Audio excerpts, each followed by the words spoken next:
ਇੰਦਰਜੀਤ ਪਾਲ ਕੌਰ ਦਾ ਕਹਾਣੀ ਸੰਗ੍ਰਹਿ ਹੈ ਮੋਮਬੱਤੀਆਂ। ਪਹਿਲੀ ਕਹਾਣੀ, ਇੱਕ ਮੁੱਠੀ ਆਸਮਾਨ। Balance please balance. ਤੂੰ ਆਪਣੀ ਹਾਲਤ ਵੇਖੀ ਹੈ ਕਦੀ? ਰੁੱਖੀ ਚਮੜੀ, ਸੁੱਕੇ ਵਾਲ, ਫਟੀਆਂ ਅੱਡੀਆਂ। ਜਦੋਂ ਤੈਨੂੰ ਇੰਨੇ ਸੰਘਣੇ ਤੇ ਲੰਬੇ ਵਾਲ ਸੰਭਾਲਣ ਦੀ ਵਿਹਲ ਨਹੀਂ ਤਾਂ ਇਹਨਾਂ ਨੂੰ ਕਟਵਾ ਕਿਉਂ ਨਹੀਂ ਦਿੰਦੀ? ਜੂੜਾ ਖੋਲ ਕੇ ਵੇਖ ਕਿੰਨੀਆਂ ਅੜਕਾਂ ਨੇ ਵਾਲਾਂ 'ਚ। ਜੇਕਰ ਏਦਾਂ ਹੀ ਹਫ਼ਤੇ 'ਚ 4 ਦਿਨ ਬਿਨਾਂ ਕੰਘੀ ਕੀਤਿਆਂ ਜੂੜਾ ਲਪੇਟ ਕੇ ਜਾਲੀ ਲਾਉਂਦੀ ਰਹੇਂਗੀ ਤਾਂ ਛੇਤੀ ਵਾਲਾਂ ਦੀਆਂ ਜਟਾਵਾਂ ਬਣ ਜਾਣਗੀਆਂ। ਉਹਨੇ ਜੂੜੇ ਤੋਂ ਜਾਲੀ ਉਤਾਰ ਕੇ ਲੰਬੀ ਗੁੱਤ ਖੋਲ੍ਹ ਦਿੱਤੀ। ਥੱਬਾ ਥੱਬਾ ਵਾਲ ਪਿੱਠ 'ਤੇ ਲਹਿਰਾ ਗਏ। ਕੀ ਕਟਵਾ ਦੇਵਾਂ ਵਾਲ? ਉਹਨੇ ਆਪਣੇ ਆਪ ਤੋਂ ਪੁੱਛਿਆ। ਕੰਘੀ ਵਿੱਚੋਂ ਟੁੱਟੇ ਵਾਲ ਕੱਢ ਕੇ ਉਹਨੇ ਨਜ਼ਰ ਸ਼ੀਸ਼ੇ 'ਤੇ ਮਾਰੀ। ਕਿੰਨੇ ਫੱਬ ਰਹੇ ਸਨ ਬੌਬ ਕੱਟ ਵਾਲ। ਉਹਦੇ ਗੋਲ ਚਿਹਰੇ 'ਤੇ ਜਾਗਦੀਆਂ ਅੱਖਾਂ ਦਾ ਸੁਪਨਾ। ਬੜੇ ਪਿਆਰ ਨਾਲ ਦਾਦੀ ਉਹਦੇ ਵਾਲਾਂ ਵਿੱਚ ਸਰੋਂ ਦਾ ਤੇਲ ਝੱਸਦੀ ਹੁੰਦੀ ਸੀ। ਲੈ ਕੁੜੇ, ਕਰਦੇ ਇਸ ਗੁੱਤ, ਮੇਰੀਆਂ ਤਾਂ ਬਾਹਾਂ ਥੱਕ ਜਾਂਦੀਆਂ ਨੇ ਐਡੀ ਲੰਬੀ ਗੁੱਤ ਕਰਦਿਆਂ। ਸ਼ੀਸ਼ੇ ਸਾਹਮਣੇ ਖੜੀ ਉਹ ਕੁਝ ਚਿਰ ਆਪਣੇ ਹੱਥ ਧਿਆਨ ਨਾਲ ਵੇਖਦੀ ਰਹੀ। ਟੁੱਟੇ ਨਹੁੰਆਂ ਦੇ ਗਠੀਲੇ ਜੋੜਾਂ ਕਰਕੇ ਕਦੇ ਫਲੀਆਂ ਵਰਗੀਆਂ ਸੋਹਣੀਆਂ ਉਂਗਲਾਂ ਭੈੜੀਆਂ ਲੱਗ ਰਹੀਆਂ ਸਨ। ਕੀ ਵੇਖ ਰਹੀ ਹੈ? ਹੱਥਾਂ ਦੀਆਂ ਲਕੀਰਾਂ। ਕੌਣ ਲਿਖਦਾ ਹੈ ਕਿਸਮਤ? ਕੋਈ ਦਰਵਾਜ਼ਾ ਆਪ ਨਹੀਂ ਖੁੱਲ੍ਹਦਾ, ਖੜਕਾਉਣਾ ਪੈਂਦਾ। ਕਦੇ ਕਦੇ ਧੱਕਾ ਵੀ ਮਾਰਨਾ ਪੈਂਦਾ। ਪਰਾਜਿਤਾ, ਕੀ ਹੋ ਗਿਆ ਏ ਤੈਨੂੰ? 7:30 ਵੱਜ ਗਏ ਨੇ ਤੇ ਤੂੰ ਅਜੇ ਸ਼ੀਸ਼ੇ ਦੇ ਸਾਹਮਣੇ ਖਲੋਤੀ ਹੋਈ ਹੈ। ਪਤੀ ਦੀ ਆਵਾਜ਼ ਸੁਣ ਕੇ ਉਹ ਤ੍ਰਭਕ ਗਈ। ਉਹਦਾ ਨਾਂ ਕੋਈ ਇੰਨਾ ਖਾਸ ਲੰਬਾ ਵੀ ਨਹੀਂ ਸੀ, ਪਰ ਪਤੀ ਦੇਵ ਨੂੰ ਪਰਾਜਿਤਾ ਦੇ ਅੱਗੇ ਐੜਾ ਲਾਉਣ ਲੱਗਿਆਂ ਮੁਸ਼ਕਿਲ ਹੁੰਦੀ ਸੀ। ਸ਼ੁਰੂ 'ਚ ਉਹਨੇ ਵਿਰੋਧ ਕੀਤਾ ਸੀ। ਕਈ ਵਾਰ ਉਹ ਪਰਾਜਿਤਾ ਕਹਿ ਕੇ ਬੁਲਾਏ ਜਾਣ ਦੇ ਜਵਾਬ ਨਹੀਂ ਸੀ ਦਿੰਦੀ। ਫਿਰ ਇਹ ਗੱਲ ਵੀ ਕਲੇਸ਼ ਦੇ ਕਈ ਕਾਰਨਾਂ 'ਚੋਂ ਇੱਕ ਹੋ ਗਈ। ਅਖੀਰ 'ਚ ਉਹਨੇ ਅਪਰਾਜਿਕਤਾ ਤੋਂ ਪਰਾਜਿਤਾ ਹੋਣਾ ਪਰਿਵਾਨ ਕਰ ਲਿਆ। ਸ਼ਾਇਦ ਉਹ ਇਹਦੀ ਪਹਿਲੀ ਭੁੱਲ ਸੀ। ਉਸ ਛੇਤੀ ਛੇਤੀ ਗੁੱਤ ਦਾ ਜੂੜਾ ਲਪੇਟਦਿਆਂ ਦੀਵਾਰ 'ਤੇ ਲੱਗੀ ਘੜੀ ਵੱਲ ਵੇਖਿਆ। ਪੈਂਡਲੂਮ ਟਿਕ ਟਿਕ ਦੀ ਆਵਾਜ਼ ਕਰਦਾ ਸੱਜੇ ਖੱਬੇ ਡੋਲ ਰਿਹਾ ਸੀ। ਪੈਂਡਲੂਮ ਚਾਬੀ ਦੇ ਕੇ ਚਲਾਈ ਜਾਣ ਵਾਲੀ ਘੜੀ ਦਾ ਜਿਉਂਦਾ ਦਿਸਦਾ ਨਿਰਜੀਵ ਹਿੱਸਾ। 7:45 ਵੱਜ ਗਏ ਸਨ। ਅਜੇ ਨਾਸ਼ਤਾ ਬਣਾਉਣਾ ਸੀ। 8:15। ਉਹ ਥੈਲਾ ਲੈ ਕੇ ਤੇਜ਼ ਕਦਮੀ ਸਬਜ਼ੀ ਲੈਣ ਜਾ ਰਹੀ ਸੀ। ਲਾਗੇ ਦੀ ਸਬਜ਼ੀ ਮੰਡੀ ਤੋਂ ਤਾਜ਼ੀ ਤੇ ਸਸਤੀ ਸਬਜ਼ੀ ਮਿਲ ਜਾਂਦੀ ਸੀ। ਪੈਦਲ ਜਾਣ ਨਾਲ ਸਵੇਰ ਦੀ ਸੈਰ ਵੀ ਹੋ ਜਾਂਦੀ ਸੀ। ਇੱਕ ਪੰਥ ਦੋ ਕਾਜ। ਮਟਰਾਂ ਦੀਆਂ ਫਲੀਆਂ ਟੋਕਰੀ 'ਚ ਪਾਉਂਦਿਆਂ ਉਹਨੂੰ ਆਪਣੇ ਬਚਪਨ ਦੀ ਘਟਨਾ ਯਾਦ ਆ ਗਈ। ਵਿਖਾ ਤਾਂ ਬਹੂ ਸਬਜ਼ੀ ਕਿੱਦਾਂ ਦੀ ਬਣੀ ਹੈ? ਮਾਂ ਦੀ ਲਿਆਂਦੀ ਸਬਜ਼ੀ ਵਾਲੀ ਕੌਲੀ 'ਚੋਂ ਮਟਰ ਦਾ ਇੱਕ ਦਾਣਾ ਚੁੱਕ ਕੇ ਦਾਦੀ ਨੇ ਗੁੱਸੇ ਨਾਲ ਆਖਿਆ ਸੀ। ਆ ਕੀ ਕਰ ਦਿੱਤਾ ਈ ਕੁੜੀਏ? ਮਟਰ ਥੋੜ੍ਹੇ ਘੱਟ ਗਲਾਉਣੇ ਸੀ। ਤੈਨੂੰ ਅਜੇ ਤੱਕ ਪਤਾ ਨਹੀਂ ਲੱਗਾ ਕਿ ਛਿੰਦਰ ਦੇ ਪਾਪਾ ਜੀ ਨੂੰ ਵੱਧ ਗਲੇ ਹੋਏ ਮਟਰ ਪਸੰਦ ਨਹੀਂ? ਦਾਦੀ ਨੂੰ ਬੁਖਾਰ ਸੀ, ਪਰ ਫਿਰ ਵੀ ਉਹਨੇ ਦੁਬਾਰਾ ਆਪ ਸਬਜ਼ੀ ਬਣਾਈ ਸੀ। ਪਤੀ ਤੇ ਪਰਿਵਾਰ ਹੀ ਦਾਦੀ ਦੇ ਜੀਵਨ ਦਾ ਧੁਰਾ ਸਨ। ਆਪਣੀ ਹੋਂਦ ਨੂੰ ਭੁੱਲ ਕੇ ਉਹ ਖੁਸ਼ ਸੀ, ਸੰਤੁਸ਼ਟ ਸੀ। ਉਹਦਾ ਸਾਰਾ ਸੰਸਾਰ ਘਰ ਦੀ ਚਾਰਦੀਵਾਰੀ 'ਚ ਹੀ ਸੀ। ਬਾਹਰ ਦੀ ਦੁਨੀਆ ਨਾਲ ਉਹਨੂੰ ਕੋਈ ਸਰੋਕਾਰ ਨਹੀਂ ਸੀ।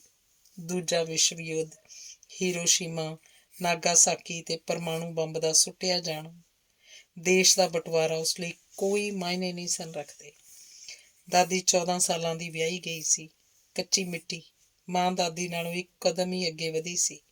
ਉਹ ਪਿੰਡ ਦੇ ਸਕੂਲ ਤੋਂ ਮਾੜੇ ਮੋਟੇ ਅੱਖਰ ਜੋੜਨਾ ਸਿੱਖੀ ਸੀ। ਜੋੜ ਜੋੜ ਕੇ ਕਾਇਦਾ ਪੜ੍ਹ ਲੈਂਦੀ। ਕ ਨੂੰ ਸਿਹਾਰੀ, ਤ ਨੂੰ ਕੰਨਾ ਤਾਂ ਬ ਮੁਕਤਾ ਕਿਤਾਬ। ਪਰ ਕਿਤਾਬ ਉਹਨੇ ਵੀ ਕੋਈ ਇੱਕ ਨਹੀਂ ਸੀ ਪੜ੍ਹੀ। ਬਟਵਾਰੇ ਦਾ ਉਹਨੂੰ ਕੇਵਲ ਇੰਨਾ ਹੀ ਦੁੱਖ ਸੀ ਕਿ ਉਹਦੀਆਂ ਮੁਸਲਮਾਨ ਸਹੇਲੀਆਂ ਨਵੇਂ ਬਾਰਡਰ 'ਤੇ ਉਸ ਪਾਰ ਚਲੀਆਂ ਗਈਆਂ ਸਨ। ਅਪਰਾਜਿਤਾ ਨੂੰ ਅਕਸਰ ਇੱਕ ਸੁਪਨਾ ਆਉਂਦਾ। ਉਹ ਪਹਾੜ ਦੀ ਟੀਸੀ 'ਤੇ ਖੜੀ ਹੈ। ਜਿੱਥੋਂ ਹੱਥ ਵਧਾਓ ਤਾਂ ਅੰਬਰ ਛੂਹ ਲਓ। ਪਹਾੜ ਦੀ ਪਿਛਲੀ ਢਲਾਣ ਤੋਂ ਥੱਲੇ ਸਮਤਲ ਧਰਤੀ 'ਤੇ ਉਹਦੀ ਦਾਦੀ ਹੈ। ਸੁਪਨੇ ਵਿੱਚ ਵੀ ਉਹ ਦਾਦੀ ਦਾ ਚਿਹਰਾ ਸਪਸ਼ਟ ਵੇਖ ਸਕਦੀ ਸੀ। ਬੁਢਾਪੇ ਦੀ ਤ੍ਰਿਪਤ ਸੁੰਦਰਤਾ ਨਾਲ ਦਹਿਕਦਾ ਭੋਲਾ ਮੂੰਹ, ਜਿਹਦੀਆਂ ਸਾਰੀਆਂ ਰੇਖਾਵਾਂ ਸੰਤੁਸ਼ਟੀ, ਖੁਸ਼ੀ, ਮੁਸਕਾਨ ਦੀਆਂ ਗਵਾਹ ਸਨ। ਚਿੰਤਾ ਦੀ ਕੋਈ ਲਕੀਰ ਨਹੀਂ ਸੀ। ਪਹਾੜ ਦੇ ਅਗਲੇ ਪਾਸੇ ਦੂਰ ਢਲਾਣ ਤੋਂ ਉਤਰਦੀ ਇੱਕ ਔਰਤ ਦਿਸਦੀ ਪਛਾਣ ਵਿੱਚ ਨਾ ਆਉਣ ਵਾਲਾ ਚਿਹਰਾ, ਜਿਹਦੇ ਭਾਵ ਉਹ ਕਦੇ ਨਾ ਪੜ੍ਹ ਸਕੀ। ਦੇਖਦਿਆਂ ਦੇਖਦਿਆਂ ਜਵਾਨ ਔਰਤ ਸੰਘਣੇ ਜੰਗਲ 'ਚ ਗੁਆਚ ਜਾਂਦੀ। ਸੁਪਨੇ 'ਚ ਟੀਸੀ 'ਤੇ ਖਲੋਤਿਆਂ ਨੂੰ ਜਾਪਦਾ ਹਨੇਰੀ ਵਰਗੀਆਂ ਤੇਜ਼ ਹਵਾਵਾਂ ਚੱਲਣ ਲੱਗ ਪਈਆਂ ਹਨ। ਉਹਨੂੰ ਸਿਰ ਛੁਪਾਉਣ ਲਈ ਕੋਈ ਥਾਂ ਨਾ ਲੱਭਦੀ। ਉਹ ਹੱਥਾਂ 'ਚ ਮੂੰਹ ਲੁਕੋ ਕੇ ਗੋਡਿਆਂ ਭਾਰ ਬੈਠ ਜਾਂਦੀ। ਉਸ ਵੇਲੇ ਦੂਸਰੀ ਔਰਤ ਦੇ ਆਸ-ਪਾਸ ਹੋਣ ਦਾ ਅਹਿਸਾਸ ਉਹਨੂੰ ਘੇਰ ਲੈਂਦਾ। ਮੈਂ ਪਰਸੋਂ ਕੁਝ ਦਿਨਾਂ ਲਈ ਕਸ਼ਮੀਰ ਜਾ ਰਿਹਾ। ਮੇਰੇ ਕੁਝ ਗਰਮ ਕੱਪੜੇ ਪੈਕ ਕਰ ਦੇਈ। ਉਹਨੂੰ ਹੈਰਾਨੀ ਪਤੀ ਦੀ ਕਸ਼ਮੀਰ ਜਾਣ 'ਤੇ ਨਹੀਂ, ਪਰ ਦੂਜੇ ਪਰਿਵਾਰ ਨਾਲ ਉਹਨਾਂ ਦੇ ਇਕੱਲਿਆਂ ਜਾਣ 'ਤੇ ਹੋਈ ਸੀ। ਫਿਰ ਤਾਂ ਇਹ ਰੂਟੀਨ ਹੋ ਗਈ। ਪਤੀ ਦੇਵ ਸਾਲ 'ਚ 2-3 ਵਾਰ ਆਪਣੇ ਮਿੱਤਰ ਪਰਿਵਾਰਾਂ ਨਾਲ ਘੁੰਮਣ ਫਿਰਨ ਜਾਂਦੇ, ਪਰ ਉਹਨੂੰ ਤੇ ਬੱਚਿਆਂ ਨੂੰ ਉਹਨਾਂ ਨੇ ਕਦੇ ਨਾਲ ਚੱਲਣ ਲਈ ਨਹੀਂ ਸੀ ਕਿਹਾ।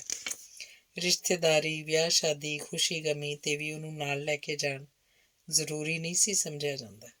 ਜਦੋਂ ਤੱਕ ਉਹਦੇ ਮਾਪੇ ਜਿਉਂਦੇ ਸਨ, ਉਹ ਛੁੱਟੀਆਂ 'ਚ ਬੱਚਿਆਂ ਨਾਲ ਪੇਕੇ ਚਲੀ ਜਾਂਦੀ। ਉਹਨਾਂ ਦੇ ਗੁਜ਼ਰ ਜਾਣ ਤੋਂ ਬਾਅਦ ਉਹਦਾ ਇਕੱਲਾ ਭਰਾ ਆਪਣੇ ਪਰਿਵਾਰ ਨਾਲ ਅਮਰੀਕਾ ਜਾ ਕੇ ਵਸ ਗਿਆ ਸੀ। ਦੂਜੀ ਔਰਤ ਘਰ ਦਾ ਕੁਝ ਸਮਾਨ, ਕੁਰਸੀ, ਮੇਜ਼, ਪੱਖਾ, ਕੁੱਕਰ, ਗਮਲਾ, ਬਾਲਟੀ ਇਕੱਠਿਆਂ ਕਰ ਰਹੀ ਸੀ। ਇਹ ਕੀ ਕਰ ਰਹੀ ਹੈ? ਉਸ ਹੈਰਾਨੀ ਨਾਲ ਪੁੱਛਿਆ।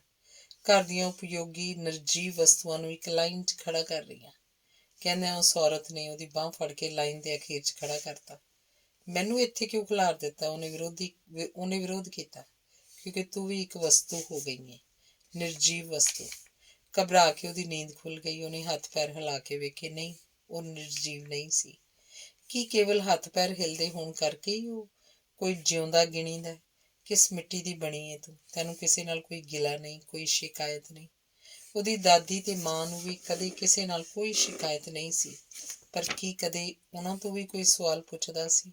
ਸਵਾਲ ਜਿਨ੍ਹਾਂ ਨੂੰ ਉਹ ਅਣਗੌਲਿਆ ਛੱਡ ਜਾਂਦੀ ਸੀ। ਅਲਮਾਰੀ ਸਾਫ਼ ਕਰਦਿਆਂ ਉਹਦੀ ਨਜ਼ਰ ਸੰਭਾਲ ਕੇ ਰੱਖੀ ਫਾਈਲ 'ਤੇ ਕੁਝ ਚਿਰ ਠਹਿਰੀ ਰਹੀ। ਉਹਨੇ ਹੌਲੀ ਜਿਹੀ ਫਾਈਲ ਚੁੱਕ ਕੇ ਖੋਲ੍ਹੀ। ਸਰਟੀਫਿਕੇਟ, ਡਿਗਰੀਆਂ ਹੈਰਾਨੀ ਨਾਲ ਉਸ ਵੱਲ ਤੱਕਣ ਲੱਗ ਪਈਆਂ। SSC ਦੇ ਇਮਤਿਹਾਨ ਵਿੱਚ 68%, BSc 'ਚ 63%। ਅਗਲਾ ਕਾਗਜ਼ ਨਾ ਚੁੱਕ ਪਿਆ ਰਹਿਣ ਦੇ, ਜਿਵੇਂ ਸਾਲਾਂ ਤੋਂ ਪਿਆ ਹੋਇਆ। ਕਾਗਜ਼? ਕਾਗਜ਼ ਨਹੀਂ, ਇਹ ਮੇਰੀ ਪੋਸਟ ਗ੍ਰੈਜੂਏਸ਼ਨ ਦੀ ਡਿਗਰੀ ਹੈ।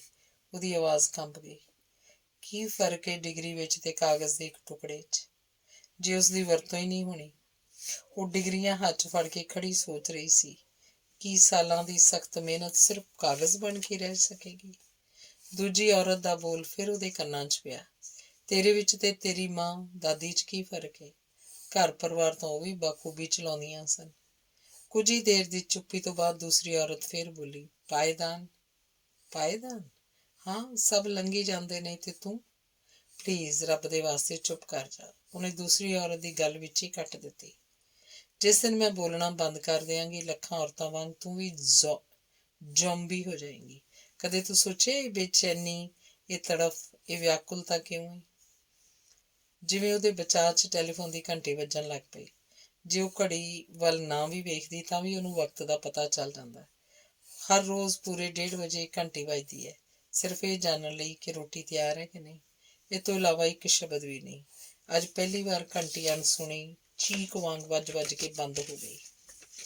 ਅਲਮਾਰੀ ਵਿੱਚ ਕੱਪੜਿਆਂ ਦੇ ਥੱਲੇ ਇੱਕ ਹੋਰ ਫਾਈਲ ਦੱਬੀ ਹੋਈ ਸੀ, ਪਰ ਸਾਲਾਂ ਤੋਂ ਛੂਹੀ ਉਹ ਵੀ ਨਹੀਂ ਸੀ ਗਈ। ਕੱਪੜੇ ਹਟਾ ਕੇ ਉਸ ਫਾਈਲ ਕੱਢ ਲਈ। ਮਟਮੈਲੇ ਕਾਗਜ਼ਾਂ ਦੇ ਥੱਲੇ 3 ਰਸਾਲੇ ਸਨ। ਪਹਿਲਾ ਰਸਾਲਾ ਉਹਦੇ ਸਕੂਲ ਦਾ ਸੀ। ਰਸਾਲੇ ਦੇ ਕਾਗਜ਼ ਵਕਤ ਦੇ ਲੰਬੇ ਅੰਤਰਾਲ ਦੇ ਕਾਰਨ ਭੂਰੇ ਹੋ ਚੁੱਕੇ ਸਨ। ਇਸ ਰਸਾਲੇ 'ਚ ਉਹਦੀ ਪਹਿਲੀ ਰਚਨਾ ਛਪੀ ਸੀ, ਜਿਹਨੂੰ ਸਲਾਹਿਆ ਗਿਆ ਸੀ। ਹੈਡਮਾਸਟਰ ਸਾਹਿਬ ਨੇ ਉਹਨੂੰ ਬੁਲਾ ਕੇ ਸ਼ਾਬਾਸ਼ੀ ਦਿੰਦਿਆਂ ਆਖਿਆ ਸੀ, ਤੇਰੇ 'ਚ ਲਿਖਣ ਦੀ ਪ੍ਰਤਿਭਾ ਹੈ, ਇਹਨੂੰ ਅਜਾਇਆ ਨਾ ਜਾਣ ਦੇ। ਯੂਨੀਵਰਸਿਟੀ ਦੇ ਸਾਲਾਨਾ ਰਸਾਲੇ ਦੇ ਕੁਝ ਪੰਨੇ ਯੂਨੀਵਰਸਿਟੀ ਦੇ ਹੋਣਹਾਰ ਵਿਦਿਆਰਥੀਆਂ ਨੂੰ ਸਮਰਪਿਤ ਸਨ। ਯੂਨੀਵਰਸਿਟੀ ਦੇ ਹੀਰੇ। ਵਿਦਿਆਰਥੀ ਸੰਪਾਦਕ ਨੇ ਉਹਨਾਂ ਪੇਜਾਂ ਦਾ ਸਿਰਲੇਖ ਰੱਖਿਆ ਸੀ। ਤੀਸਰੇ ਪੰਨੇ 'ਤੇ ਸੁਨੀਤੀ ਮਾਲਿਆ ਦੀ ਸਿਤਾਰ ਵਜਾਉਂਦੀ ਦੀ ਵੱਡੀ ਫੋਟੋ ਸੀ। ਮਾਲਿਆ ਸਾਹਿਬ ਉਹਦੇ ਲੋਕਲ ਗਾਰਡੀਅਨ ਦੇ ਗੁਆਂਢ 'ਚ ਰਹਿੰਦੇ ਸਨ। ਸੁਨੀਤੀ ਉਹਨਾਂ ਦੀ ਇਕਲੌਤੀ ਸੰਤਾਨ ਸੀ। ਹਫ਼ਤੇ ਦੇ ਅਖੀਰ 'ਚ ਅਪਰਾਜਿਤਾ ਹੋਸਟਲ ਤੋਂ ਮਾਸੀ ਦੇ ਘਰ ਜਾਂਦੀ ਹੁੰਦੀ ਸੀ। ਸਵੇਰੇ ਲੌਨ 'ਚ ਬੈਠ ਕੇ ਚਾਹ ਪੀਂਦਿਆਂ ਸਿਤਾਰ ਦੇ ਮਿੱਠੇ ਸੁਰ ਸੁਣਾਈ ਦਿੰਦੇ ਸਨ। ਇੱਕ ਦਿਨ ਉਹਦੇ ਮਾਸੜ ਜੀ ਨੂੰ ਪੁੱਛਿਆ, ਬੇਟਾ ਜਾਣਦੀ ਸੁਨੀਤੀ ਬੇਟੀ ਕਿਹੜੇ ਰਾਗ ਦਾ ਰਿਆਜ਼ ਕਰ ਰਹੀ ਹੈ?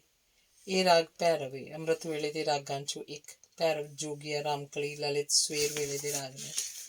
ਵਿਗਿਆਨ ਪੜ੍ਹਨ ਵਾਲਿਆਂ ਨੂੰ ਰਾਗ ਰਾਗਣੀਆਂ ਨਾਲ ਕੀ ਵਾਸਤਾ? ਮਾਸੀ ਜੀ ਨੇ ਉਹਦੇ ਬਚਾਅ 'ਚ ਕਿਹਾ ਸੀ। ਸੰਗੀਤ ਹੀ ਨਹੀਂ, ਲਿਖਣ ਵਾਲਿਆਂ ਨੂੰ ਇਤਿਹਾਸ, ਮਿਥਿਹਾਸ, ਫਿਲਾਸਫੀ ਤੇ ਰਾਜਨੀਤੀ ਦਾ ਵੀ ਕੁਝ ਗਿਆਨ ਹੋਣਾ ਚਾਹੀਦਾ।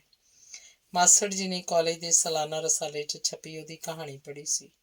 ਉਹਨੂੰ ਯਾਦ ਆਇਆ, ਜਦੋਂ ਪੋਸਟ ਗ੍ਰੈਜੂਏਸ਼ਨ ਕਰਕੇ ਘਰ ਆਈ ਸੀ ਤਾਂ ਉਹਨੂੰ ਪਤਾ ਲੱਗਿਆ ਸੀ ਕਿ ਸੁਨੀਤੀ ਮਾਲਿਆ ਉਹਦੇ ਪੇਕੇ ਸ਼ਹਿਰ ਹੀ ਵਿਆਹੀ ਗਈ ਹੈ। ਮਾਸੀ ਤੋਂ ਪਤਾ ਲੈ ਕੇ ਉਹ ਸੁਨੀਤੀ ਨੂੰ ਮਿਲਣ ਗਈ ਸੀ। 9 ਸੈਕਟਰ 'ਚ 6 ਕਨਾਲ ਦੀ ਵੱਡੀ ਕੋਠੀ, ਅਮੀਰ ਸਹੁਰਿਆਂ ਦੀ ਧਨ ਦੌਲਤ ਦਾ ਪ੍ਰਦਰਸ਼ਨ ਕਰਦੀ ਮੈਨੀ ਕੁਈਨ ਵਾਂਗ ਗਹਿਣਿਆਂ ਕੱਪੜਿਆਂ ਨਾਲ ਸਜੀ ਹੋਈ ਸੁਨੀਤੀ ਦੀਦੀ। ਚਾਹ ਪੀਣ ਦੇ ਦੌਰਾਨ ਉਹਨੇ ਸੁਨੀਤੀ ਕੋਲੋਂ ਪੁੱਛਿਆ, ਕਿਵੇਂ ਚੱਲ ਰਿਹਾ ਹੈ ਤੁਹਾਡਾ ਸਿਤਾਰ ਵਾਦਨ? ਹੋਰ ਕਿੰਨੇ ਮਾਣ ਸਨਮਾਨ ਮਿਲੇ ਨੇ? ਸੁਨੀਤੀ ਨੇ ਮਠਿਆਈ ਦੀ ਪਲੇਟ ਉਸ ਵੱਲ ਵਧਾਉਂਦਿਆਂ ਗੱਲ ਟਾਲਤੀ ਸੀ। ਸ਼ਾਇਦ ਯਾਦਾਂ ਦਾ ਪਰਦਾ ਹਟਾ ਕੇ ਕੁਝ ਭੁੱਲੇ ਹੋਏ ਪਲ ਸੁਨੀਤੀ ਦੇ ਮਨ ਦੇ ਕੈਨਵਸ ਤੇ ਉੱਭਰ ਆਏ ਸਨ। ਕਿਸੇ ਹੋਰ ਨੇ ਵੇਖਿਆ ਹੋਵੇ ਜਾਂ ਨਾ, ਪਰ ਸੁਨੀਤੀ ਦੀਆਂ ਅੱਖਾਂ 'ਚ ਆਈ ਨਮੀ ਦੀ ਲਕੀਰ ਅਪਾਰਜਿਤਾ ਤੋਂ ਲੁਕ ਨਹੀਂ ਸਕੀ। ਉਹਦੀਆਂ ਅੱਖਾਂ ਦੇ ਸਾਹਮਣੇ ਸੁਨੀਤੀ ਦੇ ਪੇਕੇ ਘਰ ਦੇ ਵੱਡੇ ਡਰਾਇੰਗ ਰੂਮ ਦੀ ਅਲਮਾਰੀ 'ਚ ਸਜਾ ਕੇ ਰੱਖੀਆਂ ਟਰਾਫੀਆਂ ਘੁੰਮ ਗਈਆਂ ਸਨ, ਜਿਨ੍ਹਾਂ ਨੂੰ ਉਹਦੇ ਮਾਤਾ ਪਿਤਾ ਬੜੇ ਮਾਣ ਨਾਲ ਮਹਿਮਾਨਾਂ ਨੂੰ ਵਿਖਾਉਂਦੇ ਹੁੰਦੇ ਸਨ। ਜਦੋਂ ਵਾਪਸ ਆਉਣ ਲੱਗੀ ਸੀ ਤਾਂ ਸੁਨੀਤੀ ਉਹਦਾ ਹੱਥ ਫੜ ਕੇ ਕੋਠੀ ਦੇ ਪਿਛਲੇ ਪਾਸੇ ਬਣੇ ਅਨੈਕਸੀ 'ਚ ਲੈ ਗਈ ਸੀ, ਜਿੱਥੇ ਇੱਕ ਕਮਰੇ 'ਚ ਅਨਾਜ ਦੀਆਂ ਬੋਰੀਆਂ ਦੇ ਕੋਲ ਧੂੜ ਜੰਮੀ ਸਿਤਾਰ ਪਈ ਸੀ। ਕੁਝ ਪਲ ਸਿਤਾਰ ਵੱਲ ਇੰਝ ਵੇਖ ਕੇ ਜਿਵੇਂ ਵਿਛੜਨ ਵਾਲੇ ਮਿੱਤਰ ਨੂੰ ਅਖੀਰਲੀ ਵਾਰ ਦੇਖੀਦਾ ਹੈ, ਸੁਨੀਤੀ ਤੇਜ਼ੀ ਨਾਲ ਕਮਰੇ 'ਚੋਂ ਬਾਹਰ ਨਿਕਲ ਆਈ ਸੀ।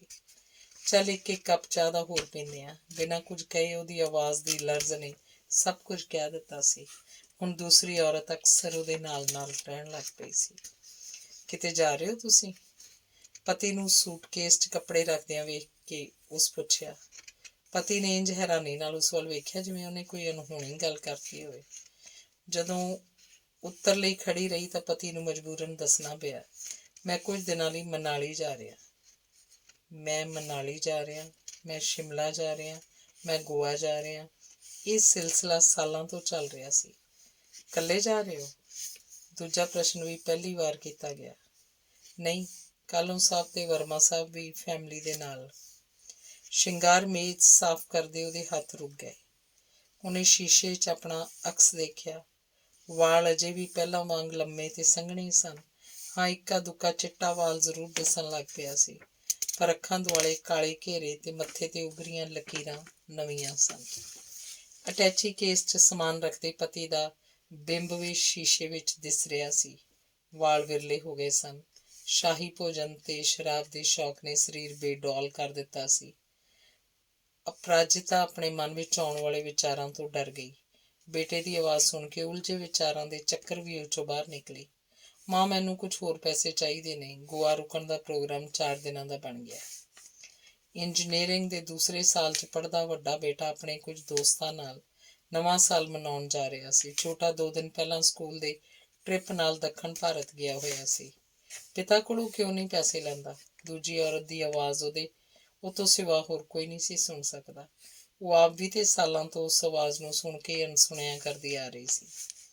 ਉਹਨੇ ਅਲਮਾਰੀ ਖੋਲ੍ਹ ਕੇ ਰੁਪਏ ਬੇਟੇ ਨੂੰ ਫੜਾਉਂਦਿਆਂ ਆਖਿਆ, ਜਬਲਪੁਰ ਲਈ 2 ਟਿਕਟਾਂ ਬੁੱਕ ਕਰਵਾ ਦੇਈਂ। ਜਾਣ ਦੀ 22 ਤਰੀਕ ਤੇ ਵਾਪਸੀ ਦੀ 3 ਜਨਵਰੀ। ਪਿਤਾ ਵੱਲ ਇੱਕ ਲੰਬਾ ਪਲ ਦੇਖ ਕੇ ਬੇਟਾ ਚਲਾ ਗਿਆ। ਅਟੈਚੀ ਬੰਦ ਕਰਦੇ ਪਤੀ ਨੇ ਉਸ ਵੱਲ ਵੇਖ ਕੇ ਗੰਭੀਰ ਆਵਾਜ਼ 'ਚ ਪੁੱਛਿਆ, ਕੌਣ ਜਾ ਰਿਹਾ ਜਬਲਪੁਰ? ਮੈਂ। ਇਕੱਲਿਆਂ ਹੀ? ਹਾਂ। ਉੱਥੇ ਸਭ ਠੀਕ ਹੈ? ਉਹਦਾ ਜੀ ਕੀਤਾ ਕਹਿ ਦੇਵੇ ਉੱਥੇ ਤਾਂ ਸਭ ਠੀਕ ਹੈ, ਪਰ ਤੂੰ ਪਹਿਲਾਂ ਤਾਂ ਜਾਣ ਬਾਰੇ ਕੁਝ ਦੱਸਿਆ ਪੁੱਛਿਆ ਵੀ ਨਹੀਂ। ਇੰਝ ਅਚਾਨਕ? ਪਤੀ ਨੇ ਵਾਕ ਅਧੂਰਾ ਛੱਡਤਾ, ਪਰ ਉਸ ਵਿਚਲਾ ਅਰਥ ਪੂਰਾ ਸੀ। ਵਿਆਹ ਤੋਂ ਬਾਅਦ ਉਹਨੂੰ ਕਦੀ ਜਬਲਪੁਰ ਜਾਣ ਦਾ ਮੌਕਾ ਹੀ ਨਹੀਂ ਸੀ ਮਿਲਿਆ। ਮਾਸੀ, ਮਾਂ ਦੀ ਚਚੇਰੀ ਭੈਣ ਟੈਲੀਫੋਨ ਤੇ ਗਿਲਾ ਕਰਦੀ, ਤੂੰ ਤਾਂ ਬੇਟਾ ਸਾਨੂੰ ਭੁੱਲ ਹੀ ਗਈ ਹੈ। ਮਾਸੀ ਦੇ ਪਰਿਵਾਰ ਤੇ ਉੱਥੇ ਰਹਿਣ ਵਾਲਿਆਂ ਨਾਲ ਪੜ੍ਹੀਆਂ ਸਹੇਲੀਆਂ ਦੇ ਨਾਲ ਉਹਦਾ ਰਾਬਤਾ ਦੀਵਾਲੀ ਦੇ ਨਵੇਂ ਸਾਲ ਦੀਆਂ ਸ਼ੁਭ ਕਾਮਨਾਵਾਂ ਤੱਕ ਹੀ ਸੀਮਤ ਹੋ ਗਿਆ ਸੀ। ਉਹ ਟਰੰਕ 'ਚੋਂ ਸਾੜੀਆਂ ਕੱਢ ਰਹੀ ਸੀ। ਸਾੜੀਆਂ ਥੱਲਿਓਂ ਭੂਰੇ ਰੰਗ ਦਾ ਸ਼ਾਲ ਉਹਦੇ ਹੱਥ ਆ ਗਿਆ। ਇਹ ਸ਼ਾਲ ਪਿਛਲੇ ਸਾਲ ਦਲੀਪ ਚੀਮਾ ਉਸ ਲਈ ਕਸ਼ਮੀਰ ਤੋਂ ਲਿਆਈ ਸੀ। ਉਹਨੂੰ ਸ਼ਾਲ ਦਿੰਦਿਆਂ ਮਿਸਿਸ ਚੀਮਾ ਦੇ ਬੋਲ ਉਹਦਾ ਕਿਹਾ ਇੱਕ ਸ਼ਬਦ ਅਪਰਾਜਿਤਾ ਨੂੰ ਯਾਦ ਏ। ਮੈਂ ਚੀਮਾ ਸਾਹਿਬ ਨੂੰ ਆਖਿਆ, ਆਪਾਂ ਹੀ ਇੱਕ ਸ਼ਾਲ ਲੈ ਚੱਲੀਏ। ਵਿਚਾਰੀ ਮਿਸਿਸ ਕਪੂਰ ਵਾਸਤੇ। ਕਪੂਰ ਸਾਹਿਬ ਤਾਂ ਕਦੇ ਉਸ ਲਈ ਕੁਝ ਖਰੀਦਦੇ ਹੀ ਨਹੀਂ। ਵਿਚਾਰੀ ਸ਼ਬਦ ਉਹਨੂੰ ਅੰਦਰ ਤੱਕ ਲੂਹ ਗਿਆ ਸੀ। ਉਸ ਰਾਤ ਦੂਜੀ ਔਰਤ ਉਹਨੂੰ ਰੋਂਦਿਆਂ ਦੇਖਦੀ ਰਹੀ ਸੀ। ਤੂੰ ਚੁੱਪ ਕਿਉਂ ਏ? ਕੁਝ ਕਹਿੰਦੀ ਕਿਉਂ ਨਹੀਂ? ਕਿਉਂ ਮੈਂ ਵਿਚਾਰੀ ਹਾਂ? ਸਭ ਕੁਝ ਤਾਂ ਹੈ ਮੇਰੇ ਕੋਲ, ਇੱਜ਼ਤ, ਮਾਣ, ਚੰਗੀ ਨੌਕਰੀ, ਚੰਗੇ ਬੱਚੇ, ਪਰ ਤੇਰੀ ਆਪਣੀ ਹੋਂਦ ਕਿੱਥੇ ਹੈ? ਅਪਰਾਜਿਤਾ ਕਿੱਥੇ ਹੈ? ਵਿਚਾਰੀ ਤੂੰ ਹੈ ਨਹੀਂ, ਆਪ ਬਣ ਗਈ ਹੈ। ਤੂੰ ਜ਼ਿੰਮੇਵਾਰੀਆਂ ਸਾਰੀਆਂ ਚੁੱਕ ਲਈਆਂ, ਅਧਿਕਾਰ ਛੱਡਦੀ ਗਈ। ਨਜ਼ਰਅੰਦਾਜ਼ੀ, ਅਨਾਦਰ, ਸ਼ੋਸ਼ਣ ਸਭ ਚੁੱਪਚਾਪ ਸਹਿੰਦੀ ਰਹੀ। ਹੁਣ ਕੋਈ ਅਬਰਾਹਿਮ ਲਿੰਕਨ ਅਵਤਾਰ ਨਹੀਂ ਲਏਗਾ। ਸਦੀਆਂ ਤੋਂ ਚੱਲਦੀ ਆ ਰਹੀ ਮਾਨਸਿਕ ਗੁਲਾਮੀ ਤੋਂ ਤਾਂ ਆਪ ਹੀ ਮੁਕਤ ਹੋਣਾ ਪਏਗਾ। ਛੱਡ ਦੇ ਇਹੋ ਜਿਹੇ ਬੰਦੇ ਨੂੰ, ਤਲਾਕ ਲੈ ਲੈ। ਤਲਾਕ ਸ਼ਬਦ ਹਥੌੜੇ ਵਾਂਗ ਵੱਜਦਾ ਰਿਹਾ ਉਹਦੇ ਮਨ ਤੇ। ਕੀ ਇਹ ਸਮੱਸਿਆ ਦਾ ਹੱਲ ਹੈ? ਯੁੱਧ ਦੇ ਵੀ ਨਿਯਮ ਹੁੰਦੇ ਨੇ। ਮੈਦਾਨ ਛੱਡ ਕੇ ਭੱਜ ਜਾਓ ਜਾਂ ਡਟ ਕੇ ਲੜੋ। ਬੱਤੀ ਬਾਲ ਕੇ ਉਹਨੇ ਸੁੱਤੇ ਹੋਏ ਪਤੀ ਵੱਲ ਵੇਖਿਆ। ਕੌਣ ਹੀ ਇਨਸਾਨ? ਕੀ ਰਿਸ਼ਤਾ ਹੈ ਇਸ ਨਾਲ ਮੇਰਾ? ਕਿਉਂ ਅਧਿਕਾਰ ਹੈ ਇਹਨੂੰ ਮੇਰਾ ਸਰੀਰ ਛੂਹਣ ਦਾ? ਉਹਨੇ ਆਪਣਾ ਸਿਰਹਾਣਾ ਚੁੱਕਿਆ, ਬੱਤੀ ਬੁਝਾਈ ਤੇ ਜਾ ਕੇ ਲਿਵਿੰਗ ਰੂਮ 'ਚ ਸੌਂ ਗਈ। ਅਗਲੇ ਦਿਨ ਉਹਦੀ ਨੀਂਦ ਸਵਖਤੇ ਖੁੱਲ੍ਹ ਗਈ। ਅੱਜ ਉਹਦਾ ਤਨ ਹੀ ਨਹੀਂ, ਮਨ ਵੀ ਹਲਕਾ ਸੀ। ਛੁੱਟੀਆਂ ਸ਼ੁਰੂ ਹੋਣ 'ਚ ਕੁਝ ਦਿਨ ਹੀ ਬਾਕੀ ਸਨ। ਵੱਡੇ ਦਿਨਾਂ ਦੀਆਂ ਛੁੱਟੀਆਂ ਥੋੜ੍ਹੀਆਂ ਹੁੰਦੀਆਂ ਨੇ, ਪਰ ਇਹਨਾਂ ਵਿੱਚ ਕਰਨ ਵਾਲੇ ਕੰਮ ਵੱਧ। ਰਜਾਈਆਂ ਦੇ ਨਵੇਂ ਗਿਲਾਫ ਸਿਉਣੇ ਨੇ। ਚੌਲਾਂ 'ਚ ਸੁਸਰੀ ਪੈ ਗਈ। ਪਤਾ ਹੀ ਨਹੀਂ ਲੱਗਾ ਕਦੋਂ ਸਟੋਰ ਦੇ ਦਰਵਾਜ਼ੇ ਨੂੰ ਥੱਲਿਓਂ ਸਿਉਂਕ ਖਾ ਗਈ। ਬਾਹਰਲੇ ਗੇਟ ਕੋਲ ਲੱਗੀ ਬੋਗਨਵਿਲਾ ਦੀ ਕਟਿੰਗ ਜੇ ਕੋਲ ਖਲੋ ਕੇ ਨਾ ਕਰਵਾਈ ਤਾਂ ਮਾਲੀ ਅਨਾੜੀ ਨਾਈ ਵਾਂਗ ਉਹਨੂੰ ਕੱਟ ਦੇਵੇਗਾ। ਗਿਲਟ, ਅਪਰਾਧ ਬੋਧ, 5ਵੇਂ ਦਹਾਕੇ 'ਚ ਜੰਮੀਆਂ ਔਰਤਾਂ ਦੀ ਬਸ ਇਹੀ ਤਰਾਸਦੀ ਹੈ। ਖੂਹ 'ਚੋਂ ਛਾਲ ਮਾਰ ਕੇ ਬਾਹਰ ਤਾਂ ਨਿਕਲ ਆਉਣਗੀਆਂ, ਪਰ ਘੁੰਮਣਗੀਆਂ ਖੂਹ ਦੀ ਮੌਣ ਤੇ। ਦੂਜੀ ਔਰਤ ਫੇਰ ਸਾਹਮਣੇ ਆ ਕੇ ਖਲੋ ਗਈ। ਉਹਨੇ ਕੱਪੜਿਆਂ ਵਾਲੀ ਅਲਮਾਰੀ ਖੋਲ੍ਹੀ। ਕੁਝ ਸਾੜੀਆਂ ਤੇ ਅਜੇ ਵੀ ਫਾਲ ਲੱਗਣ ਵਾਲੀ ਸੀ। ਨਵੇਂ ਕੱਪੜੇ ਪਾਉਣ ਨੂੰ ਉਹਦਾ ਜੀਅ ਨਹੀਂ ਸੀ ਕਰਦਾ। ਮਨ ਬੁੱਝ ਗਿਆ ਸੀ। ਫਿੱਕਾ ਫਿੱਕਾ ਹੋ ਗਿਆ ਸੀ ਜੀਵਨ। ਪਲ ਪਲ ਤਿਰਸਕਾਰ, ਬਿਨਾਂ ਕਾਰਨ, ਬਿਨਾਂ ਕਸੂਰ ਸਜ਼ਾ। ਉਹਦੇ ਤੇ ਪਤੀ ਦੇ ਵਿਚਕਾਰ ਇੱਕ ਕੰਧ ਜਿਹੀ ਉਸਰ ਆਈ ਸੀ। ਸ਼ਾਇਦ ਉਹਦੀ ਪਹਿਲੀ ਇੱਟ ਉਸ ਦਿਨ ਰੱਖੀ ਗਈ ਸੀ ਜਿਸ ਦਿਨ ਉਹਨੇ ਨੌਕਰੀ ਕਰਨ ਦੀ ਗੱਲ ਕੀਤੀ ਸੀ। ਫਿਰ ਹੌਲੀ ਹੌਲੀ ਇਹ ਕੰਧ ਉੱਚੀ ਤੇ ਅਭੇਦ ਹੁੰਦੀ ਗਈ। ਜਦੋਂ ਉਹਨੂੰ ਪਹਿਲੀ ਤਨਖਾਹ ਮਿਲੀ ਤਾਂ ਪਤੀ ਨੇ ਘਰ ਦਾ ਖਰਚਾ ਦੇਣਾ ਬੰਦ ਕਰ ਦਿੱਤਾ। ਅਗਲੇ ਮਹੀਨੇ ਬੱਚਿਆਂ ਨੇ ਸਕੂਲ ਦੀ ਫੀਸ ਮੰਗੀ ਤਾਂ ਉਹਨਾਂ ਨੂੰ ਕਿਹਾ ਗਿਆ, ਹੁਣ ਤੁਹਾਡੀ ਮਾਂ ਬਥੇਰਾ ਕਮਾਉਂਦੀ ਏ, ਉਸੇ ਕੋਲੋਂ ਫੀਸ ਲਿਆ ਕਰੋ। ਉਹ ਹੈਰਾਨ ਰਹਿ ਗਈ। ਕਦੇ ਕਦੇ ਉਹ ਸੋਚਦੀ, ਇੰਝ ਇਕੱਲਿਆਂ ਪਿਸੇ ਜਾਣ ਨਾਲੋਂ ਚੰਗਾ ਹੈ ਕਿ ਉਹ ਨੌਕਰੀ ਛੱਡ ਦੇ। ਪਾਗਲ ਹੋ ਗਈ ਹੈ ਤੂੰ? ਦੂਜੀ ਔਰਤ ਅੱਗੇ ਆ ਖਲੋਂਦੀ। ਤੂੰ ਮਰਦ ਦੀ ਕੁੰਠਾ ਨਹੀਂ ਜਾਣਦੀ? ਉਹ ਕਦੇ ਵੀ ਸਹਿ ਨਹੀਂ ਸਕਦਾ ਕਿ ਪਤਨੀ ਉਹ ਤੋਂ ਇੱਕੀ ਹੋਵੇ। ਕਦਮ ਮਿਲਾ ਕੇ ਚੱਲਣ ਦੀ ਗੱਲ ਕਰਨਾ ਹੋਰ ਗੱਲ ਏ, ਪਰ ਆਦਮੀ ਚਾਹੁੰਦਾ ਇਹੀ ਹੈ ਕਿ ਔਰਤ ਉਹਦੇ ਪਿੱਛੇ ਪਿੱਛੇ ਚੱਲੇ। ਪੂਛ ਹਿਲਾਉਂਦੀ ਚੱਲੇ ਤਾਂ ਉਹਦੇ ਹਉਮੈ ਨੂੰ ਜ਼ਿਆਦਾ ਸੰਤੁਸ਼ਟੀ ਮਿਲਦੀ ਹੈ।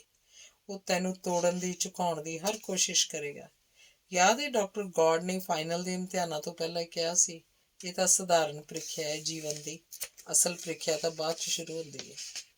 ਇੱਕ ਦਿਨ ਕਾਲਜ 'ਚ ਬਨਸਪਤੀ ਵਿਭਾਗ ਵੱਲ ਜਾਂਦਿਆਂ ਉਹਦਾ ਸਤਿ ਸ੍ਰੀ ਅਕਾਲ ਦੇ ਉੱਤਰ ਵਿੱਚ ਪ੍ਰਕਾਸ਼ ਜੀ ਨੇ ਝਿਜਕਦੇ ਹੋਏ ਕਿਹਾ, ਮਿਸਿਸ ਕਪੂਰ ਬੁਰਾ ਨਾ ਮੰਨੇ ਤਾਂ ਇੱਕ ਗੱਲ ਕਹਾਂ। ਪ੍ਰਕਾਸ਼ ਬੜੀ ਸਾਊ ਲੈਕਚਰਾਰ ਸੀ। ਅਪਰਾਜਿਤਾ ਜਾਣਦੀ ਸੀ, ਜੇ ਉਹ ਕੋਈ ਗੱਲ ਕਰੇਗੀ ਤਾਂ ਉਹ ਤੇ ਭਲੇ ਲਈ ਹੀ ਕਰੇਗੀ। ਦੱਸੋ, ਇਸ ਹਫ਼ਤੇ ਤੁਸੀਂ ਇਹ ਸਾੜੀ ਤੀਜੀ ਵਾਰ ਰਿਪੀਟ ਕੀਤੀ ਹੈ। ਕਿੰਨੀ ਉਦਾਸ ਹੋ ਗਈ ਸੀ ਉਹ ਆਪਣੇ ਕੱਪੜਿਆਂ ਵੱਲ, ਆਪਣੇ ਜੀਵਨ ਵੱਲੋਂ, ਆਪਣੀ ਹੋਂਦ ਵੱਲ। ਅਗਲੇ ਦਿਨ ਉਹਨੇ ਮੋਰ ਪੰਖੀ ਰੰਗ ਦੀ ਗੁਲਾਬੀ ਬਾਰਡਰ ਵਾਲੀ ਕਾਂਜੀਵਰਮ ਦੀ ਸਾੜੀ ਕੱਢੀ। ਸਾੜੀ ਬੰਨ੍ਹ ਕੇ ਜਦੋਂ ਉਹ ਸ਼ੀਸ਼ੇ ਦੇ ਸਾਹਮਣੇ ਖੜੀ ਹੋਈ ਤਾਂ ਉਹਨੂੰ ਇੰਝ ਲੱਗਾ ਜਿਵੇਂ ਕਿਸੇ ਨੇ ਹੌਲੀ ਜਿਹੀ ਆਖਿਆ ਹੋਵੇ, ਹਾਈ ਸਵੀਟ ਹਾਰਟ। ਐਡਰੀਨਾਲਿਨ ਦੀ ਵੱਡੀ ਡੋਜ਼। ਸਾਲਾਂ ਤੋਂ ਨਿਰਜੀਵ ਜਿਹਾ ਉਹਦਾ ਦਿਲ ਤੇਜ਼ੀ ਨਾਲ ਧੜਕਿਆ। ਉਹਨੂੰ ਇੱਕ ਭੁੱਲਿਆ ਹੋਇਆ ਚਿਹਰਾ ਯਾਦ ਆ ਗਿਆ। ਚਿਰਾਂ ਬਾਅਦ ਉਹਦੇ ਬੁੱਲ੍ਹਾਂ ਨੂੰ ਹਲਕੀ ਮੁਸਕਾਨ ਛੂਹ ਗਈ। ਹਰ ਕਿਸੇ ਨੂੰ ਜਿਉਣ ਲਈ ਇੱਕ ਮੁੱਠੀ ਅਸਮਾਨ ਚਾਹੀਦਾ ਹੈ। ਕਾਲਜ ਵਿੱਚ ਸਾਰਾ ਦਿਨ ਉਹਦਾ ਮਨ ਉਤਸ਼ਾਹਿਤ ਰਿਹਾ।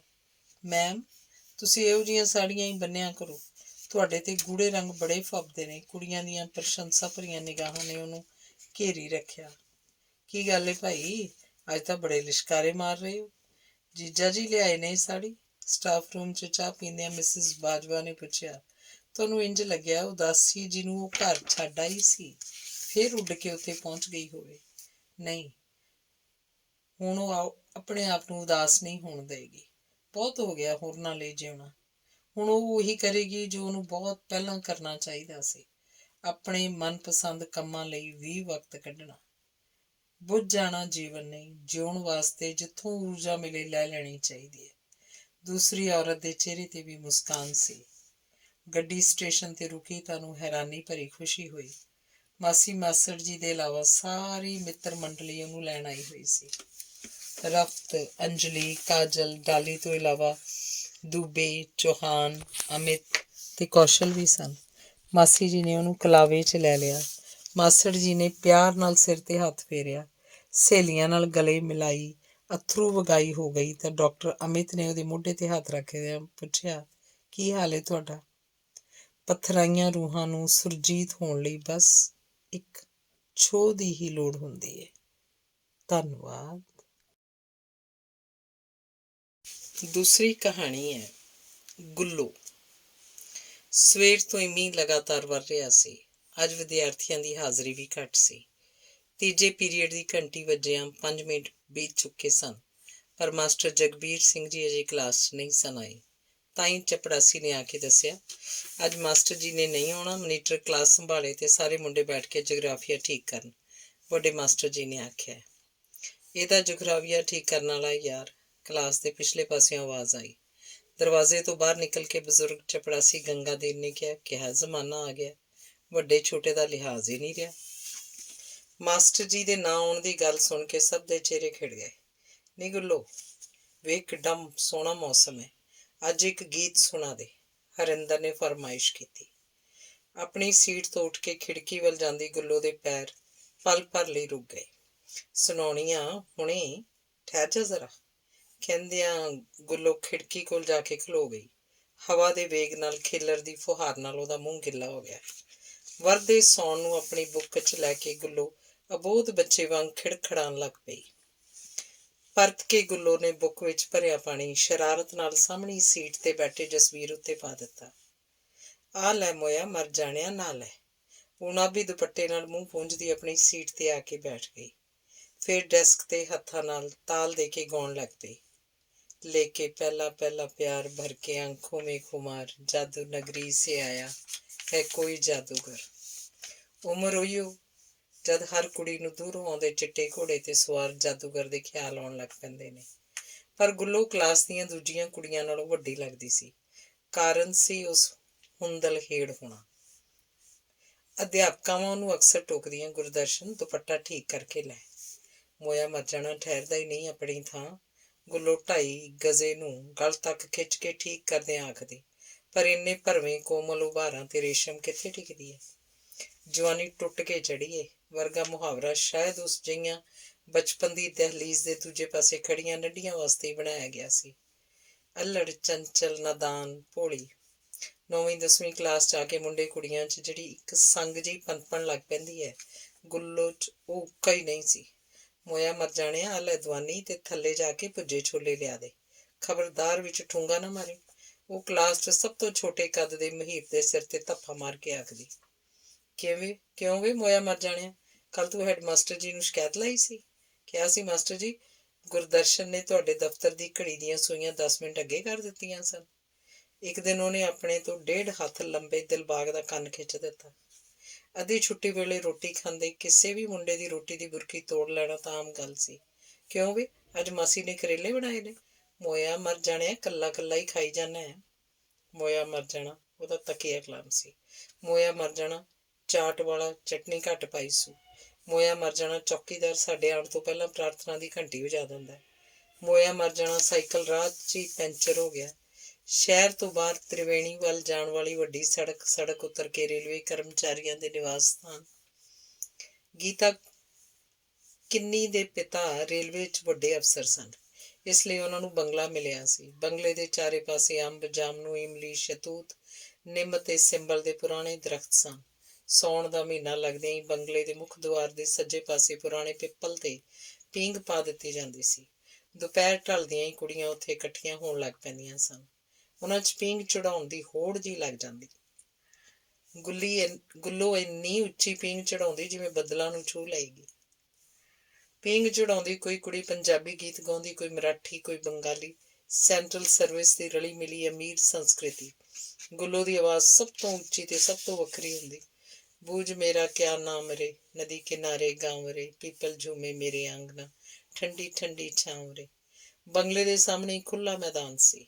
ਸ਼ਾਮ ਵੇਲੇ ਆਸ-ਪਾਸ ਦੇ ਬੱਚੇ ਵੀ ਉੱਥੇ ਖੇਡਣ ਆ ਜਾਂਦੇ। ਉਦੋਂ ਅਜੇ ਟੈਲੀਵਿਜ਼ਨ, ਕੰਪਿਊਟਰ, ਸੈੱਲਫੋਨ ਵਰਗੀਆਂ ਸੋਸ਼ਲ ਇੰਟਰੈਕਸ਼ਨ ਦੀਆਂ ਦੁਸ਼ਮਣ ਬਿਮਾਰੀਆਂ ਦਾ ਅਵਤਾਰ ਨਹੀਂ ਸੀ ਹੋਇਆ। ਬੱਚੇ ਮਿਲ ਕੇ ਕਈ ਤਰ੍ਹਾਂ ਦੀਆਂ ਖੇਡਾਂ ਖੇਡਦੇ। ਊਚ ਨੀਚ, ਪਿੱਠੂ ਗਰਮ, ਛਟਾਪੂ, ਕੋਕਲਾ ਛਪਾਕੀ, ਪੀਚੋ ਬੱਕਰੀ। ਹਰਾ ਸਮੁੰਦਰ ਗੋਪੀ ਚੰਦਰ ਬੋਲ ਮੇਰੀ ਮਛਲੀ, ਕਿੰਨਾ ਕਿੰਨਾ ਪਾਣੀ, ਇੰਨਾ ਇੰਨਾ ਪਾਣੀ। ਦੂਰੋਂ ਕਿਸੇ ਦੇ ਆਵਾਜ਼ ਮਾਰੀ, ਦੀਪੇ ਵੇ ਦੀਪੇ। ਦੋ ਬੱਚਿਆਂ ਨੇ ਇੱਕ ਦੂਜੇ ਦੇ ਹੱਥ ਫੜ ਬਾਹਾਂ ਉਤਾਂਹ ਚੁੱਕ ਸਮੁੰਦਰ ਬਣਾਇਆ ਹੋਇਆ ਸੀ। ਜਦੋਂ ਆਵਾਜ਼ ਪਈ ਤਾਂ ਦੀਪ ਸਮੁੰਦਰ ਦੇ ਐਨ ਵਿਚਕਾਰ ਸੀ। ਆਪਣਾ ਨਾਂ ਸੁਣ ਕੇ ਉਹਨੇ ਪਰਤ ਕੇ ਵੇਖਿਆ। ਉਸੇ ਵੇਲੇ ਦੋਹਾਂ ਬਾਹਾਂ ਨੇ ਉਹਨੂੰ ਘੇਰ ਲਿਆ। Out out. ਆਸ-ਪਾਸ ਆਪਣੀ ਵਾਰੀ ਦੀ ਉਡੀਕ ਵਿੱਚ ਖੜੇ ਬੱਚੇ ਇਕੱਠੇ ਬੋਲ ਪਏ। ਦੀਪ ਰੋਣੀ ਸ਼ਕਲ ਬਣਾਈ ਸਮੁੰਦਰ ਚੋਂ ਬਾਹਰ ਨਿਕਲ ਆਇਆ। ਹੁਣ ਤੱਕ ਉਹਨੂੰ ਬੁਲਾਉਣ ਵਾਲੀ ਕੁੜੀ ਲਾਗੇ ਆ ਗਈ ਸੀ। ਰੇਸ਼ਮ ਦੀਦੀ, ਤੁਸੀਂ ਮੈਨੂੰ ਆਊਟ ਕਰਾਤਾ। ਦੀਪੂ ਨੇ ਗੁੱਸੇ ਨਾਲ ਕੁੜੀ ਵੱਲ ਤੱਕਿਆ। ਦੀਪੇ, ਅੱਜ ਗੁੱਲੋ ਕਿਉਂ ਨਹੀਂ ਆਈ ਤੇਰੇ ਨਾਲ? ਮੈਨੂੰ ਨਹੀਂ ਪਤਾ, ਜਾਓ ਤੁਸੀਂ, ਮੈਂ ਨਹੀਂ ਤੁਹਾਡੇ ਨਾਲ ਬੋਲਦਾ। ਛੋਟੇ ਦੀਪ ਨੇ ਫਿਰ ਗੁੱਸਾ ਵਿਖਾਇਆ। ਤੂੰ ਤਾਂ ਮੇਰਾ ਸੋਹਣਾ ਵੀਰ ਏ, ਚੱਲ ਮੈਂ ਤੈਨੂੰ ਕੁਲਫੀ ਖਵਾਉਣੀ ਆ। ਰੇਸ਼ਮ ਨੇ ਲਾਲਚ ਦਿੱਤਾ। ਦੀਪ ਨੇ ਦੂਰ ਨਿੰਮ ਦੇ ਥੱਲੇ ਬੈਠੇ ਕੁਲਫੀ ਵਾਲੇ ਭਾਈ ਵੱਲ ਵੇਖਿਆ, ਜਿਹੜਾ ਲਾਲ ਕੱਪੜੇ ਨਾਲ ਢਕੇ ਮਟਕੇ ਚੋਂ ਕੱਢ ਕੇ ਬੋਹੜ ਦੇ ਚਿਕਨੇ ਚਮਕੀਲੇ ਹਰੇ ਪੱਤਿਆਂ ਤੇ ਰੱਖ ਕੇ ਬੱਚਿਆਂ ਨੂੰ ਕੁਲਫੀ ਦੇ ਰਿਹਾ ਸੀ। ਸੱਚ ਕਹਿੰਦੇ ਹੋ? ਦੀਪ ਨੇ ਕੁਲਫੀ ਦੇ ਨਾਂ ਤੇ ਮੂੰਹ ਚ ਆਈ ਲਾਰ ਲੰਘਾਈ। ਹਾਂ ਹਾਂ ਚੱਲ, ਪਰ ਪਹਿਲੋਂ ਦੱਸ ਅੱਜ ਗੁੱਲੋ ਕਿਉਂ ਨਹੀਂ ਆਈ? ਪੀਂਘ ਝੂਟਣ। ਸਵੇਰ ਤੋਂ ਹੀ ਰੋਂਦੀ ਪਈ ਹੈ, ਉੱਠੀ ਵੀ ਨਹੀਂ, ਰੋਟੀ ਵੀ ਨਹੀਂ ਸੂ ਖਾਧੀ। ਝਾਈ ਨੇ ਬੜਾ ਬੁਲਾਇਆ, ਬੋਲਦੀ ਨਹੀਂ। ਰੋਂਦੀ ਪਈ ਹੈ? ਰੇਸ਼ਮਾ ਤੇ ਨਿੰਮਾਂ ਦੇ ਮੂੰਹ ਇਕੱਠਾ ਹੀ ਨਿਕਲਿਆ। ਗੀਤ ਕਹਿ ਕਹੇ ਬੱਚਿਆਂ ਦਾ ਸ਼ੋਰ, ਪੀਂਘ ਝੂਟਦੀਆਂ ਮੁਟਿਆਰਾਂ ਦੀ ਹਵਾ ਚ ਲਹਿਰਾਉਂਦੇ ਦੁਪੱਟਿਆਂ ਦੀ ਮਨ ਭਾਵਨ ਸਰਸਰ ਦੀ ਆਵਾਜ਼, ਕੂਕਦੀ ਕੋਇਲ, ਚਹਿਕਦੇ ਪੰਛੀ, ਕਦੇ ਘਿਰਦੇ ਕਦੇ ਖਿੱਲਰਦੇ ਬੱਦਲ। ਪਰ ਸਾਉਣ ਦੇ ਮਹੀਨੇ ਦੀ ਉਹ ਜੀਵੰਤ ਸ਼ਾਮ ਅਚਾਨਕ ਉਦਾਸ ਹੋ ਗਈ। ਗੁੱਲੋ ਚੱਲ ਨਾ, ਤੇਰੇ ਬਿਨਾਂ ਤਾਂ ਪੀਂਘ ਝੂਟਣ ਦਾ ਮਜ਼ਾ ਹੀ ਨਹੀਂ ਆਉਂਦਾ। ਨਿੰਮੋ ਦੇ ਨਾਲ ਗੁੱਲੋ ਨੂੰ ਲੈਣ ਆਈ ਰੇਸ਼ਮ ਨੇ ਮੰਜੀ ਤੇ ਮੁੱਧੀ ਪਈ ਗੁੱਲੋ ਦਾ ਮੋਢਾ ਹਲੂਣਿਆ। ਗੁੱਲੋ, ਕੀ ਹੋ ਗਿਆ ਤੈਨੂੰ? ਮਾਸੀ ਜੀ ਨੇ ਕੁਝ ਕਹਿਤਾ? ਚਾਚਾ ਜੀ ਨੇ ਕਿਸੇ ਗੱਲੋਂ ਝਿੜਕ ਤਾਂ ਨਹੀਂ ਦਿੱਤਾ? ਨਿੰਮੋ ਘੁੰਮ ਕੇ ਉਸ ਪਾਸੇ ਗਈ ਜਿੱਧਰ ਮੂੰਹ ਕਰਕੇ ਗੁੱਲੋ ਲੰਮੀ ਪਈ ਸੀ। ਗੁੱਲੋ ਨੇ ਮੂੰਹ ਸਿਰਹਾਣੇ ਚ ਲੁਕਾ ਲਿਆ ਤੇ ਡੁਸਕ ਡੁਸਕ ਕੇ ਰੋਣ ਲੱਗ ਪਈ। ਗੁੱਲੋ, ਮੰਜੀ ਦੀ ਬਾਈ ਤੇ ਬੈਠ ਨਿੰਮੋ ਨੇ ਗੁੱਲੋ ਦੇ ਉਲਝੇ ਅੱਧ ਖੁੱਲੇ ਵਾਲਾਂ ਚ ਉਂਗਲਾਂ ਫੇਰੀਆਂ, ਜਿਨ੍ਹਾਂ ਦੇ ਸਪਰਸ਼ ਨਾਲ ਉਹਦਾ ਰੋਣਾ ਹੋਰ ਵੱਧ ਗਿਆ। ਤਾਈਓ ਇੱਕ ਪਲੇਟ ਚ ਖਾਣ ਦਾ ਸਮਾਨ ਲੈ ਕੇ ਗੁੱਲੋ ਦੀ ਮਾਂ ਕਮਰੇ ਚ ਆਈ। ਮਾਸੀ ਜੀ, ਕੀ ਗੱਲ? ਗੁੱਲੋ ਇੰਜ ਕਿਉਂ ਰੋਂਦੀ ਪਈ ਹੈ? ਕੱਲ ਤੋਂ ਕਾਲਜ ਵੀ ਨਹੀਂ ਆਈ। ਨਿੰਮੋ ਨੇ ਉੱਠ ਕੇ ਗੁੱਲੋ ਦੀ ਮਾਂ ਦੇ ਹੱਥੋਂ ਪਲੇਟ ਫੜ ਲਈ। ਬੇਟਾ, ਮੈਂ ਤਾਂ ਪੁੱਛ ਕੇ ਥੱਕ ਗਈ। ਕੱਲ ਸਵੇਰ ਦੀ ਮੰਜੇ ਤੇ ਪਈ ਰੋਈ ਜਾਂਦੀ ਹੈ, ਪਾਣੀ ਦਾ ਇੱਕ ਘੁੱਟ ਤੱਕ ਨਹੀਂ ਪੀਤਾ। ਮਾਂ ਕੁਝ ਦੇਰ ਖੜੀ ਰੋਣ ਦੇ ਵੇਗ ਨਾਲ ਗੁੱਲੋ ਦੀ ਉੱਠਦੀ ਡਿੱਗਦੀ ਪਿੱਠ ਵੇਖਦੀ ਰਹੀ। ਕੀ ਹੋ ਗਿਆ ਇਹ ਕੁੜੀ ਨੂੰ?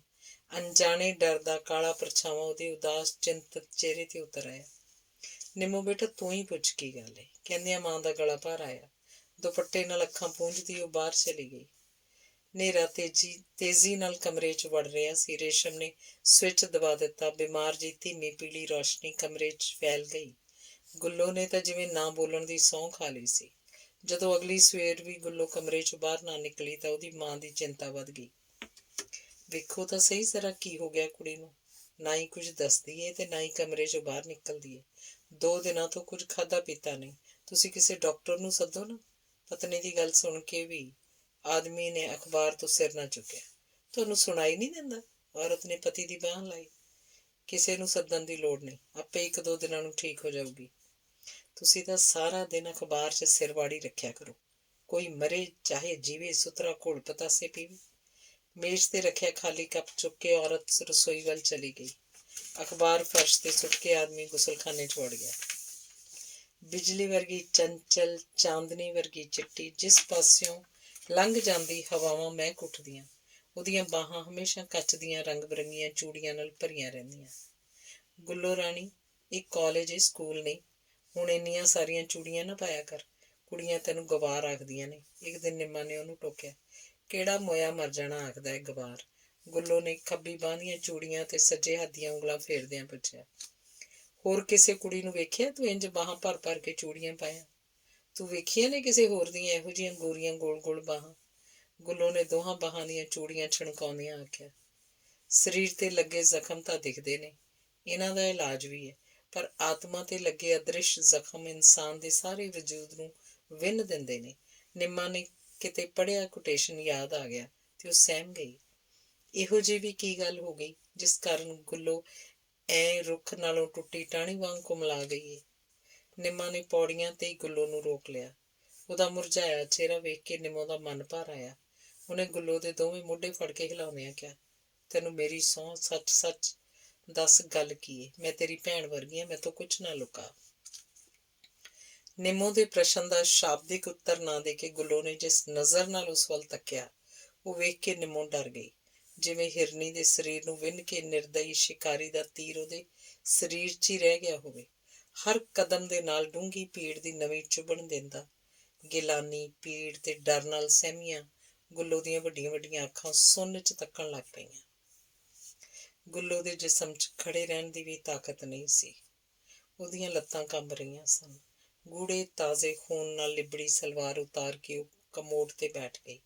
ਅੱਖਾਂ 'ਚੋਂ ਲਗਾਤਾਰ ਵਗਦੇ ਅੱਥਰੂ ਤੇ ਅੱਧ ਖੁੱਲ੍ਹੇ ਸੁੱਜੇ ਬੁੱਲ੍ਹਾਂ 'ਚੋਂ ਟਪਕਦੀ ਲਾਰ ਉਹਦੇ ਨੰਗੇ ਪੱਟ ਭਿਉਂ ਰਹੀ ਸੀ। ਗੁਸਲਖਾਨੇ ਦੀ ਟੀਨ ਦੀ ਛੱਤ ਤੇ ਪੈਂਦੇ ਮੁਸਲਾਧਾਰ ਮੀਂਹ ਦੀ ਆਵਾਜ਼ 'ਚ ਉਹਦੀਆਂ ਸਿਸਕੀਆਂ ਦਬ ਰਹੀਆਂ ਸਨ। ਬਰਸਾਤ ਦੀ ਗਰਜਦੀ ਕਾਲੀ ਲੰਮੀ ਰਾਤ ਦਾ ਬਚਿਆ ਹੋਇਆ ਅਖੀਰਲਾ ਪੈਰ ਉਹ ਸਕਤੇ ਦੀ ਹਾਲਤ 'ਚ ਬੈਠੀ ਰਹੀ। ਪੀੜ, ਡਰ ਤੇ ਠੰਡ ਦੀ ਵਜ੍ਹਾ ਨਾਲ ਜਿਸਮ ਵਿੱਚੋਂ ਉੱਠਦੀ ਕੰਬਣੀ ਉਹਦੇ ਜਿਉਂਦੇ ਹੋਣ ਦਾ ਚਿੰਨ੍ਹ ਸੀ, ਨਹੀਂ ਤਾਂ ਉਹਦੀ ਹਾਲਤ ਕਿਸੇ ਲਾਸ਼ ਵਰਗੀ ਸੀ। ਜਦੋਂ ਕਿਸੇ ਨੇ ਦਰਵਾਜ਼ਾ ਜ਼ੋਰ ਦੀ ਖੜਕਾਇਆ ਤਾਂ ਅਰਧ ਚੇਤਨਾ 'ਚੋਂ ਬਾਹਰ ਨਿਕਲੀ। ਸੁੱਜੀਆਂ ਅੱਖਾਂ ਚੁੱਕ ਕੇ ਉਹਨੇ ਦੇਖਿਆ ਗੁਸਲਖਾਨੇ ਦੇ ਦਰਵਾਜ਼ੇ ਦੇ ਉੱਤੇ ਲੱਗੀ ਜਾਲੀ 'ਚੋਂ ਸਹਿਮਿਆ ਹੋਇਆ ਚਾਨਣ ਅੰਦਰ ਝਾਕ ਰਿਹਾ ਸੀ। ਗੁੱਲੋ, ਦਰਵਾਜ਼ਾ ਖੋਲ੍ਹ। ਕਿਤੇ ਦੂਰੋਂ ਮਾਂ ਦਾ ਘਬਰਾਇਆ ਬੋਲ ਉਹਦੇ ਕੰਨਾਂ 'ਚ ਪਿਆ। ਗੁੱਲੋ ਤਰਬਕ ਕੇ ਜਿਵੇਂ ਡਰਾਵਣੇ ਸੁਪਨੇ 'ਚੋਂ ਜਾਗੀ। ਕਾਸ਼ ਇਹ ਸੁਪਨਾ ਹੀ ਹੁੰਦਾ। ਆਪਣੇ ਆਪ ਨੂੰ ਸਾਫ਼ ਕਰਕੇ ਜਦੋਂ ਉੱਠੀ ਤਾਂ ਪੀੜ ਦੀ ਇੱਕ ਤਿੱਖੀ ਚੁੱਭ ਉਹਦੀ ਕਮਰ ਦੇ ਹੇਠਲੇ ਹਿੱਸੇ 'ਚੋਂ ਹੁੰਦੀ ਹੋਈ ਸਾਰੀ ਰੀੜ੍ਹ ਦੀ ਹੱਡੀ 'ਚ ਫੈਲ ਗਈ। ਲਹੂ ਨਾਲ ਲਿਬੜੀ ਸਲਵਾਰ ਧੋ ਕੇ ਉਹਨੇ ਗੁਸਲਖਾਨੇ ਦੀ ਕਿੱਲੀ ਤੇ ਟੰਗੀ ਮਾਂ ਦੀ ਪੁਰਾਣੀ ਸਲਵਾਰ ਪਾ ਲਈ। ਫਿਰ ਦਰਵਾਜ਼ਾ ਖੋਲ੍ਹ ਕੇ ਕੁਛ ਦੇਰ ਚੌਖਟ ਫੜ ਕੇ ਦਹਿਲੀਜ਼ ਤੇ ਖਲੋਤੀ ਰਹੀ। ਮਾਂ ਸਾਹਮਣੇ ਖੜੀ ਸੀ। ਕੀ ਗੱਲ ਏ ਗਿੱਲੋ? ਤਬੀਅਤ ਤਾਂ ਠੀਕ ਹੈ ਨਾ ਤੇਰੀ? ਉਹਦਾ ਉੱਡਿਆ ਰੰਗ, ਮੁਰਝਾਇਆ ਚਿਹਰਾ, ਸੁੱਜੀਆਂ ਅੱਖਾਂ ਵੇਖ ਕੇ ਮਾਂ ਘਬਰਾ ਗਈ। ਬਿਨਾਂ ਮਾਂ ਦੀ ਗੱਲ ਦਾ ਜਵਾਬ ਦਿੱਤਿਆਂ ਗੁੱਲੋ ਪੈਰ ਘਸੀਟਦੀ ਆਪਣੇ ਕਮਰੇ 'ਚ ਚਲੀ ਗਈ, ਜਿੱਥੇ ਨਾਲ ਦੀ ਮੰਜੀ ਤੇ ਉਹਦੇ ਨਾਲੋਂ 10 ਸਾਲ ਛੋਟਾ ਭਰਾ ਸੁੱਤਾ ਹੋਇਆ ਸੀ, ਇਸ ਗੱਲ ਤੋਂ ਬੇਖਬਰ ਕਿ ਬਰਸਾਤ ਦੀ ਉਹ ਤੂਫਾਨੀ ਰਾਤ ਕਿਸ ਤੇ ਕੀ ਕਹਿਰ ਬਰਪਾ ਗਈ ਸੀ। ਕਾਲਜ ਦਾ ਪਹਿਲਾ ਸਾਲ, ਪਹਿਲਾ ਸੈਸ਼ਨ। ਅਧਿਆਪਕਾਵਾਂ ਦੇ ਨਾਲ ਆਪਣਾ ਪਨਪਣ ਵਿੱਚ ਵਕਤ ਤਾਂ ਲੱਗਦਾ ਹੀ ਹੈ, ਪਰ ਉਹਨਾਂ ਕੋਲ ਵਕਤ ਨਹੀਂ ਸੀ। ਗੱਲ ਹੀ ਕੁਝ ਐਸੀ ਸੀ। ਗੁੱਲੋ ਨੇ ਨਿੰਮੋ ਨੂੰ ਸਭ ਕੁਝ ਦੱਸ ਦਿੱਤਾ ਸੀ, ਜਿਹਨੂੰ ਸੁਣ ਕੇ ਉਹਦੇ ਲੂੰ ਕੰਡੇ ਖੜੇ ਹੋ ਗਏ ਸਨ। ਸਾਨੂੰ ਪ੍ਰਿੰਸੀਪਲ ਨਾਲ ਗੱਲ ਕਰਨੀ ਚਾਹੀਦੀ ਹੈ, ਨਿੰਮੋ ਨੇ ਗੁੱਲੋ ਨੂੰ ਸਮਝਾਇਆ। ਡਰਦੀਆਂ ਡਰਦੀਆਂ ਦੋਵੇਂ ਪ੍ਰਿੰਸੀਪਲ ਦੇ ਦਫ਼ਤਰ ਦੇ ਸਾਹਮਣੇ ਜਾ ਕੇ ਖਲੋ ਗਈਆਂ। ਹੱਥ 'ਚ ਕੁਝ ਫਾਈਲਾਂ ਫੜੀ ਬੁੱਢੇ ਚਪੜਾਸੀ ਬੂਟਾ ਰਾਮ ਨੇ ਦਫ਼ਤਰ 'ਚੋਂ ਬਾਹਰ ਨਿਕਲਦਿਆਂ ਅੰਦਰ ਪਹਿਲਾਂ ਕੌਣ ਜਾਏ ਇਸ ਸਸ਼ੋਪਨ 'ਚ ਖੜੀਆਂ ਕੁੜੀਆਂ ਨੂੰ ਆਖਿਆ, ਮੈਡਮ ਜੀ ਨਾਲ ਜੇ ਗੱਲ ਕਰਨੀ ਹੈ ਤਾਂ ਅੰਦਰ ਜਾਓ ਬੇਟਾ। ਹਰ ਯੁੱਗ ਦੀ ਆਪਣੀ ਸੀਤਾ, ਹਰ ਯੁੱਗ ਦੀ ਆਪਣੀ ਅਗਨੀ ਪ੍ਰੀਖਿਆ। ਮੇ ਆਈ ਕਮ ਇਨ ਪਲੀਜ਼? ਨਿੰਮੋ ਨੇ ਜਦੋਂ ਘਬਰਾਈ ਆਵਾਜ਼ 'ਚ ਦੁਬਾਰਾ ਪੁੱਛਿਆ ਤਾਂ ਡਾਕਟਰ ਗੁਰਚਰਨ ਕੌਰ ਜੀ ਨੇ ਆਪਣੀ ਮੇਜ਼ ਤੇ ਪਏ ਕਾਗਜ਼ਾਂ ਤੋਂ ਨਜ਼ਰ ਚੁੱਕ ਕੇ ਉਹਨਾਂ ਵੱਲ ਦੇਖਿਆ। ਯੈਸ। ਨਿੰਮੋ ਅੰਦਰ ਗਈ ਤਾਂ ਜਿਵੇਂ ਉਹਨੂੰ ਢਾਲ ਬਣਾ ਕੇ ਉਹਦੇ ਪਿੱਛੇ ਖੜੀ ਗੁੱਲੋ ਨੇ ਵੀ ਪੈਰ ਕੁਝ ਅਗਾਂਹ ਵਧਾਏ।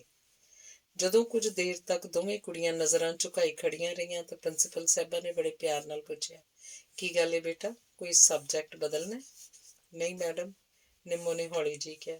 ਹੁਣ ਤੱਕ ਗੁੱਲੋ ਦੀਆਂ ਅੱਖਾਂ ਚੱਟ ਕੇ ਅੱਥਰੂ ਗੱਲ੍ਹਾਂ ਤੱਕ ਵਗ ਤੁਰੇ। ਕੀ ਗੱਲ ਏ, ਤੂੰ ਕਿਉਂ ਰੋ ਰਹੀ ਹੈ? ਪ੍ਰਿੰਸੀਪਲ ਨੇ ਪੁੱਛਿਆ ਤਾਂ ਗੁੱਲੋ ਹੋਰ ਉੱਚੀ ਉੱਚੀ ਰੋਣ ਲੱਗ ਪਈ। ਗੁਰਚਰਨ ਜੀ ਜਲਦੀ ਨਾਲ ਆਪਣੀ ਕੁਰਸੀ ਤੋਂ ਉੱਠ ਕੇ ਉਹਦੇ ਕੋਲ ਆ ਗਏ। ਅੱਜ ਤੱਕ ਉਹਨਾਂ ਨੇ ਐਡੀ ਵੱਡੀ ਕੁੜੀ ਨੂੰ ਇੰਝ ਉੱਭੜ ਕੇ ਰੋਂਦਿਆਂ ਨਹੀਂ ਸੀ ਵੇਖਿਆ। ਉਹ ਗੁੱਲੋ ਦਾ ਸਿਰ ਆਪਣੇ ਮੋਢੇ ਨਾਲ ਲਾ ਕੇ ਉਹਨੂੰ ਚੁੱਪ ਕਰਾਉਣ ਲੱਗ ਪਏ। ਇੰਝ ਥੋੜ੍ਹਾ ਰੋਈਦਾ, ਕੁੜੀਆਂ ਤਾਂ ਬੜੀਆਂ ਬਹਾਦਰ ਹੁੰਦੀਆਂ ਨੇ। ਹੁਣ ਗੁੱਲੋ ਸਿਸਕੀਆਂ ਲੈ ਲੈ ਕੇ ਰੋਣ ਲੱਗ ਪਈ। ਪ੍ਰਿੰਸੀਪਲ ਮੈਡਮ ਨੇ ਗੁੱਲੋ ਦੀ ਪਿੱਠ ਤੇ ਹੱਥ ਫੇਰਦਿਆਂ ਨਿਰਮਲਜੀਤ ਵੱਲ ਸਵਾਲੀਆ ਨਜ਼ਰਾਂ ਨਾਲ ਵੇਖਿਆ। ਮੈਡਮ? ਨੀਵੀਂ ਪਾਈ ਖੜੀ ਨਿਰਮਲਜੀਤ ਦੀ ਟੁਕੜੇ ਟੁਕੜੇ ਵਾਕਾਂ 'ਚ ਦੱਸੀ ਗੱਲ ਸੁਣ ਕੇ ਪ੍ਰਿੰਸੀਪਲ ਸਾਹਿਬਾਂ ਹੈਰਾਨ ਰਹਿ ਗਏ। ਫਿਰ ਉਹਨਾਂ ਦਾ ਸਦਾ ਮੁਸਕਾਉਂਦਾ ਸ਼ਾਂਤ ਮੁੱਖ ਮੰਡਲ ਗੁੱਸੇ ਨਾਲ ਤਿਲ ਮਿਲਾਉਣ ਲੱਗ ਪਿਆ। ਉਹਨਾਂ ਨੇ ਬਾਂਹ ਦਾ ਸਹਾਰਾ ਦੇ ਕੇ ਗੁੱਲੋ ਨੂੰ ਆਪਣੀ ਮੇਜ਼ ਦੇ ਸਾਹਮਣੇ ਪਈ ਕੁਰਸੀ ਤੇ ਬਿਠਾ ਲਿਆ ਤੇ ਪਾਣੀ ਦਾ ਗਲਾਸ ਉਸ ਵੱਲ ਵਧਾਇਆ। ਬੱਚਿਆਂ ਵਾਂਗ ਰੋਂਦੀ ਗੁੱਲੋ ਨੇ ਪਾਣੀ ਦੇ 2 ਘੁੱਟ ਭਰੇ। ਉਹਦੀਆਂ ਅੱਖਾਂ 'ਚੋਂ ਅੱਥਰੂ ਵਗੀ ਜਾ ਰਹੇ ਸਨ, ਜਿਨ੍ਹਾਂ ਨੂੰ ਉਹ ਬਾਰ-ਬਾਰ ਆਪਣੇ ਮੈਲੇ ਦੁਪੱਟੇ ਨਾਲ ਪੂੰਝ ਰਹੀ ਸੀ। ਹੁਣ ਤੱਕ ਦੇ ਕਾਰਜਕਾਲ ਦੇ ਦੌਰਾਨ ਮੈਡਮ ਗੁਰਚਰਨ ਜੀ ਦੇ ਸਾਹਮਣੇ ਇਹੋ ਜਿਹੀ ਦਿਲ ਨੂੰ ਦਹਿਲਾਉਣ ਵਾਲੀ ਸਮੱਸਿਆ ਨਹੀਂ ਸੀ ਆਈ। ਤੇਰੀ ਮਾਤਾ ਜੀ ਨੂੰ ਇਸ ਗੱਲ ਦਾ ਪਤਾ? ਗੁੱਲੋ ਨੇ ਨਾਂਹ 'ਚ ਸਿਰ ਹਿਲਾਇਆ। ਕੁਝ ਚਿਰ ਸੋਚਣ ਤੋਂ ਬਾਅਦ ਪ੍ਰਿੰਸੀਪਲ ਸਾਹਿਬਾਂ ਨੇ ਫਿਰ ਪੁੱਛਿਆ, घर च कौन कौन है? जी एक भरा है, दूजी जमात च पढ़दा है, गुल्लो ने भरे गले नाल दस्सिया। प्रिंसीपल साहिबा दी नज़र गुल्लो दे झुके हुए मूँह ते ठहर गई। गोल चेहरे ते घुंघराले वाल जिन्हां ते कई दिनां तो कंघी नहीं सी कीती गई, घड़ी घड़ी हंझू पूंझण करके लाल हो गईयां गोरियां गल्लां, सुजियां होईयां डरियां डरियां लम्मियां पलकां वालियां अखां, बचपन ते जवानी दी विचकारली लीक ते खड़ी कोमल अंगी इंज सहमी ते डरी हुई जिवें किसी बाहरले बिल्ले द्वारा खंभ नोची कबूतरी होवे। इस कुड़ी नूं पहले कित्थे देखिआ? अचानक उन्हां दियां नज़रां दे सामने एक हसदा मुस्कुरांदा खिड़िया खिड़िया चेहरा उभर आया। तुमने तो देखा होगा उसको सितारे, आओ जरा मेरे संग मिलके पुकारो, लेके पहला पहला प्यार। कॉलेज ਦੇ ਪਹਿਲੇ ਸਾਲ 'ਚ ਐਡਮਿਸ਼ਨ ਲੈਣ ਵਾਲੀਆਂ ਕੁੜੀਆਂ ਦੇ ਸਵਾਗਤ ਵਾਸਤੇ ਰੱਖੀ ਪਾਰਟੀ 'ਚ ਉਹ ਝੂਮ ਝੂਮ ਕੇ ਗਾ ਰਹੀ ਸੀ। ਵੱਡੇ ਹਾਲ 'ਚ ਜਮ੍ਹਾਂ ਕਾਲਜ ਦੀਆਂ ਸਾਰੀਆਂ ਕੁੜੀਆਂ ਉਹਦੇ ਗੀਤ ਦੇ ਨਾਲ ਤਾੜੀਆਂ ਵਜਾ ਰਹੀਆਂ ਸਨ, ਪਰ ਉਹ ਕਮਲ ਜਿਹਾ ਖਿੜਿਆ ਚਿਹਰਾ ਇੰਜ ਮੁਰਝਾਇਆ ਹੋਇਆ ਸੀ ਜਿਵੇਂ ਮਾਲੀ ਗੁਲਦਾਨ 'ਚ ਫੁੱਲ ਰੱਖ ਕੇ ਪਾਣੀ ਪਾਉਣਾ ਭੁੱਲ ਗਿਆ ਹੋਵੇ। ਸ੍ਰੀਮਤੀ ਗੁਰਚਰਨ ਜੀ ਦੇ ਕਲੇਜੇ ਦਾ ਰੁੱਗ ਭਰਿਆ ਗਿਆ। ਓ ਮਾਈ ਗॉड! ਉਹਨਾਂ ਦੇ ਮੂੰਹ ਅਚਨਚੇਤ ਹੀ ਨਿਕਲ ਗਿਆ। ਗੁੱਲੋ ਦੀਆਂ ਹਿਚਕੀਆਂ ਅਜੇ ਵੀ ਬੰਦ ਨਹੀਂ ਸੀ ਹੋਈਆਂ। ਉਹਦੀ ਕੁਰਸੀ ਦੇ ਪਿੱਛੇ ਖੜੀ ਨਿੰਮੋ ਦੀਆਂ ਅੱਖਾਂ ਵਿੱਚੋਂ ਵੀ ਅੱਥਰੂ ਵਗ ਤੁਰੇ। ਮੈਡਮ ਆਪਣੀ ਕੁਰਸੀ 'ਤੇ ਆ ਕੇ ਬੈਠ ਗਏ। ਮਾਮਲਾ ਗੰਭੀਰ ਸੀ। ਕਾਲਜ ਦੀਆਂ ਕੁਝ ਸੀਨੀਅਰ ਅਧਿਆਪਕਾਵਾਂ ਨਾਲ ਸਲਾਹ ਮਸ਼ਵਰਾ ਕਰਨ ਤੋਂ ਬਾਅਦ ਹੀ ਕੋਈ ਫੈਸਲਾ ਲੈਣਾ ਚਾਹੀਦਾ, ਉਹ ਸੋਚ ਰਹੇ ਸਨ। ਉਹਨਾਂ ਨੇ ਚਪੜਾਸੀ ਨੂੰ ਬੁਲਾਉਣ ਵਾਸਤੇ ਘੰਟੀ ਵਜਾ ਕੇ ਗੁੱਲੋ ਵੱਲ ਦੇਖਿਆ। ਗੁਰਦਰਸ਼ਨ, ਤੂੰ ਫਿਕਰ ਨਾ ਕਰ, ਅਸੀਂ ਸਾਰੇ ਤੇਰੇ ਨਾਲ ਹਾਂ, ਪਰ ਤੂੰ ਘਰ ਜਾ ਕੇ ਆਪਣੀ ਮਾਂ ਨੂੰ ਸਭ ਕੁਝ ਦੱਸ ਦੇ। ਕੁੜੀਆਂ ਦੇ ਜਾਣ ਤੇ ਬਾਅਦ ਮੈਡਮ ਨੇ ਦੋਵਾਂ ਹੱਥਾਂ ਦੀਆਂ ਉਂਗਲਾਂ ਨਾਲ ਫੁੜਫੁੜੀਆਂ ਦਬਾ ਕੇ ਅੱਖਾਂ ਬੰਦ ਕਰ ਲਈਆਂ। ਗੁੱਲੋ ਦਾ ਭੋਲਾ ਮੁਰਝਾਇਆ ਹੰਝੂਆਂ ਨਾਲ ਗਿੱਲਾ ਕੋਮਲ ਮੂੰਹ ਉਹਨਾਂ ਦੀਆਂ ਅੱਖਾਂ ਦੇ ਸਾਹਮਣੇ ਘੁੰਮਦਾ ਰਿਹਾ। ਪਾਪੀ, ਕਮੀਨਾ, ਦੁਰਾਚਾਰੀ, ਇਹੋ ਜਿਹੇ ਜੰਗਲੀ ਬੰਦਿਆਂ ਦੀ ਖੱਲ ਉਧੇੜ ਦੇਣੀ ਚਾਹੀਦੀ ਹੈ। ਦਰਵਾਜ਼ੇ 'ਚ ਖੜਾ ਚੌਕੀਦਾਰ ਹੈਰਾਨ ਸੀ। ਅੱਜ ਤੱਕ ਉਹਨੇ ਮੈਡਮ ਨੂੰ ਇੰਨੇ ਗੁੱਸੇ 'ਚ ਨਹੀਂ ਸੀ ਵੇਖਿਆ। ਆਕਾਸ਼ ਘਿਰਿਆ ਹੋਇਆ ਸੀ। ਕਦੇ ਕਦੇ ਬੱਦਲ ਗਰਜ ਰਹੇ ਸਨ, ਪਰ ਬਾਰਿਸ਼ ਪਤਾ ਨਹੀਂ ਕਿਹਦੀ ਉਡੀਕ 'ਚ ਰੁਕੀ ਹੋਈ ਸੀ। ਗੱਲ ਸੁਣਦਿਆਂ ਹੀ ਵਕਤ ਤੋਂ ਪਹਿਲਾਂ ਢਲਦੀ ਸ਼ਾਮ ਦਾ ਰੁੱਖਾਂ ਥੱਲੇ ਗਹਿਰਾਉਂਦਾ ਹਨੇਰਾ ਕਮਰੇ ਦੀਆਂ ਖਿੜਕੀਆਂ ਵਿੱਚੋਂ ਅੰਦਰ ਵੜਨ ਲੱਗ ਪਿਆ। ਗੁੱਲੋ ਦੀ ਮਾਂ ਨੂੰ ਇੰਝ ਲੱਗਿਆ ਜਿਵੇਂ ਛੱਤ ਦਾ ਇੱਕ ਇੱਕ ਸ਼ਤੀਰ ਟੁੱਟ ਕੇ ਉਹਦੇ ਸਿਰ ਤੇ ਡਿੱਗਣ ਲੱਗ ਪਿਆ ਹੋਵੇ। ਉਹ ਪਾਗਲਾਂ ਵਾਂਗ ਨਹੀਂ ਨਹੀਂ ਕਹਿੰਦੀ ਮੰਜੀ ਤੋਂ ਉੱਠ ਕੇ ਖੜੀ ਹੋ ਗਈ। ਨਹੀਂ, ਇਹ ਸੱਚ ਨਹੀਂ ਹੈ, ਇੰਝ ਨਹੀਂ ਹੋ ਸਕਦਾ। ਉਹਦੇ ਮੂੰਹੋਂ ਵਿਰਲਾਪ ਜਿਹੀ ਆਵਾਜ਼ ਨਿਕਲੀ। ਮਾਸੀ ਜੀ, ਇਹ ਸੱਚ ਹੈ। ਗੁੱਲੋ ਨੇ ਮੈਨੂੰ ਆਪ ਸਭ ਕੁਝ ਦੱਸਿਆ। ਨਿੰਮੋ ਦੀ ਦੁਬਾਰਾ ਕਈ ਗੱਲ ਸੁਣ ਕੇ ਗੁੱਲੋ ਦੀ ਮਾਂ ਆਪਣੇ ਵਾਲ ਪੁੱਟਣ ਲੱਗ ਪਈ। ਹਾਏ ਵੇ ਰੱਬਾ, ਮੈਂ ਕੀ ਕਰਾਂ, ਕਿੱਧਰ ਜਾਵਾਂ, ਕਿਹੜੇ ਖੂਹ 'ਚ ਡਿੱਗਾਂ। ਕਹਿੰਦਿਆਂ ਉਹ ਆਪਣਾ ਮੱਥਾ ਜ਼ੋਰ ਜ਼ੋਰ ਦੀ ਦੀਵਾਰ ਨਾਲ ਮਾਰਨ ਲੱਗ ਪਈ। ਉਹਦੇ ਮੱਥੇ 'ਚੋਂ ਲਹੂ ਨਿਕਲ ਆਇਆ। ਜੇਕਰ ਗੁੱਲੋ ਤੇ ਨਿੰਮਾਂ ਫੜ ਨਾ ਲੈਂਦੀਆਂ ਤਾਂ ਉਹ ਕੰਧ ਨਾਲ ਸਿਰ ਮਾਰ ਮਾਰ ਕੇ ਆਪਣੀ ਜਾਨ ਦੇ ਦਿੰਦੇ। ਉਹ ਕੁਝ ਦੇਰ ਪਾਗਲਾਂ ਵਾਂਗ ਚੀਕਾਂ ਮਾਰਦੀ ਰਹੀ। ਫਿਰ ਉਹਨੇ ਬੁੱਤ ਵਾਂਗ ਖੜੀ ਬੇਟੀ ਨੂੰ ਕਲਾਵੇ 'ਚ ਲੈ ਲਿਆ ਤੇ ਦੋਵੇਂ ਮਿਲ ਕੇ ਆਪਣੀ ਬਦਕਿਸਮਤੀ ਤੇ ਰੋਣ ਲੱਗ ਪਈਆਂ। ਨਿੰਮਾਂ ਕੋਲੋਂ ਉੱਥੇ ਹੋਰ ਨਾ ਠਹਿਰ ਹੋਇਆ। ਸੀਨੀਅਰ ਅਧਿਆਪਕਾਵਾਂ ਦੀ ਮੀਟਿੰਗ 'ਚ ਇਹ ਨਿਸ਼ਕਰਸ਼ ਕੱਢਿਆ ਗਿਆ ਕਿ ਮਾਮਲਾ ਘਰੇਲੂ ਸ਼ੋਸ਼ਣ ਦਾ ਹੈ। ਕੁੜੀ ਨਾਬਾਲਗ ਹੈ। ਪੁਲਿਸ ਕੇਸ ਬਣਦਾ ਹੈ। ਅਗਲੇ ਦਿਨ ਪ੍ਰਿੰਸੀਪਲ ਸਾਹਿਬਾ ਨੇ ਗੁੱਲੋ ਨੂੰ ਆਪਣੇ ਆਫਿਸ 'ਚ ਬੁਲਾ ਕੇ ਸਮਝਾਇਆ, ਤੂੰ ਆਪਣੀ ਮਾਂ ਜਾਂ ਕਿਸੇ ਹੋਰ ਰਿਸ਼ਤੇਦਾਰ ਨੂੰ ਨਾਲ ਲੈ ਕੇ ਥਾਣੇ 'ਚ ਰਿਪੋਰਟ ਲਿਖਵਾ, ਅਸੀਂ ਵੇਖਾਂਗੇ ਤੇਰੇ ਬਾਪ ਵਰਗੇ ਦਰਿੰਦੇ ਨੂੰ ਸਖਤ ਤੋਂ ਸਖਤ ਸਜ਼ਾ ਮਿਲੇ। ਤੂਫਾਨਾਂ 'ਚ ਦੀਵਾ ਆਪਣੇ ਬਲਬੂਤੇ ਤੇ ਬਲਦਾ ਰਹੇ ਤਾਂ ਬਲਦਾ ਰਹੇ, ਨਹੀਂ ਤਾਂ ਉਹਨੂੰ ਬੁੱਝਣ ਤੋਂ ਬਚਾਉਣ ਲਈ ਕੌਣ ਆਪਣੇ ਹੱਥ ਸਾੜਦਾ। ਬੇਸ਼ੱਕ ਗੱਲ ਕੁਝ ਸੀਨੀਅਰ ਅਧਿਆਪਕਾਵਾਂ ਨੂੰ ਭਰੋਸੇ 'ਚ ਲੈ ਕੇ ਕਹੀ ਗਈ ਸੀ, ਪਰ ਕੁਝ ਹੀ ਚਿਰ 'ਚੋਂ ਜੰਗਲ ਦੀ ਅੱਗ ਵਾਂਗ ਸਾਰੇ ਕਾਲਜ 'ਚ ਫੈਲ ਗਈ। ਜਿਹੜੀਆਂ ਕੁੜੀਆਂ ਗੁੱਲੋ ਗੁੱਲੋ ਕਰਦੀਆਂ ਉਹਦੇ ਪਿੱਛੇ ਪਿੱਛੇ ਘੁੰਮਦੀਆਂ ਸਨ, ਹੁਣ ਉਹ ਤੋਂ ਇੰਝ ਨਜ਼ਰਾਂ ਚੁਰਾ ਰਹੀਆਂ ਸਨ ਜਿਵੇਂ ਉਹਨੂੰ ਛੂਤ ਦੀ ਬਿਮਾਰੀ ਲੱਗ ਗਈ ਹੋਵੇ। ਛੁੱਟੀ ਹੋਣ ਤੋਂ ਬਹੁਤ ਪਹਿਲਾਂ ਹੀ ਗੁੱਲੋ ਕਿਸੇ ਨੂੰ ਦੱਸੇ ਬਿਨਾਂ ਘਰ ਚਲੀ ਗਈ। ਦਰਵਾਜ਼ੇ ਦੇ ਸਾਹਮਣੇ ਵਾਲੀ ਕੰਧ ਤੇ ਚਰਖਾ ਕੱਤਦੇ ਰਾਸ਼ਟਰਪਿਤਾ ਦੀ ਟੁੱਟੇ ਫਰੇਮ ਵਾਲੀ ਪੁਰਾਣੀ ਤਸਵੀਰ ਲਟਕ ਰਹੀ ਸੀ। ਉਸ ਵੱਲ ਪਿੱਠ ਕਰਕੇ ਬੈਠਾ ਥਾਣੇਦਾਰ ਆਪਣੇ ਸਾਹਮਣੇ ਪਏ ਮੇਜ਼ ਤੇ ਰੱਖੇ ਡੰਡੇ ਦੇ ਨਾਲ ਨਾਲ ਆਪਣੀਆਂ ਲੱਤਾਂ ਵੀ ਹਿਲਾ ਰਿਹਾ ਸੀ। ਮੇਜ਼ ਦੇ ਦੂਜੇ ਪਾਸੇ ਗੁੱਲੋ ਆਪਣੀ ਮਾਂ ਦੇ ਨਾਲ ਅਪਰਾਧੀ ਜੀ ਖੜੀ ਸੀ। ਉਹਨਾਂ ਦੇ ਕੋਲ ਖੜਾ ਪੁਰਾਣੀ ਵਰਦੀ ਪਾਈ ਵੱਡੀ ਗੁੱਗੜ ਵਾਲਾ ਸਿਪਾਹੀ ਉਬਾਸੀ ਰੋਕਣ ਦੀ ਕੋਸ਼ਿਸ਼ ਕਰ ਰਿਹਾ ਸੀ। ਹਾਂ, ਕੀ ਕਰਦਾ ਸੀ ਤੇਰਾ ਬਾਪ ਤੇਰੇ ਨਾਲ? ਥਾਣੇਦਾਰ ਨੇ ਗੁੱਲੋ ਨੂੰ ਸਿਰ ਤੋਂ ਪੈਰਾਂ ਤੱਕ ਘੂਰਦਿਆਂ ਪੁੱਛਿਆ। ਕੁਛ ਦੇਰ ਦੇ ਬਾਅਦ ਗੁੱਲੋ ਦੀ ਆਵਾਜ਼ ਕਿਸੇ ਅੰਨੇ ਖੂਹ 'ਚੋਂ ਨਿਕਲੀ। ਜੀ ਬਲਾਤਕਾਰ। ਕਿੰਨੀ ਵਾਰ ਕੀਤਾ? ਥਾਣੇਦਾਰ ਦੀਆਂ ਅੱਖਾਂ ਗੁੱਲੋ ਦੇ ਮੂੰਹ ਤੇ ਚਿਪਕ ਗਈਆਂ। ਗੁੱਲੋ ਦਾ ਸਿਰ ਹੋਰ ਝੁਕ ਗਿਆ। ਉਹਨੇ ਕੋਈ ਜਵਾਬ ਨਾ ਦਿੱਤਾ। ਪਹਿਲਾਂ FIR ਕਿਉਂ ਨਹੀਂ ਲਗਵਾਈ? ਜੀ ਪਹਿਲਾਂ? ਗੁੱਲੋ ਨੂੰ ਗੱਲ ਸਮਝ ਨਾ ਆਈ। ਉਹਦੀਆਂ ਅੱਖਾਂ ਫੇਰ ਭਰ ਗਈਆਂ। ਰੋਣਾ ਬੰਦ ਕਰ ਤੇ ਮੇਰੇ ਵੱਲ ਵੇਖ ਕੇ ਠੀਕ ਠੀਕ ਜਵਾਬ ਦੇ। ਥਾਣੇਦਾਰ ਦਾ ਸਾਹ ਹੋਰ ਤੇਜ਼ ਹੋ ਗਿਆ। ਕੀ ਤੈਨੂੰ ਇਸ ਵਿੱਚ ਮਜ਼ਾ? ਜਿਵੇਂ ਕਿਸੇ ਨੇ ਹੱਥ ਤੇ ਅੰਗਾਰਾ ਰੱਖਤਾ ਹੋਵੇ। ਗੁੱਲੋ ਨੂੰ ਬਾਂਹ ਦਾ ਸਹਾਰਾ ਦੇਈ ਖੜੀ ਮਾਂ ਤੜਫ ਉੱਠੀ। ਹਰਾਮਦਿਆ ਜਣਿਆ, ਘਰ ਜਾ ਕੇ ਆਪਣੀ ਭੈਣ ਦਾ, ਆਪਣੀ ਕੁੜੀ ਦਾ ਬਲਾਤਕਾਰ ਕਰ, ਫੇਰ ਉਹਨਾਂ ਨੂੰ ਪੁੱਛੀਏ ਇਹ ਗੱਲ। ਇਹ ਬੁੱਢੀਏ, ਜ਼ਬਾਨ ਸੰਭਾਲ ਕੇ ਗੱਲ ਕਰ, ਨਹੀਂ ਤਾਂ ਹੁਣੇ ਗੁੱਤੋਂ ਫੜ ਕੇ ਪੱਖੇ ਨਾਲ ਪੁੱਠਾ ਲਮਕਾ ਦਿਆਂਗਾ। ਮੈਨੂੰ ਤਾਂ ਇਹਦੇ 'ਚ ਤੇਰੀ ਵੀ ਮਿਲੀ ਭੁਗਤ ਲੱਗਦੀ ਹੈ। ਹੁਣ ਆਖਦੀ ਹੈ ਕਿ ਬਾਪ ਨੇ ਕੁਕਰਮ ਕੀਤਾ। ਤੂੰ ਅੰਨੀ ਹੈ? ਘਰ 'ਚ ਸਭ ਕੁਝ ਹੁੰਦਾ ਰਿਹਾ, ਤੈਨੂੰ ਦਿਸਿਆ ਹੀ ਨਹੀਂ? ਬਦਤਮੀਜ਼ੀ ਸ਼ੁਰੂ ਥਾਣੇਦਾਰ ਨੇ ਕੀਤੀ। ਇੱਟ ਪਈ ਦਾ ਤਾਂ ਜਵਾਬ ਪੱਥਰ ਨਾਲ ਦੇਣ ਤੇ ਉਤਰ ਆਇਆ। ਬਾਹਰ ਕੱਢ ਇਹਨਾਂ ਰੰਡੀਆਂ ਨੂੰ, ਸਮਾਜ 'ਚ ਗੰਦ ਫੈਲਾਇਆ ਹੋਇਆ। ਕੀ ਆਖਿਆ ਹੈ ਤੂੰ ਮੋਇਆ ਮਰ ਜਾਣਿਆ? ਗੁੱਲੋ ਕੁਰਸੀ ਤੇ ਬੈਠੇ ਥਾਣੇਦਾਰ ਵੱਲ ਸ਼ੇਰਨੀ ਵਾਂਗ ਝਪਟੀ। ਜੇਕਰ ਸਿਪਾਹੀ ਵਿਚਕਾਰ ਨਾ ਆ ਜਾਂਦਾ ਤਾਂ ਉਹ ਥਾਣੇਦਾਰ ਦਾ ਮੂੰਹ ਨੋਚ ਲੈਂਦੀ। ਕੁੜੀ ਦੀਆਂ ਅੱਖਾਂ 'ਚੋਂ ਨਿਕਲਦੇ ਅੰਗਾਰੇ ਵੇਖ ਕੇ ਥਾਣੇਦਾਰ ਖੜਾ ਹੋ ਗਿਆ। ਰੁਲਦੂ ਰਾਮ, ਜਦ ਤੱਕ ਕੋਈ ਮਰਦ ਨਾਲ ਨਾ ਆਏ ਇਹਨਾਂ ਦੀ FIR ਨਾ ਲਿਖੀ। ਇਹ ਕਹਿ ਕੇ ਥਾਣੇਦਾਰ ਕਮਰੇ 'ਚੋਂ ਬਾਹਰ ਚਲਾ ਗਿਆ। ਹੁਣ ਗੁੱਲੋ ਨੇ ਮਾਂ ਨੂੰ ਬਾਂਹ ਦਾ ਆਸਰਾ ਦਿੱਤਾ ਹੋਇਆ ਸੀ। ਥਾਣੇ ਤੋਂ ਪਰਤ ਕੇ ਗੁੱਲੂ ਦੀ ਮਾਂ ਦੀ ਮਨੋਦਸ਼ਾ ਪਾਗਲਾਂ ਵਰਗੀ ਹੋ ਗਈ। ਉਹ ਦਰਵਾਜ਼ੇ 'ਚ ਖੜੋ ਕੇ ਉੱਚੀ ਉੱਚੀ ਵੈਣ ਪਾਉਣ ਲੱਗ ਪਈ। ਵੇ ਲੋਕੋ, ਮੈਂ ਲੁੱਟੀ ਗਈ, ਖਾ ਗਿਆ ਮੇਰੀ ਧੀ ਨੂੰ। ਉਹ ਆਪਣੀ ਧੀ ਦੀ ਇੱਜ਼ਤ ਲੁੱਟ ਲਈ ਦਰਿੰਦੇ ਨੇ। ਵੇ ਰੱਬਾ, ਮੈਂ ਕੀ ਕਰਾਂ, ਕਿੱਥੇ ਜਾਵਾਂ? ਇਹ ਤੋਂ ਪਹਿਲਾਂ ਕਿ ਗੁੱਲੋ ਨੂੰ ਸੰਭਾਲਦੀ, ਉਹ ਜ਼ਮੀਨ ਤੇ ਬੈਠ ਕੇ ਆਪਣੇ ਖਿਲਰੇ ਵਾਲ ਪੁੱਟਣ ਲੱਗ ਪਈ। ਉਹਦਾ ਇੰਜ ਰੋਣਾ ਬਿਲਕਣਾ ਸੁਣ ਕੇ ਆਸ-ਪਾਸ ਦੇ ਲੋਕ ਘਰਾਂ 'ਚੋਂ ਬਾਹਰ ਨਿਕਲ ਆਏ। ਸਭ ਹੈਰਾਨ ਸਨ। ਕੀ ਕਹਿ ਰਹੀ ਹੈ ਗੁੱਲੋ ਦੀ ਮਾਂ? ਉਹਦੀ ਹਾਲਤ ਵੇਖ ਕੇ ਇੰਝ ਲੱਗਦਾ ਸੀ ਜਿਵੇਂ ਉਹਨੂੰ ਪਾਗਲਪਨ ਦਾ ਦੌਰਾ ਪੈ ਗਿਆ ਹੋਵੇ। ਖਿਲਰੇ ਰੁੱਖੇ ਵਾਲ, ਮੱਥੇ ਤੇ ਜ਼ਖਮ 'ਚੋਂ ਭਰਵੱਟਿਆਂ ਤੱਕ ਵਗਿਆ ਸੁੱਕਾ ਲਹੂ, ਰੋ ਰੋ ਕੇ ਸੁੱਜੀਆਂ ਅੱਖਾਂ, ਭੁੰਜੇ ਪਿਆ ਦੁਪੱਟਾ। ਕੁਝ ਔਰਤਾਂ ਗੁੱਲੋ ਦੀ ਮਾਂ ਨੂੰ ਅੰਦਰ ਲੈ ਗਈਆਂ। ਗੁਆਂਢ 'ਚ ਰਹਿਣ ਵਾਲੇ ਕੁਰੈਸ਼ੀ ਸਾਹਿਬ ਦੇ ਪਿਤਾ ਜੀ ਨੇ ਦਰਵਾਜ਼ੇ ਦੇ ਨਾਲ ਟੁੱਟੀ ਡਾਲ ਜਿਹੀ ਖੜੀ ਗੁੱਲੋ ਦੇ ਸਿਰ ਤੇ ਹੱਥ ਰੱਖ ਕੇ ਆਖਿਆ, ਆਪ ਅੰਦਰ अपनी अम्मी के पास चलें, हम देखते हैं क्या करना है। ਛੋਟਾ ਦੀਪ ਸਖਤੇ ਦੀ ਹਾਲਤ ਵਿੱਚ ਸੀ। ਉਹ ਕਦੇ ਰੋਂਦੀ ਮਾਂ ਵੱਲ ਵੇਖਦਾ, ਕਦੇ ਬੁੱਤ ਬਣੀ ਭੈਣ ਵੱਲ। ਨਾਲ ਦੇ ਕਮਰੇ 'ਚ ਆਦਮੀ ਇੱਕ ਬਕਸੇ 'ਚ ਕੁਝ ਕੱਪੜੇ ਰੱਖਦਾ ਬੁੜ ਕਰ ਰਿਹਾ ਸੀ। ਪਾਗਲ ਹੋ ਗਈ ਹੈ ਔਰਤ।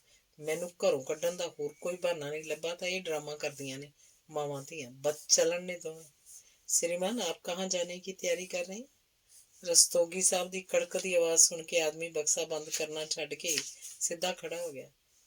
ਲੰਬੀ ਤੋਤੇ ਦੀ ਚੁੰਝ ਵਰਗੀ ਨੱਕ, ਬਾਹਾਂ ਤੇ ਛਾਤੀ ਤੇ ਸੰਘਣੇ ਵਾਲ। ਤੂੰ ਕੌਣ ਹੁੰਦਾ ਪੁੱਛਣ ਵਾਲਾ? ਉਹਨੇ ਆਪਣੀਆਂ ਮਿਚ ਕਰਦੀਆਂ ਅੱਖਾਂ ਰਸਤੋਗੀ ਸਾਹਿਬ ਦੇ ਮੂੰਹ ਤੇ ਕੱਟਦੀਆਂ। ਹੁਣ ਤੱਕ ਕਮਰੇ 'ਚ ਹੋਰ ਬੰਦੇ ਆ ਗਏ ਸਨ। ਚੁੱਪਚਾਪ ਚੱਲ ਕੇ ਉਸ ਕੁਰਸੀ ਤੇ ਬਹਿ ਜਾ, ਨਹੀਂ ਤਾਂ ਘੁਸੁੰਨ ਮਾਰ ਕੇ ਮੂੰਹ ਦਾ ਨਕਸ਼ਾ ਬਦਲ ਦਾਂਗਾ। ਸਰਦਾਰ ਗੁਰਬਚਨ ਸਿੰਘ ਦਾ दबका सुन के ਝੁਕੇ ਮੋਢਿਆਂ ਵਾਲਾ ਬੰਦਾ ਜਾ ਕੇ ਕੁਰਸੀ ਤੇ बैठ गया। घर से भागने की कोशिश करना नहीं, समझा क्या? कह के बनर्जी साहब ने बाहरों दरवाजे में कुंडे लाता। सवेर तो घर चुल्हा नहीं सी जलिया, जिवें किसी की मौत हो गई होवे। रात गुआंढियां दे घरों खाना आया, जिन्हों बड़ा कहण ते भी छोटे दीप तो बिना किसी ने हाथ ना लाया। हुण तक गल सारे क्वार्टरां च फैल गई। इहो जिहा नेर, ऐसा कलयुग, अपनी दुख्तर के साथ ऐसा राक्षस, नरकात जायल। ਇਹੋ ਜਿਹਾ ਰਾਖਸ਼ ਨਰਕ 'ਚ ਜਾਏਗਾ। ਗੁੱਲੋ ਦੀ ਮਾਂ ਦਾ ਸਿਰ ਅਜੇ ਵੀ ਟਸ ਕਰ ਰਿਹਾ ਸੀ। ਰਾਤ ਉਹ ਰਸੋਈ 'ਚ ਹੀ ਪਈ ਡੁਸਕਦੀ ਰਹੀ, ਪਰ ਫਿਰ ਪਤਾ ਨਹੀਂ ਕਦੋਂ ਥੱਕ ਕੇ ਉਹਦੀ ਅੱਖ ਲੱਗ ਗਈ। ਚੁੱਲ੍ਹਾ ਬਾਲ ਕੇ ਆਦਤਨ ਉਹਨੇ 2 ਕੱਪ ਪਾਣੀ ਰੱਖ ਦਿੱਤਾ, ਪਰ ਜਲਦੀਆਂ ਲੱਕੜੀਆਂ ਵਿੱਚੋਂ ਉੱਠਦੀਆਂ ਚੰਗਿਆੜੀਆਂ ਵੇਖ ਕੇ ਬੀਤੇ ਕੱਲ੍ਹ ਦੀ ਹਕੀਕਤ ਕਿਸੇ ਜੰਗਲੀ ਪਸ਼ੂ ਵਾਂਗ ਉਹਦੇ ਸਾਹਮਣੇ ਆ ਖੜੀ ਹੋਈ। ਬੇਟੀ ਦਾ ਭੋਲਾ ਮੂੰਹ ਅੱਖਾਂ ਸਾਹਮਣੇ ਘੁੰਮਣ ਲੱਗ ਪਿਆ। ਉਹਦਾ ਦਿਲ ਫਿਰ ਪੀੜ ਨਾਲ ਵਿੰਨ੍ਹਿਆ ਗਿਆ। ਤੇਰਾ ਸੱਤਿਆਨਾਸ ਹੋਏ ਹਰਾਮਦਿਆ, ਤੈਨੂੰ ਹਲਕੇ ਕੁੱਤੇ ਵੱਢ ਖਾਣ। ਤੇਰੇ ਮੂੰਹ 'ਚ ਚੋ ਦਿੱਤਾ ਕਾਲੇ ਮੂੰਹ ਵਾਲਿਆ। ਉਹਦੇ ਮਨ 'ਚ ਉਬਲਦੀਆਂ ਭਾਵਨਾਵਾਂ ਵਾਂਗ ਪਤੀਲੇ ਦਾ ਪਾਣੀ ਉਬਲਦਾ ਰਿਹਾ। ਨਾ ਉਸ 'ਚ ਪੱਤੀ ਪਈ, ਨਾ ਦੁੱਧ। ਗੁਸਲਖਾਨੇ ਵਿੱਚੋਂ ਨਿਕਲ ਕੇ ਉਹ ਬੱਚਿਆਂ ਦੇ ਕਮਰੇ 'ਚ ਗਈ। ਗੁੱਲੋ ਆਪਣੀ ਮੰਜੀ ਤੇ ਨਹੀਂ ਸੀ। ਮੀਂਹ ਹੁਣ ਤੱਕ ਰੁਕ ਗਿਆ ਸੀ, ਪਰ ਹਵਾ ਅਜੇ ਵੀ ਦਰਖਤਾਂ ਦੀਆਂ ਟਹਿਣੀਆਂ ਤੇ ਆਪਣਾ ਜ਼ੋਰ ਅਜਮਾਉਂਦੀ ਛਾਂ ਵਗ ਰਹੀ ਸੀ। ਸੁੰਨੇ ਹਨੇਰੇ ਤੇ ਰੁੱਖਾਂ ਤੋਂ ਝੜੇ ਗਿੱਲੇ ਪੱਤੇ ਕਿਸੇ ਦੇ ਅਨਿਸ਼ਚਿਤ ਭਵਿੱਖ ਵਾਂਗ ਇੱਧਰ ਉੱਧਰ ਉੱਡ ਰਹੇ ਸਨ। ਕਿੱਥੇ ਚਲੀ ਗਈ ਇੰਨੇ ਸਵੇਰੇ? ਗੁੱਲੂ ਦੀ ਮਾਂ ਨੇ ਆਪਣੇ ਆਪ ਤੋਂ ਪੁੱਛਿਆ। ਤਾਂਹੀਓ ਖੁੱਲ੍ਹੇ ਦਰਵਾਜ਼ੇ 'ਚ ਆਉਂਦੀ ਹਵਾ ਦੇ ਤੇਜ਼ ਝੋਂਕੇ ਨਾਲ ਸ਼ੀਸ਼ੇ ਦੇ ਮੇਜ਼ ਤੇ ਪਾਣੀ ਦੇ ਗਲਾਸ ਹੇਠਾਂ ਰੱਖਿਆ ਕਾਗਜ਼ ਫੜਫੜਾਇਆ, ਜਿਹਨੂੰ ਵੇਖ ਕੇ ਕਿਸੇ ਅਮੰਗਲ ਦੀ ਸੰਭਾਵਨਾ ਨਾਲ ਗੁੱਲੂ ਦੀ ਮਾਂ ਦਾ ਕਲੇਜਾ ਮੂੰਹ ਨੂੰ ਆ ਗਿਆ। ਕਾਹਲੀ ਨਾਲ ਵੱਧ ਕੇ ਕੰਬਦੇ ਹੱਥਾਂ ਨਾਲ ਉਹਨੇ ਕਾਗਜ਼ ਚੁੱਕਿਆ। ਮਾਂ, ਮੈਨੂੰ ਲੱਭੀ ਨਾ। ਮੈਂ ਗੁਨਾਹਗਾਰ ਨੂੰ ਸਜ਼ਾ ਦੇ ਦਿੱਤੀ ਹੈ। ਤੂੰ ਵੀਰੇ ਨੂੰ ਲੈ ਕੇ ਕਿਤੇ ਦੂਰ ਚਲੀ ਜਾਈਂ। ਇੱਥੇ ਲੋਕ ਤੁਹਾਨੂੰ ਜਿਉਣ ਨਹੀਂ ਦੇਣਗੇ। ਵੀਰੇ ਨੂੰ ਖੂਬ ਪੜ੍ਹਾਈ, ਅੱਛਾ ਇਨਸਾਨ ਬਣਾਈ। ਗੁੱਲੂ ਦੀ ਮਾਂ ਸਿਰ ਫੜ ਕੇ ਠੰਡੇ ਫਰਸ਼ ਤੇ ਬਹਿ ਗਈ। ਉਹਦੀਆਂ ਅੱਖਾਂ ਦੇ ਸਾਹਮਣੇ ਹਨੇਰਾ ਪਸਰਨ ਲੱਗ ਪਿਆ। ਦੂਰੋਂ ਰੇਲਵੇ ਸ਼ੈੱਡ ਦਾ ਹੂਟਰ ਵੱਜਿਆ। ਗੁੱਲੂ ਦੀ ਮਾਂ ਜਿਵੇਂ ਸਕਤੇ ਦੀ ਹਾਲਤ ਵਿੱਚੋਂ ਬਾਹਰ ਨਿਕਲੀ। ਉਹਨੇ ਸਿਰ ਚੁੱਕ ਕੇ ਘੜੀ ਵੱਲ ਦੇਖਿਆ। ਸਵੇਰ ਦੇ 5 ਵਜੇ ਸਨ। ਉੱਠ ਕੇ ਤੇਜ਼ੀ ਨਾਲ ਪਤੀ ਦੇ ਕਮਰੇ ਵੱਲ ਗਈ। ਦਰਵਾਜ਼ਾ ਬੰਦ ਹੋਇਆ ਸੀ, ਜਿਹਨੂੰ ਖੋਲ੍ਹਣ ਤੋਂ ਪਹਿਲਾਂ ਉਹ ਪਲ ਭਰ ਰਹੀ ਰੁਕੀ। ਹੇ ਪਰਮਾਤਮਾ, ਉਹਦੇ ਮੂੰਹ ਹੌਕਾ ਨਿਕਲਿਆ। ਕੰਬਦੇ ਹੱਥਾਂ ਨਾਲ ਉਹਨੇ ਹੌਲੀ-ਹੌਲੀ ਦਰਵਾਜ਼ਾ ਖੋਲ੍ਹਿਆ। 0 ਵਾਟ ਦੀ ਰੌਸ਼ਨੀ ਜਿਵੇਂ ਉਹਨੂੰ ਕੁਝ ਦੱਸਣ ਦੇ ਲਈ ਤੇਜ਼ੀ ਨਾਲ ਉਸ ਵੱਲ ਵਧੀ। ਰੌਸ਼ਨੀ ਦੇ ਪਿੱਛੇ-ਪਿੱਛੇ ਘੁੱਟੀ-ਘੁੱਟੀ ਗੰਧ ਵੀ ਸੀ। ਜਦ ਹੀ ਉਹਦੀਆਂ ਅੱਖਾਂ ਨੀਮ ਹਨੇਰੇ ਦੀਆਂ ਆਦੀ ਹੋਈਆਂ ਉਜੜ ਹੋ ਗਈ। ਉਹਦੀਆਂ ਲੱਤਾਂ ਕੰਬਣ ਲੱਗ ਪਈਆਂ। ਉਹਦੇ ਪਤੀ ਦੀ ਛਾਤੀ ਦੇ ਵਿਚਕਾਰ ਮੀਟ ਕੱਟਣ ਵਾਲਾ ਛੁਰਾ ਦਸਤੇ ਤੱਕ ਖੁੱਭਿਆ ਹੋਇਆ ਸੀ। ਗੁੱਲੂ ਦੀ ਮਾਂ ਨੇ ਦਰਵਾਜ਼ੇ ਦੀ ਕੰਧ ਨਾਲ ਲੱਗਾ ਬਲਬ ਜਗਾ ਦਿੱਤਾ। ਦ੍ਰਿਸ਼ ਦੀ ਭਿਆਨਕਤਾ ਚੌਗਣੀ ਹੋ ਗਈ। ਮੂੰਹ ਤੇ ਹੱਥ ਰੱਖ ਕੇ ਉਹਨੇ ਆਪਣੀ ਚੀਕ ਦਬਾਈ। ਉਹਦੇ ਪਤੀ ਦੀਆਂ ਪਾਟੀਆਂ ਅੱਖਾਂ ਛੱਤ ਵੱਲ ਤੱਕ ਰਹੀਆਂ ਸਨ। ਮੂੰਹ ਪੀੜ ਨਾਲ ਵਿੰਗਾ ਹੋ ਗਿਆ ਸੀ। ਛਾਤੀ ਵਿੱਚੋਂ ਵਗਦੇ ਲਹੂ ਨਾਲ ਉਹਦੀ ਕਮੀਜ਼ ਤੇ ਥੱਲੇ ਵਿਛੀ ਚਾਦਰ ਭਿੱਜੀ ਹੋਈ ਸੀ। ਉਹਦੇ ਸੱਜੇ ਬੁੱਲ੍ਹ ਨੀਲੇ ਹੋ ਗਏ ਸਨ। ਖੁੱਲ੍ਹੇ ਬੁੱਲ੍ਹਾਂ ਦੇ ਸੱਜੇ ਪਾਸਿਓਂ ਵਗਿਆ ਲਹੂ ਮੋਟੀ ਗਰਦਨ ਦੇ ਵਲਾਂ 'ਚ ਫਸਿਆ ਹੋਇਆ ਸੀ। ਖੁੱਲ੍ਹੇ ਮੂੰਹ 'ਚ ਭਰੇ ਲਹੂ 'ਚ ਅਜੇ ਤੱਕ ਫੇਫੜਿਆਂ ਵਿੱਚੋਂ ਨਿਕਲੀ ਹਵਾ ਦੇ ਬੁਲਬੁਲਿਆਂ ਨਾਲ ਬਣੀ ਝੱਗ ਸੀ, ਜਿਹਦੇ ਵਿੱਚੋਂ ਲਹੂ ਨਾਲ ਲਿਬੜੇ ਚੌੜੇ ਦੰਦ ਕਿਸੇ ਦਰਿੰਦੇ ਦੇ ਦੰਦਾਂ ਵਾਂਗ ਦਿਖ ਰਹੇ ਸਨ। ਗੁੱਲੂ ਦੀ ਮਾਂ ਨੇ ਆਪਣੇ ਆਪ ਨੂੰ ਡਿੱਗਣ ਤੋਂ ਬਚਾਉਣ ਲਈ ਚੌਖਟ ਦਾ ਸਹਾਰਾ ਲਿਆ ਤੇ ਉੱਥੇ ਹੀ ਦਹਿਲੀਜ਼ ਤੇ ਬੈਠ ਗਈ। ਦਰਵਾਜ਼ੇ ਦੇ ਬਾਹਰ ਪਏ ਗਿੱਲੇ ਹੋ ਚੁੱਕੇ ਕਾਗਜ਼ ਤੇ ਫੈਲੀ ਸਿਆਹੀ ਵਾਲੇ ਅੱਖਰ ਉਹਦੀਆਂ ਅੱਖਾਂ ਦੇ ਸਾਹਮਣੇ ਘੁੰਮਣ ਲੱਗ ਪਏ। ਧੰਨਵਾਦ। ਅਗਲੀ ਕਹਾਣੀ ਹੈ ਕਸੂਰ। ਦਾਦੀ ਆਖਦੀ ਹੁੰਦੀ ਸੀ, ਰਿਸ਼ਤਿਆਂ 'ਚ ਪੁਲ ਬਣਾਈਦੇ ਨੇ, ਕੰਧਾਂ ਨਹੀਂ। ਦਾਦੀ ਦੀ ਗੱਲ ਚੇਤੇ ਕਰਦਿਆਂ ਕਰਦਿਆਂ ਮੈਨੂੰ ਰਿਸ਼ਤੇ ਨਿਭਾਉਣ ਦੀ ਬਿਮਾਰੀ ਲੱਗ ਗਈ, ਜਿਹੜੀ ਮੇਰੇ ਨਾਲ ਨਾਲ ਪੁਰਾਣੀ ਹੁੰਦੀ ਗਈ। ਹੁਣ ਮੈਨੂੰ ਮਹਿਸੂਸ ਹੁੰਦਾ ਹੈ ਕਿ ਛੋਟੇ ਵੱਡੇ ਪੁਲ ਜੀਵਨ ਨੂੰ ਸਹਿਜ, ਸੁੰਦਰ ਤੇ ਸੁਖਾਲਾ ਬਣਾਉਣ 'ਚ ਕਿੰਨੇ ਸਹਾਈ ਹੁੰਦੇ ਨੇ। ਪਰ ਰਿਸ਼ਤੇ ਬਣਾਉਣਾ ਜਿੰਨਾ ਸੌਖਾ ਹੈ, ਉਹਨਾਂ ਨੂੰ ਨਿਭਾਉਣਾ ਓਨਾ ਹੀ ਔਖਾ। ਜੇ ਰਿਸ਼ਤਿਆਂ ਦੀ ਦੇਖਭਾਲ ਪੌਦੇ ਦੀ ਤਰ੍ਹਾਂ ਨਾ ਕੀਤੀ ਜਾਏ ਤਾਂ ਉਹ ਮੁਰਝਾ ਜਾਂਦੇ ਨੇ। ਧੋਬੀ ਘਾਟ ਵੱਲ ਜਾਣ ਵਾਲੀ ਸੜਕ ਤੇ ਤੁਰਦੀ ਤੁਰਦੀ ਮੈਂ ਫਿਰ ਉਸ ਇੱਕ ਕਮਰੇ ਵਾਲੇ ਘਰ ਦੇ ਸਾਹਮਣੇ ਪਹੁੰਚ ਗਈ ਹਾਂ, ਜਿੱਥੇ ਰਕੀਬ ਰਹਿੰਦਾ ਸੀ। ਰਕੀਬ ਹੋਸਟਲ ਦਾ ਪੁਰਾਣਾ ਚੌਕੀਦਾਰ, ਹਰ ਕੰਮ 'ਚ ਕੁੜੀਆਂ ਦਾ ਮਦਦਗਾਰ। ਰਕੀਬ ਦਾਦਾ, ਡਬਲ ਰੋਟੀ ਲਿਆ ਦਿਓ। ਰਕੀਬ ਭਾਈ, ਸਾਡੇ ਵਿੰਗ ਦੇ ਬਾਥਰੂਮ 'ਚ ਪਾਣੀ ਨਹੀਂ ਆ ਰਿਹਾ। ਰਕੀਬ ਕਾਕਾ, ਮੇਰੇ ਕਮਰੇ ਦਾ ਬਲਬ ਫਿਊਜ਼ ਹੋ ਗਿਆ। ਰਕੀਬ ਚਾਚਾ, ਵੇਖਿਓ ਜ਼ਰਾ ਟੀਵੀ ਕਲੀਅਰ ਨਹੀਂ ਆ ਰਿਹਾ। ਕ੍ਰਿਕਟ ਮੈਚ ਦਾ ਸਾਰਾ ਮਜ਼ਾ ਕਿਰਕਰਾ ਹੋ ਗਿਆ। ਪਰ ਸਾਹਿਬ, ਹੁਣੇ ਤਾਂ ਕਲੀਅਰ ਆਉਂਦਾ ਪਿਆ ਸੀ। ਮੈਂ ਆਪ ਤੱਕਿਆ। ਕਿਰਮਾਨੀ ਮੀਆਂ ਨੇ ਸੋਬਰ ਸਾਹਿਬ ਨੂੰ ਆਊਟ ਕੀਤਾ। ਕਿਆ ਵਧੀਆ ਕੈਚ ਲੱਭਿਆ ਮੀਆਂ ਨੇ। ਛੱਕਾ ਮਾਰਨ ਲੱਗਾ ਸੀ। ਅੱਲਾ ਦੀ ਸਹੁੰ, ਸਾਰਾ ਪੈਸਾ ਵਸੂਲ ਹੋ ਗਿਆ। ਰਕੀਬ ਆਪਣੀ ਭੁਪਾਲੀ ਲਹਿਜੇ 'ਚ ਇੰਝ ਕਹਿੰਦਾ ਜਿਵੇਂ ਕਾਮਨ ਰੂਮ 'ਚ ਨਹੀਂ, ਵਾਨਖੇੜੇ ਸਟੇਡੀਅਮ 'ਚ ਕੈਚ ਫੜਨ ਦਾ ਨਜ਼ਾਰਾ ਵੇਖ ਕੇ ਆਇਆ ਹੋਵੇ। ਰਕੀਬ! ਵਾਰਡਨ ਦੀ ਟੀਨ ਦੀਆਂ 2 ਪੱਤੀਆਂ ਵਿੱਚੋਂ ਫਸ ਕੇ ਨਿਕਲਦੀ ਚੀਕ ਜਿਹੀ ਆਵਾਜ਼ ਸੁਣ ਕੇ ਰਕੀਬ ਉਹਨਾਂ ਦੇ ਕਮਰੇ ਵੱਲ ਇੰਝ ਭੱਜ ਪੈਂਦਾ ਜਿਵੇਂ ਉਹਦੇ ਪਿੱਛੇ ਸ਼ਿਕਾਰੀ ਕੁੱਤੇ ਲੱਗੇ ਹੋਣ। ਰਕੀਬ ਮੀਆਂ, ਰੋਕਣਾ ਜ਼ਰਾ ਬਨਵਾਰੀ ਨੂੰ, ਮੈਂ 2 ਮਿੰਟ 'ਚ ਆਉਂਦੀ ਹਾਂ। ਬੋਟਨੀ ਦੀ ਲੈਕਚਰਾਰ ਮਿਸ ਪਰਮਜੀਤ ਕੌਰ ਆਪਣੀ ਵੀਣੀ ਤੇ ਬੱਝੀ ਘੜੀ ਵੱਲ ਦੇਖ ਕੇ ਤੇਜ਼ੀ ਨਾਲ ਡਾਇਨਿੰਗ ਹਾਲ ਵੱਲ ਜਾਂਦਿਆਂ ਕਹਿੰਦੀ। ਉਹਨਾਂ ਦੀ ਗੱਲ ਸੁਣਦਿਆਂ ਰਕੀਬ ਕਾਮਨ ਰੂਮ ਦੇ ਸਾਹਮਣੇ ਬਣੇ ਤਲਾਅ ਵੱਲ ਖੁੱਲ੍ਹਦੇ ਵੱਡੇ ਦਰਵਾਜ਼ੇ 'ਚੋਂ ਦੌੜਦਾ ਹੋਇਆ ਨਿਕਲਦਾ। ਉਹ ਹੋਸਟਲ ਦੇ ਤਲਾਅ ਵਿਚਕਾਰਲੀ ਪਥਰੀਲੀ ਜ਼ਮੀਨ, ਲੰਮੀਆਂ ਪਲੰਘਾਂ ਪੁੱਟਦਾ ਤੇਜ਼ੀ ਨਾਲ ਪਾਰ ਕਰ ਲੈਂਦਾ। ਫਿਰ ਬਾਂਹ ਚੁੱਕ ਕੇ ਹੱਥ ਹਿਲਾਉਂਦਿਆਂ ਹੋਇਆਂ ਉੱਚੀ ਆਵਾਜ਼ 'ਚ ਬਨਵਾਰੀ ਨੂੰ ਬੁਲਾਉਂਦਾ, ਅਮਾ ਮੀਆਂ, ਪਰਤ ਲੈ ਛੇਤੀ ਕੀਨੀ, ਬਾਟਨੀ ਵਾਲੇ ਭੈਣ ਜੀ ਆਉਂਦੇ ਪਏ ਨੇ। ਉਹਦੀ ਉੱਚੀ ਆਵਾਜ਼ ਸੁਣ ਕੇ ਤਲਾਅ ਦੀ ਅੱਧ ਵਿਚਕਾਰ ਕਿਸ਼ਤੀ ਲਈ ਜਾਂਦਾ ਬੋਟਮੈਨ ਬਨਵਾਰੀ ਚੱਪੂ ਕਰਕੇ ਕਿਸ਼ਤੀ ਦੀ ਰਫ਼ਤਾਰ ਘਟਾ ਲੈਂਦਾ। ਫਿਰ ਪੁੱਠੇ ਚੱਪੂ ਚਲਾਉਂਦਿਆਂ ਬੁੜਬੁੜ ਕਰਦਾ ਕਿਸ਼ਤੀ ਕੰਢੇ ਤੱਕ ਮੋੜ ਲਿਆਉਂਦਾ। ਮੱਧ ਪ੍ਰਦੇਸ਼ ਦੀ ਰਾਜਧਾਨੀ ਭੋਪਾਲ ਤਾਲ ਤਲਈਆ, ਮਸਜਿਦਾਂ, ਮੀਨਾਰਾਂ ਦਾ ਖੂਬਸੂਰਤ ਨਵਾਬੀ ਸ਼ਹਿਰ। ਛੋਟਾ ਤਲਾਅ ਖਵਾਉਣ ਵਾਲੇ ਚੰਗੇ ਭਲੇ ਵੱਡੇ ਤਲਾਅ ਦੇ ਉਰਲੇ ਪਾਸੇ ਕੁੜੀਆਂ ਦਾ ਹੋਸਟਲ, ਦੂਰ ਦਿਸਦੇ ਪਰਲੇ ਕਿਨਾਰੇ ਤੇ ਪੁਲ ਪੁਖਤਾ ਤੇ ਖੱਬੇ ਪਾਸੇ ਕੁੜੀਆਂ ਦਾ ਕਾਲਜ। ਬਰਸਾਤ ਦੇ 2 ਮਹੀਨਿਆਂ ਨੂੰ ਛੱਡ ਕੇ ਹੋਸਟਲ 'ਚ ਰਹਿਣ ਵਾਲੀਆਂ ਕੁੜੀਆਂ ਦਾ ਕਾਲਜ ਤੱਕ ਆਉਣ ਜਾਣ ਦਾ ਸਾਧਨ ਕਿਸ਼ਤੀਆਂ ਹੀ ਸਨ।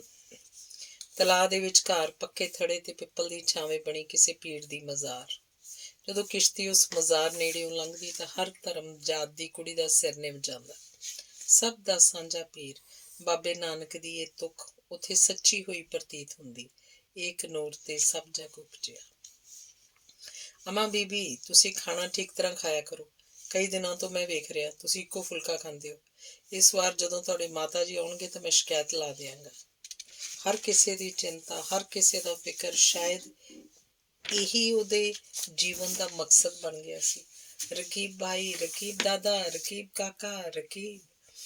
ਆਪੋ ਆਪਣੇ ਪ੍ਰਾਂਤ ਦੀ ਬੋਲੀ ਅਨੁਸਾਰ ਕੁੜੀਆਂ ਉਹਨੂੰ ਸੰਬੋਧਨ ਕਰਦੀਆਂ, ਪਰ ਅਖੀਰਲੇ ਸੰਬੋਧਨ ਨੂੰ ਛੱਡ ਕੇ ਹਰ ਕਿਸੇ ਦੀ ਪੁਕਾਰ ਦਾ ਇੱਕੋ ਉੱਤਰ ਹੁੰਦਾ, ਅਮਾ ਮੀਆਂ ਹੁਣੇ ਆਇਆ। ਜਿਸ ਦਿਨ ਉਹਦੇ ਵਾਲ ਖਿਲ ਰਹੇ ਹੁਣ, ਪਜਾਮਾ ਮੈਲਾ ਹੋਵੇ, ਕਿਸੇ ਦੀ ਵੀ ਗੱਲ ਦਾ ਜਵਾਬ ਨਾ ਦੇਵੇ, ਗਵਾਚਿਆ ਗਵਾਚਿਆ ਜਾਂ ਇੱਧਰ ਉੱਧਰ ਘੁੰਮ ਰਿਹਾ ਹੋਵੇ, ਸਮਝ ਲਓ ਉਹਦੇ ਘਰ ਫੇਰ ਕੋਈ ਅਣਸੁਖਾਵੀਂ ਗੱਲ ਹੋਈ ਹੈ। ਉਹਨੂੰ ਇਸ ਹਾਲਤ 'ਚ ਵੇਖ ਕੇ ਕੋਈ ਨਾ ਕੋਈ ਹਮਦਰਦੀ ਨਾਲ ਪੁੱਛਦਾ, ਕੀ ਗੱਲ ਹੈ ਰਕੀਬ ਭਾਈ, ਅੱਜ ਬੜੇ ਉਦਾਸ ਲੱਗ ਰਹੇ ਹੋ। ਮੀਆਂ ਕੀ ਦੱਸਾਂ ਸਾਹਿਬ, ਅੱਜ ਫੇਰ ਬੇਗਮ ਨੂੰ ਦੌਰਾ ਪੈ ਗਿਆ। ਉਹ ਆਪਣੇ ਬੋਲਾਂ 'ਚ ਹੋਰ ਉਦਾਸੀ ਘੋਲ ਕੇ ਆਖਦਾ, ਬੇਗਮ ਮਤਲਬ ਕਿ ਕਰੀਮਨ? ਉਹਦੀ ਬੀਵੀ 14ਵੀਂ ਰਾਤ ਦਾ ਚੰਨ, ਬਸ ਇੱਕੋ ਦਾਗ ਸੀ ਉਸ 'ਚ। ਕਦੇ ਕਦੇ ਉਹਨੂੰ ਪਾਗਲਪਨ ਜਾਂ ਹਿਸਟੀਰੀਆ ਦੇ ਦੌਰੇ ਪੈਂਦੇ ਸਨ। ਰਕੀਬ ਜਿੰਨਾ ਬਾਂਸ ਸੀ, ਕਰੀਮਨ ਓਨੀ ਵੇਲ ਤੇ ਲੱਗੀ ਪਹਿਲੀ ਲੌਕੀ ਵਰਗੀ ਗਦਰਾਈ ਹੋਈ ਸੀ। ਉਹ ਕਦੇ ਕਦੇ ਐਤਵਾਰ ਵਾਲੇ ਦਿਨ ਰਕੀਬ ਦੇ ਨਾਲ ਹੋਸਟਲ ਆ ਜਾਂਦੀ।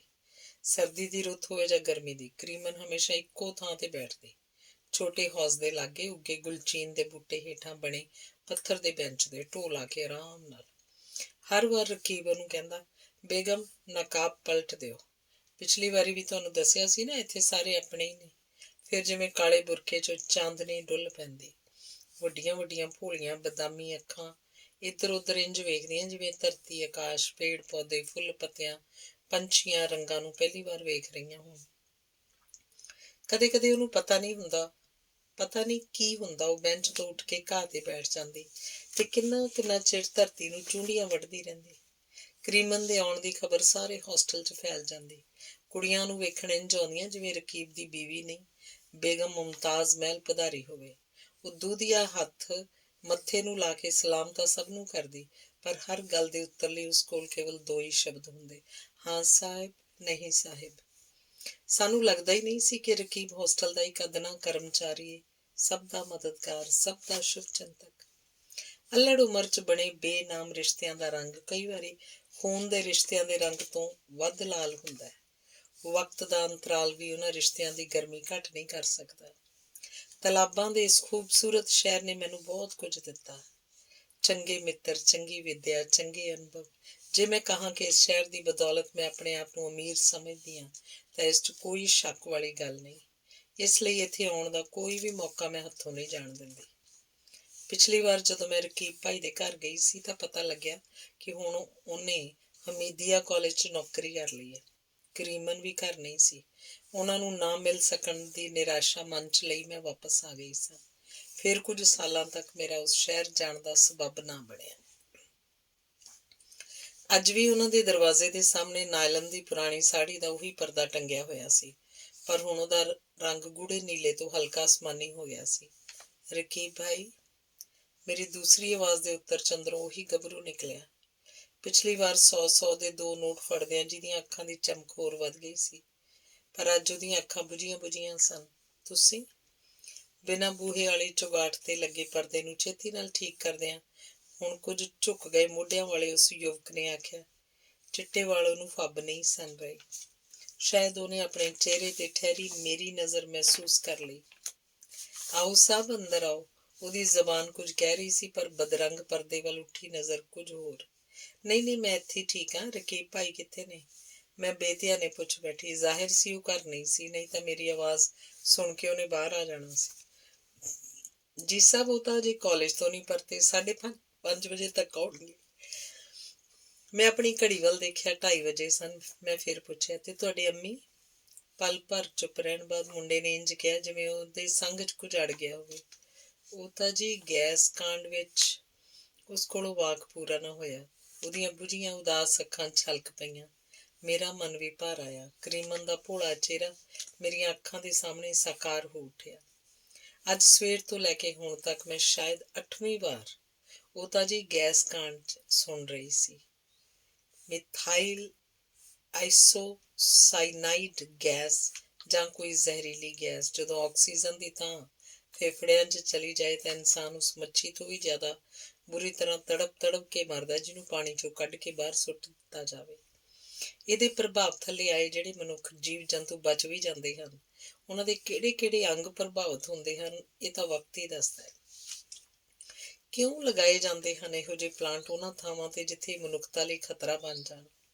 ਮੈਨੂੰ ਇੰਝ ਲੱਗਾ ਜਿਵੇਂ ਮੇਰੇ ਆਸ-ਪਾਸ ਦੀ ਹਵਾ 'ਚ ਆਕਸੀਜਨ ਦੀ ਮਾਤਰਾ ਘਟ ਗਈ ਹੈ। ਅਚਾਨਕ ਮੈਂ ਮਹਿਸੂਸ ਕੀਤਾ ਕਿ ਮੈਂ ਬਹੁਤ ਥੱਕ ਗਈ ਹਾਂ। ਅੱਛਾ ਬੇਟਾ, ਰਕੀਬ ਭਾਈ ਨੂੰ ਕਹਿ ਦੇਣਾ ਮੈਂ ਫੇਰ ਆਵਾਂਗੀ, ਮੈਂ ਉਹਦੇ ਝੁਕੇ ਮੋਢੇ ਤੇ ਹੱਥ ਰੱਖਦਿਆਂ ਆਖਿਆ। ਵਾਪਸ ਜਾਂਦਿਆਂ ਰਕੀਬ ਭਾਈ ਦੇ ਘਰ ਤੋਂ ਥੋੜ੍ਹੀ ਦੂਰ ਤਲਾਬ ਵਾਲੇ ਪਾਸੇ ਚਾਹ ਦੀ ਇੱਕ ਛੋਟੀ ਜਿਹੀ ਦੁਕਾਨ ਨਜ਼ਰ ਆਈ। ਆਉਂਦੇ ਵਕਤ ਜਿਸ ਤੇ ਮੇਰੀ ਨਜ਼ਰ ਨਹੀਂ ਸੀ ਪਈ, ਦੁਕਾਨ ਦੇ ਅੰਦਰ ਲੱਕੜ ਦੇ ਬੈਂਚ ਤੇ ਇੱਕ ਮੁਸਲਿਮ ਔਰਤ ਬੈਠੀ ਸੀ, ਜਿਹਦੇ ਸਾਹਮਣੇ ਪੁਰਾਣੇ ਮੇਜ਼ ਤੇ ਬੱਤੀਆਂ ਵਾਲਾ ਮਿੱਟੀ ਦੇ ਤੇਲ ਦਾ ਸਟੋਵ ਤੇ ਚਾਹ ਬਣਾਉਣ ਦਾ ਸਮਾਨ ਪਿਆ ਸੀ। ਸੱਜੀ ਕੰਧ ਦੇ ਨਾਲ ਲੱਕੜ ਦੇ ਛੋਟੇ ਛੋਟੇ ਸ਼ੈਲਫਾਂ 'ਚ ਸ਼ੇਰ ਤਾਰਾ, ਆਧਾ ਚਾਂਦ ਤੇ ਗਣੇਸ਼ ਬੀੜੀ ਨੰਬਰ 501 ਦੇ ਤਿਕੋਣੇ ਬੰਡਲਾਂ ਦੇ ਨਾਲ ਪਨਾਮਾ ਸਿਗਰਟਾਂ ਦੇ ਕੁਝ ਪੈਕੇਟ ਤੇ ਮਾਚਿਸਾਂ ਪਈਆਂ ਸਨ। ਦੂਜੇ ਪਾਸੇ ਦੀ ਦੀਵਾਰ ਦੇ ਮੈਲੇ ਸ਼ੈਲਫਾਂ ਵਿੱਚ ਕੱਚ ਦੇ ਧੁੰਦਲਾਈ ਮਰਤਬਾਨ ਸਨ, ਜਿਨ੍ਹਾਂ 'ਚੋਂ ਨਮਕੀਨ, ਸੇਵੀਆਂ, ਸੰਤਰੇ ਤੇ ਕਾਲੇ ਚੂਰਨ ਦੀਆਂ ਗੋਲੀਆਂ ਤੇ ਬਟਾਨੀਆ ਬਿਸਕਟਾਂ ਦੇ ਪੈਕੇਟ ਸਨ। ਕੱਟੀ ਹੋਈ ਸੁਪਾਰੀ ਰੱਖੀ ਹੋਈ ਸੀ। ਮੈਨੂੰ ਸੜਕ ਦੇ ਕਿਨਾਰੇ ਬਣੀਆਂ ਇਹੋ ਜਿਹੀਆਂ ਚਾਹ ਦੀਆਂ ਦੁਕਾਨਾਂ ਬਹੁਤ ਆਕਰਸ਼ਿਤ ਕਰਦੀਆਂ ਹਨ, ਜਿੱਥੇ ਅਜੇ ਵੀ ਜੀਵਨ ਆਪਣੀ ਸੰਪੂਰਨ ਸਾਦਗੀ 'ਚ ਧੜਕਦਾ ਹੈ। ਇਹ ਵਕਤ ਚਾਹ ਦਾ ਤਾਂ ਨਹੀਂ। ਕੀ ਇਹਦੇ ਕੋਲ ਦੁੱਧ ਹੋਏਗਾ? ਮੈਂ ਦੁਕਾਨ ਦੇ ਬਾਹਰ ਖੜੀ ਸੋਚ ਰਹੀ ਸੀ। ਆਓ ਨਾ ਸਾਹਿਬ, ਅੰਦਰ ਆਓ। ਸ਼ਾਇਦ ਉਸ ਔਰਤ ਨੇ ਮੇਰੇ ਚਿਹਰੇ ਤੇ ਲਿਖੀ ਚਾਹ ਦੀ ਤਲਬ ਪੜ੍ਹ ਲਈ ਸੀ। ਮੈਂ ਕਦਮ ਵਧਾਏ ਤਾਂ ਉਹਨੇ ਆਪਣੇ ਗੋਰੇ ਹੱਥਾਂ ਨਾਲ ਬੈਂਚ ਦੀ ਖਾਲੀ ਥਾਂ ਪੂੰਝ ਦਿੱਤੀ। ਮੇਰੇ ਬੈਠਦਿਆਂ ਹੀ ਉਸ ਔਰਤ ਨੇ ਇੰਝ ਪਿਆਰ ਨਾਲ ਪੁੱਛਿਆ ਜਿਵੇਂ ਮੈਂ ਅਜਨਬੀ ਨਹੀਂ, ਉਹਦੀ ਕੋਈ ਆਪਣੀ ਹੋਵਾਂ। ਚਾਹ ਪੀਓਗੇ? ਪਿਆਓਗੇ ਤਾਂ ਜ਼ਰੂਰ ਪੀਵਾਂਗੀ, ਪਰ ਤੁਹਾਨੂੰ ਵੀ ਨਾਲ ਪੀਣੀ ਪਏਗੀ। ਮੇਰੇ ਵੱਲ ਇੱਕ ਨਜ਼ਰ ਵੇਖ ਕੇ ਉਹ ਆਪਣੀ ਸੁਰਮਈ ਅੱਖਾਂ ਝੁਪਕਾਉਂਦੀ ਹੋਈ ਮੁਸਕਰਾਈ। ਫਿਰ ਉਹਨੇ ਸਟੋਵ ਬਾਲ ਕੇ ਪਾਣੀ, ਦੁੱਧ, ਚੀਨੀ ਪੱਤੀ ਸਭ ਕੁਝ ਇਕੱਠਾ ਹੀ ਪਤੀਲੇ 'ਚ ਪਾ ਕੇ ਸਟੋਵ ਤੇ ਰੱਖਤਾ। ਹੁਣ ਬਣੇਗੀ ਚਾਹ, ਮੈਂ ਮਨ ਹੀ ਮਨ ਆਖਿਆ। ਇੰਝ ਬਣੀ ਚਾਹ ਦਾ ਮਜ਼ਾ ਹੀ ਕੁਝ ਹੋਰ ਹੁੰਦਾ ਹੈ। ਫਿਰ ਉਹ ਔਰਤ ਦੁਪੱਟਾ ਸੰਭਾਲਦੀ ਹੋਈ ਹੌਲੀ ਜਿਹੀ ਬੈਂਚ ਤੋਂ ਉੱਠੀ। ਉਹਦੀ ਉਮਰ ਤਾਂ 34-35 ਤੋਂ ਵੱਧ ਨਹੀਂ ਸੀ ਲੱਗ ਰਹੀ, ਪਰ ਉਹ ਕੰਮ ਹੌਲੀ ਹੌਲੀ ਕਰ ਰਹੀ ਸੀ, ਜਿਵੇਂ ਹੱਥਾਂ ਪੈਰਾਂ 'ਚ ਕੋਈ ਜਕੜਨ ਹੋਵੇ।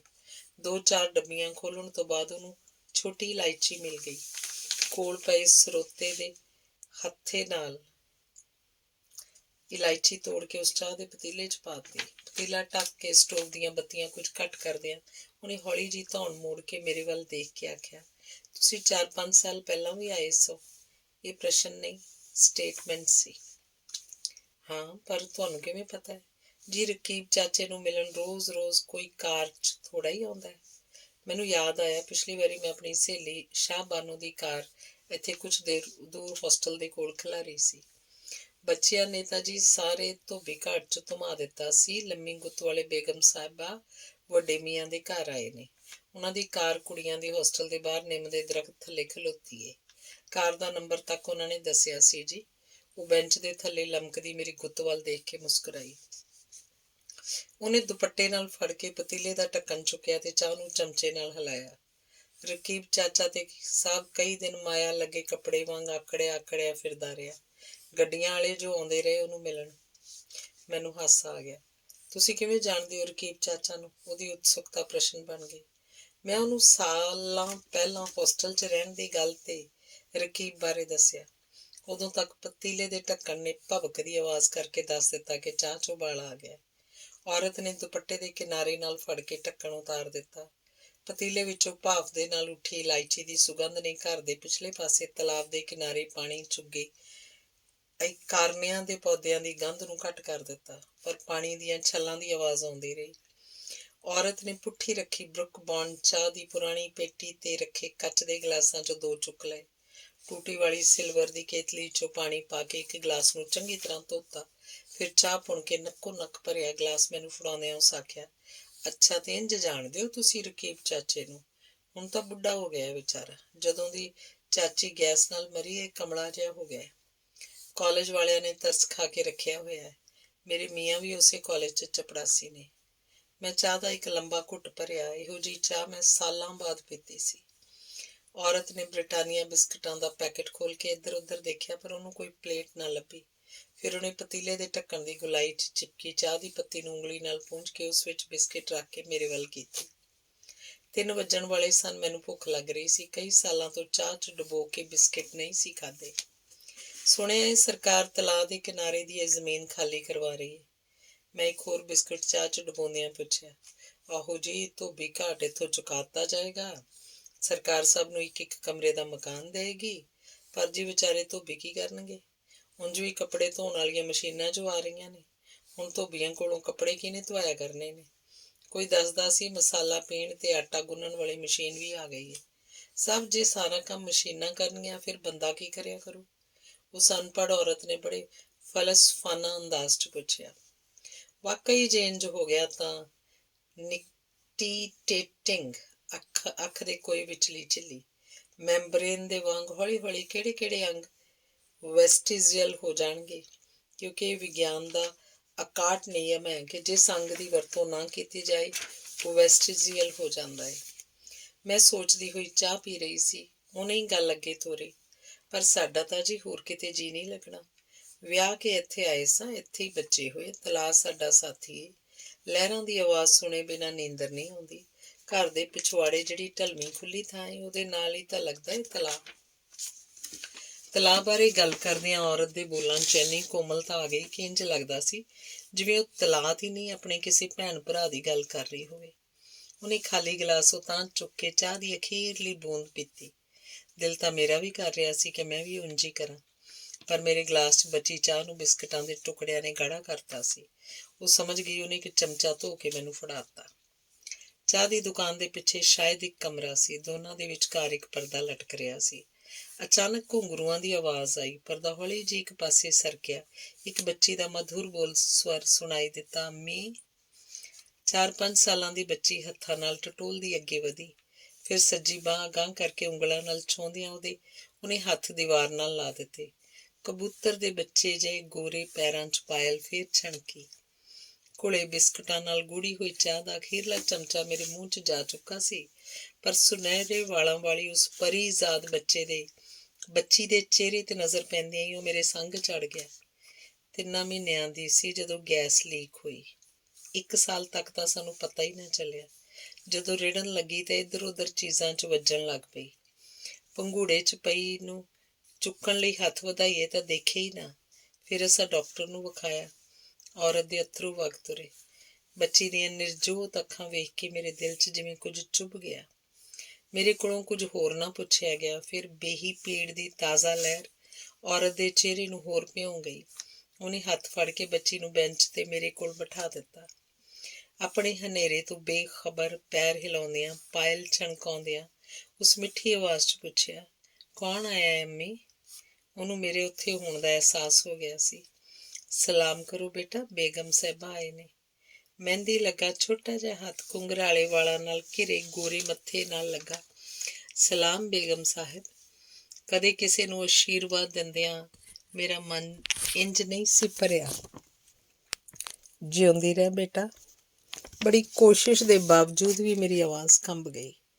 ਵਾਪਸ ਪਰਤਦਿਆਂ ਮੈਨੂੰ ਇੰਝ ਲੱਗਿਆ ਜਿਵੇਂ 84 ਤੇ ਭੋਪਾਲ ਗੈਸ ਕਾਂਡ 'ਚ ਮਰੇ ਬੱਚੇ, ਬੁੱਢੇ ਜਵਾਨ ਆਪਣੇ ਕਫਨ ਪਹਿਨੀ ਸੜਕ ਦੇ ਦੋਵੇਂ ਪਾਸੇ ਖੜ੍ਹੇ ਨੇ ਤੇ ਉੱਚੀ ਉੱਚੀ ਕਹਿ ਰਹੇ ਨੇ, ਸਾਡਾ ਕੀ ਕਸੂਰ ਸੀ? ਮੇਰੇ ਕੋਲੋਂ ਘਰ ਅੱਗੇ ਨਾ ਚਲਾਈ ਗਈ। ਧੰਨਵਾਦ। ਅਗਲੀ ਕਹਾਣੀ ਹੈ, ਯੁੱਧ ਤੇ ਪਿਆਰ ਵਿੱਚ ਸਭ ਜਾਇਜ਼ ਹੈ। ਪੋਹ ਦਾ ਮਹੀਨਾ। ਠੰਡ ਭਰ ਜੋਬਨ 'ਤੇ ਸੀ। ਧੁੱਪ ਠੰਡ ਦੇ ਨਾਲ ਕੰਬਦੀ ਵਕਤ ਤੋਂ ਪਹਿਲਾਂ ਹੀ ਰਾਤ ਦੀ ਬੁੱਕਲ 'ਚ ਜਾ ਲੁਕੀ ਸੀ। ਦਵਿੰਦਰ ਨੇ ਰੇਸ਼ਮੀ ਰਜਾਈ ਠੋਡੀ ਤੱਕ ਖਿੱਚ ਲਈ। ਉਹਨੂੰ ਇੱਕ ਵਾਰ ਫੇਰ ਕੰਬਣੀ ਛਿੜੀ। ਠੰਡ ਨਾਲ ਉਹਦੇ ਬੁੱਲ ਨੀਲੇ ਹੋ ਗਏ ਸਨ। ਉਹਦੇ ਸੰਘਣੇ ਗਿੱਲੇ ਵਾਲ, ਜਿਨ੍ਹਾਂ 'ਚ ਸਫੈਦੀ ਚਾਂਦੀ ਦੀਆਂ ਤਾਰਾਂ ਵਾਂਗ ਚਮਕ ਰਹੀ ਸੀ, ਸਿਰਹਾਣੇ ਤੋਂ ਥੱਲੇ ਲਟਕ ਰਹੇ ਸਨ। ਵਾਲਾਂ 'ਚੋਂ ਟਪਕਦੀਆਂ ਪਾਣੀ ਦੀਆਂ ਨਿੱਕੀਆਂ ਨਿੱਕੀਆਂ ਬੂੰਦਾਂ ਭੂਰੇ ਰੰਗ ਦੇ ਕਾਲੀਨ ਤੇ ਗੂੜੇ ਧੱਬੇ ਬਣਾਉਂਦੀਆਂ ਉਸ 'ਚ ਜਜ਼ਬ ਹੋ ਰਹੀਆਂ ਸਨ। ਹੌਲੀ ਜਿਹੇ ਦਰਵਾਜ਼ੇ ਦਾ ਪਰਦਾ ਸਰਕਾ ਕੇ ਅੰਮ੍ਰਿਤਾ ਕਮਰੇ 'ਚ ਆਈ। ਉਹਦੇ ਹੱਥ 'ਚ ਗਰਮ ਪਾਣੀ ਦੀ ਬੋਤਲ ਫੜੀ ਹੋਈ ਸੀ। ਦਵਿੰਦਰ ਦੀਆਂ ਬੰਦ ਅੱਖਾਂ ਇੰਝ ਫੜਫੜਾ ਰਹੀਆਂ ਸਨ, ਜਿਵੇਂ ਉਹ ਕੋਈ ਬੁਰਾ ਸੁਪਨਾ ਵੇਖ ਰਹੀ ਹੋਵੇ। ਅੰਮ੍ਰਿਤਾ ਪਲੰਗ ਤੇ ਲਾਗੇ ਪਹੁੰਚੀ ਤਾਂ ਉਹਨੂੰ ਮਾਂ ਦੇ ਬੁੱਲ੍ਹਾਂ 'ਚੋਂ ਨਿਕਲਦਾ ਵਾਹਿਗੁਰੂ ਵਾਹਿਗੁਰੂ ਦਾ ਧੀਮਾ ਸਵਰ ਸੁਣਾਈ ਦਿੱਤਾ, ਜੋ ਰਹਿ ਰਹਿ ਕੇ ਦਵਿੰਦਰ ਦੇ ਵੱਜਦੇ ਦੰਦਾਂ ਦੀ ਖਟ 'ਚ ਗੁਆਚ ਰਿਹਾ ਸੀ। ਅੰਮ੍ਰਿਤਾ ਨੇ ਰਜਾਈ ਚੁੱਕ ਕੇ ਬੋਤਲ ਮਾਂ ਦੇ ਪੈਰਾਂ ਕੋਲ ਰੱਖ ਦਿੱਤੀ। ਉਹ ਕੁਝ ਦੇਰ ਖੜੀ ਮਾਂ ਨੂੰ ਧਿਆਨ ਨਾਲ ਦੇਖਦੀ ਰਹੀ ਤੇ ਮਨ ਹੀ ਮਨ ਕਿਆਸਦੀ ਰਹੀ, ਕਿਉਂ ਚੰਗਾ ਭਲਾ ਇਨਸਾਨ ਉਲਝ ਜਾਂਦਾ ਭੁੱਲ ਭੁਲੇਖਿਆਂ 'ਚ, ਕਿਉਂ ਅਣਸੁਖਾਵੇਂ ਹਾਲਾਤ ਨੂੰ ਆਪਣੇ ਆਪ ਤੇ ਹਾਵੀ ਹੋਣ ਦਿੰਦਾ ਹੈ। ਜੀਵਨ ਰੋਜ਼ ਗਾਰਡਨ ਵਿੱਚੋਂ ਲੰਘਦੀ ਪਗਡੰਡੀ ਨਹੀਂ, ਜੰਗਲਾਂ ਪਹਾੜਾਂ 'ਚੋਂ ਲੰਘਦਾ ਟੇਢਾ ਮੇਢਾ ਰਾਹ ਹੈ। ਕਦਮ ਲੜਖੜਾ ਜਾਣ ਤਾਂ ਕੋਈ ਗੱਲ ਨਹੀਂ, ਪਰ ਇਨਸਾਨ ਡਿੱਗ ਕੇ ਉੱਠੇ ਹੀ ਨਾ, ਰਾਹ ਛੱਡ ਕੇ ਪੁੱਠੇ ਪੈਰੀਂ ਕਿਸੇ ਹੋਰ ਰਾਹ ਹੀ ਪੈ ਜਾਏ। ਇਹ ਜੀਵਨ ਦੀ ਤਰਾਸਦੀ ਹੈ। ਅੰਮ੍ਰਿਤਾ ਨੇ ਗੁਸਲਖਾਨੇ ਵਿੱਚੋਂ ਤੌਲੀਆ ਲਿਆ ਕੇ ਮਾਂ ਦੇ ਵਾਲ ਚੰਗੀ ਤਰ੍ਹਾਂ ਪੂੰਝ ਦਿੱਤੇ। ਮਾਂ, ਸਿਰ ਚੁੱਕੋ, ਸਿਰਹਾਣਾ ਬਦਲ ਦੇਵਾਂ, ਗਿੱਲਾ ਹੋ ਗਿਆ। ਉਹਨੇ ਮਾਂ ਦਾ ਮੱਥਾ ਪਲੋਸਿਆ। ਦਵਿੰਦਰ ਦੀਆਂ ਅੱਖਾਂ ਪਲ ਭਰ ਲਈ ਖੁੱਲ੍ਹੀਆਂ, ਪਰ ਉਹ ਤੋਂ ਸਿਰ ਨਾ ਚੁੱਕਿਆ ਗਿਆ। ਅੰਮ੍ਰਿਤਾ ਨੇ ਇੱਕ ਹੱਥ ਨਾਲ ਹੌਲੀ ਜਿਹੀ ਮਾਂ ਦਾ ਸਿਰ ਚੁੱਕ ਕੇ ਸਿਰਹਾਣਾ ਬਦਲ ਦਿੱਤਾ, ਫਿਰ ਆਪਣੇ ਕਮਰੇ 'ਚੋਂ ਹੀਟਰ ਲਿਆ ਕੇ ਮਾਂ ਦੇ ਸਿਰ ਵਾਲੇ ਪਾਸੇ ਰੱਖ ਦਿੱਤਾ। ਹੀਟਰ ਦੇ ਸੇਕ ਨਾਲ ਦਵਿੰਦਰ ਦੇ ਵਾਲਾਂ 'ਚੋਂ ਸੁਗੰਧੀ ਉੱਠ ਕੇ ਕਮਰੇ ਨੂੰ ਮਹਿਕਾਉਣ ਲੱਗ ਪਈ। ਸੁਘੜ ਸਿਆਣੀ ਤੀਵੀਂ ਘਰ ਦੇ ਆਲੇ ਦੁਆਲੇ ਨੂੰ ਮਹਿਕਾਉਂਦੀ ਸੁਗੰਧ ਸੁੱਖ ਦੀ ਗਾਗਰ, ਕਿਉਂ ਤਿੜਕਾਇਆ ਜਾਏ ਇਹਨੂੰ। ਹਾਲਾਤ ਕਈ ਵਾਰੀ ਇਨਸਾਨ ਨੂੰ ਅੰਧ ਵਿਸ਼ਵਾਸ ਦੀ ਅਜਿਹੀ ਖਾਈ 'ਚ ਧਕੇਲ ਦਿੰਦੇ ਹਨ, ਜਿੱਥੋਂ ਨਿਕਲਣਾ ਜੇਕਰ ਅਸੰਭਵ ਨਹੀਂ ਤਾਂ ਮੁਸ਼ਕਿਲ ਜ਼ਰੂਰ ਹੁੰਦਾ। ਇਹਨਾਂ ਹਨੇਰੀਆਂ ਖਾਈਆਂ 'ਚ ਧੱਕਣ ਵਾਲੇ ਆਮ ਤੌਰ 'ਤੇ ਸਾਧੂ ਸੰਤ ਤੇ ਡੇਰਿਆਂ ਵਾਲੇ ਬਾਬੇ ਹੁੰਦੇ ਹਨ। ਜਦੋਂ ਇਹਨਾਂ ਦੇ ਛਲਾਵੇ 'ਚ ਆਇਆ ਇਨਸਾਨ ਲਹੂ ਲੁਹਾਨ ਹੋ ਜਾਂਦਾ ਹੈ ਤਾਂ ਇਹਨਾਂ ਦੀਆਂ ਦਸੇ ਉਂਗਲਾਂ ਘਿਓ 'ਚ ਹੁੰਦੀਆਂ ਹਨ। ਸੰਘਣੇ ਭਰਵੱਟਿਆਂ ਥੱਲਿਓਂ ਝਾਕਦੀਆਂ ਅੱਖਾਂ 'ਚ ਨਾ ਪੜ੍ਹਿਆ ਜਾਣ ਵਾਲਾ ਜੰਮਿਆ ਹੋਇਆ ਭਾਵ, ਮੱਥੇ 'ਤੇ ਖਿਲ ਰਹੀਆਂ ਜਟਾਵਾਂ 'ਚੋਂ ਦਿਖ ਰਿਹਾ ਪੁਰਾਣੀ ਸੱਟ ਦਾ ਡੂੰਘਾ ਨਿਸ਼ਾਨ।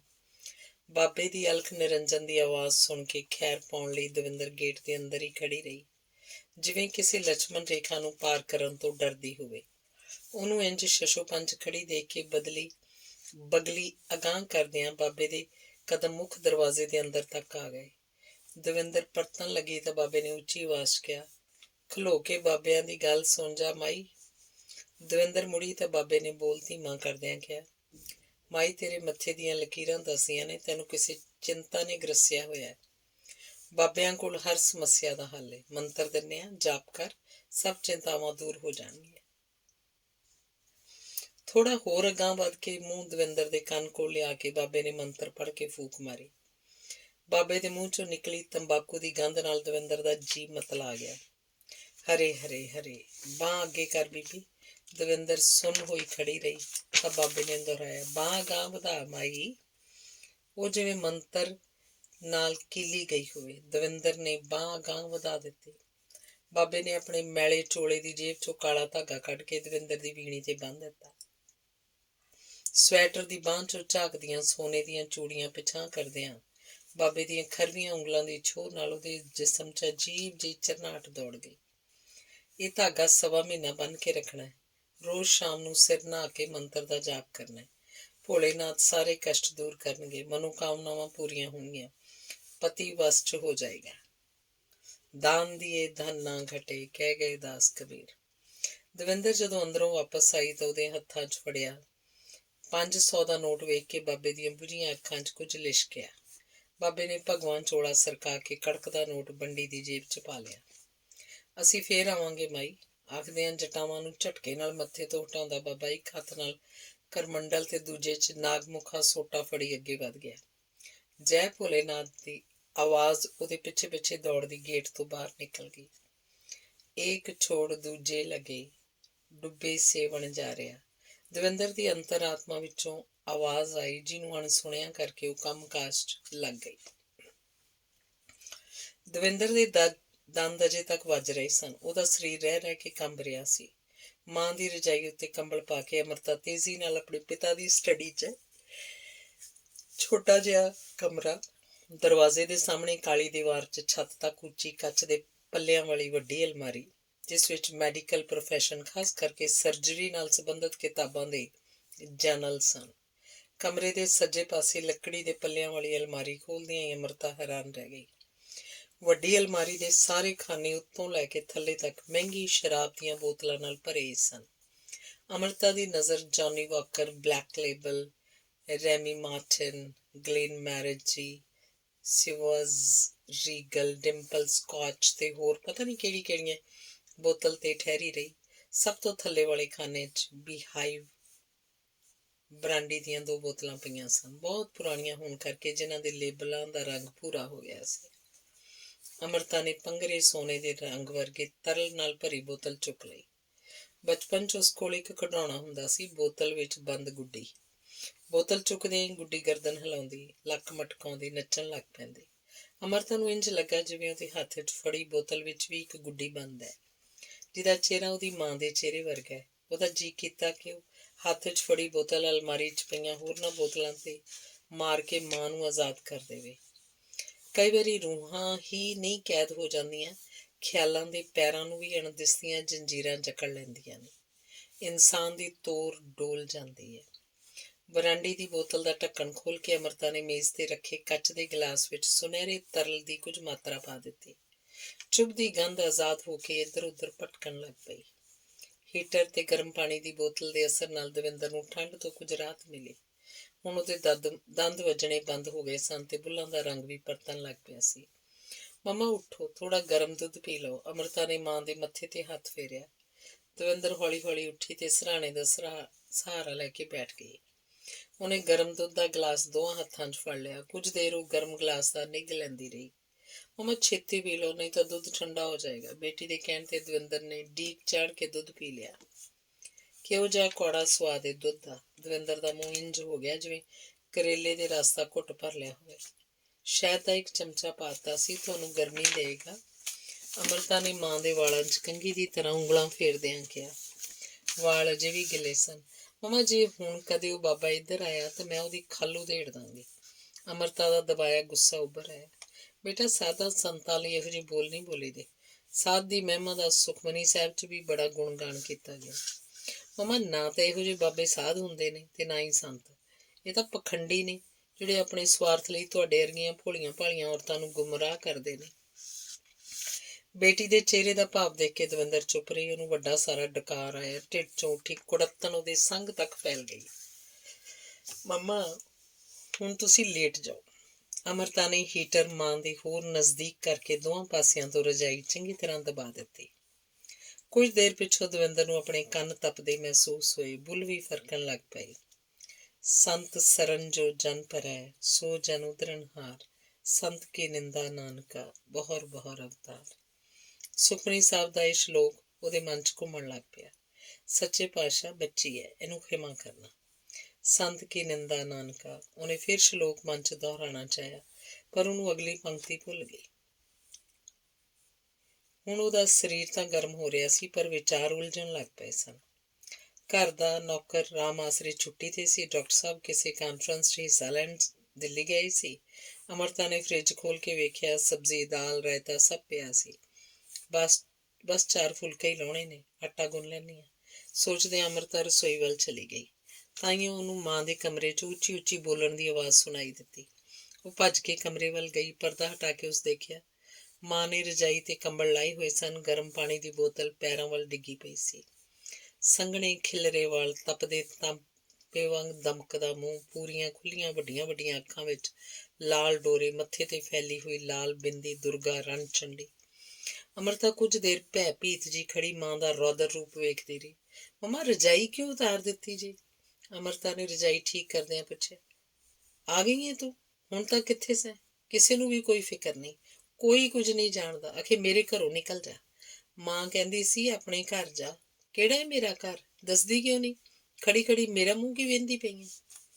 ਅਮ੍ਰਿਤਾ ਨੇ ਇਸ ਤੋਂ ਪਹਿਲਾਂ ਮਾਂ ਨੂੰ ਅਜਿਹੀ ਹਾਲਤ 'ਚ ਕਦੇ ਨਹੀਂ ਸੀ ਦੇਖਿਆ। ਇੰਨੀ ਉੱਚੀ ਸੁਰ 'ਚ ਬੋਲਦਿਆਂ ਕਦੇ ਨਹੀਂ ਸੀ ਸੁਣਿਆ।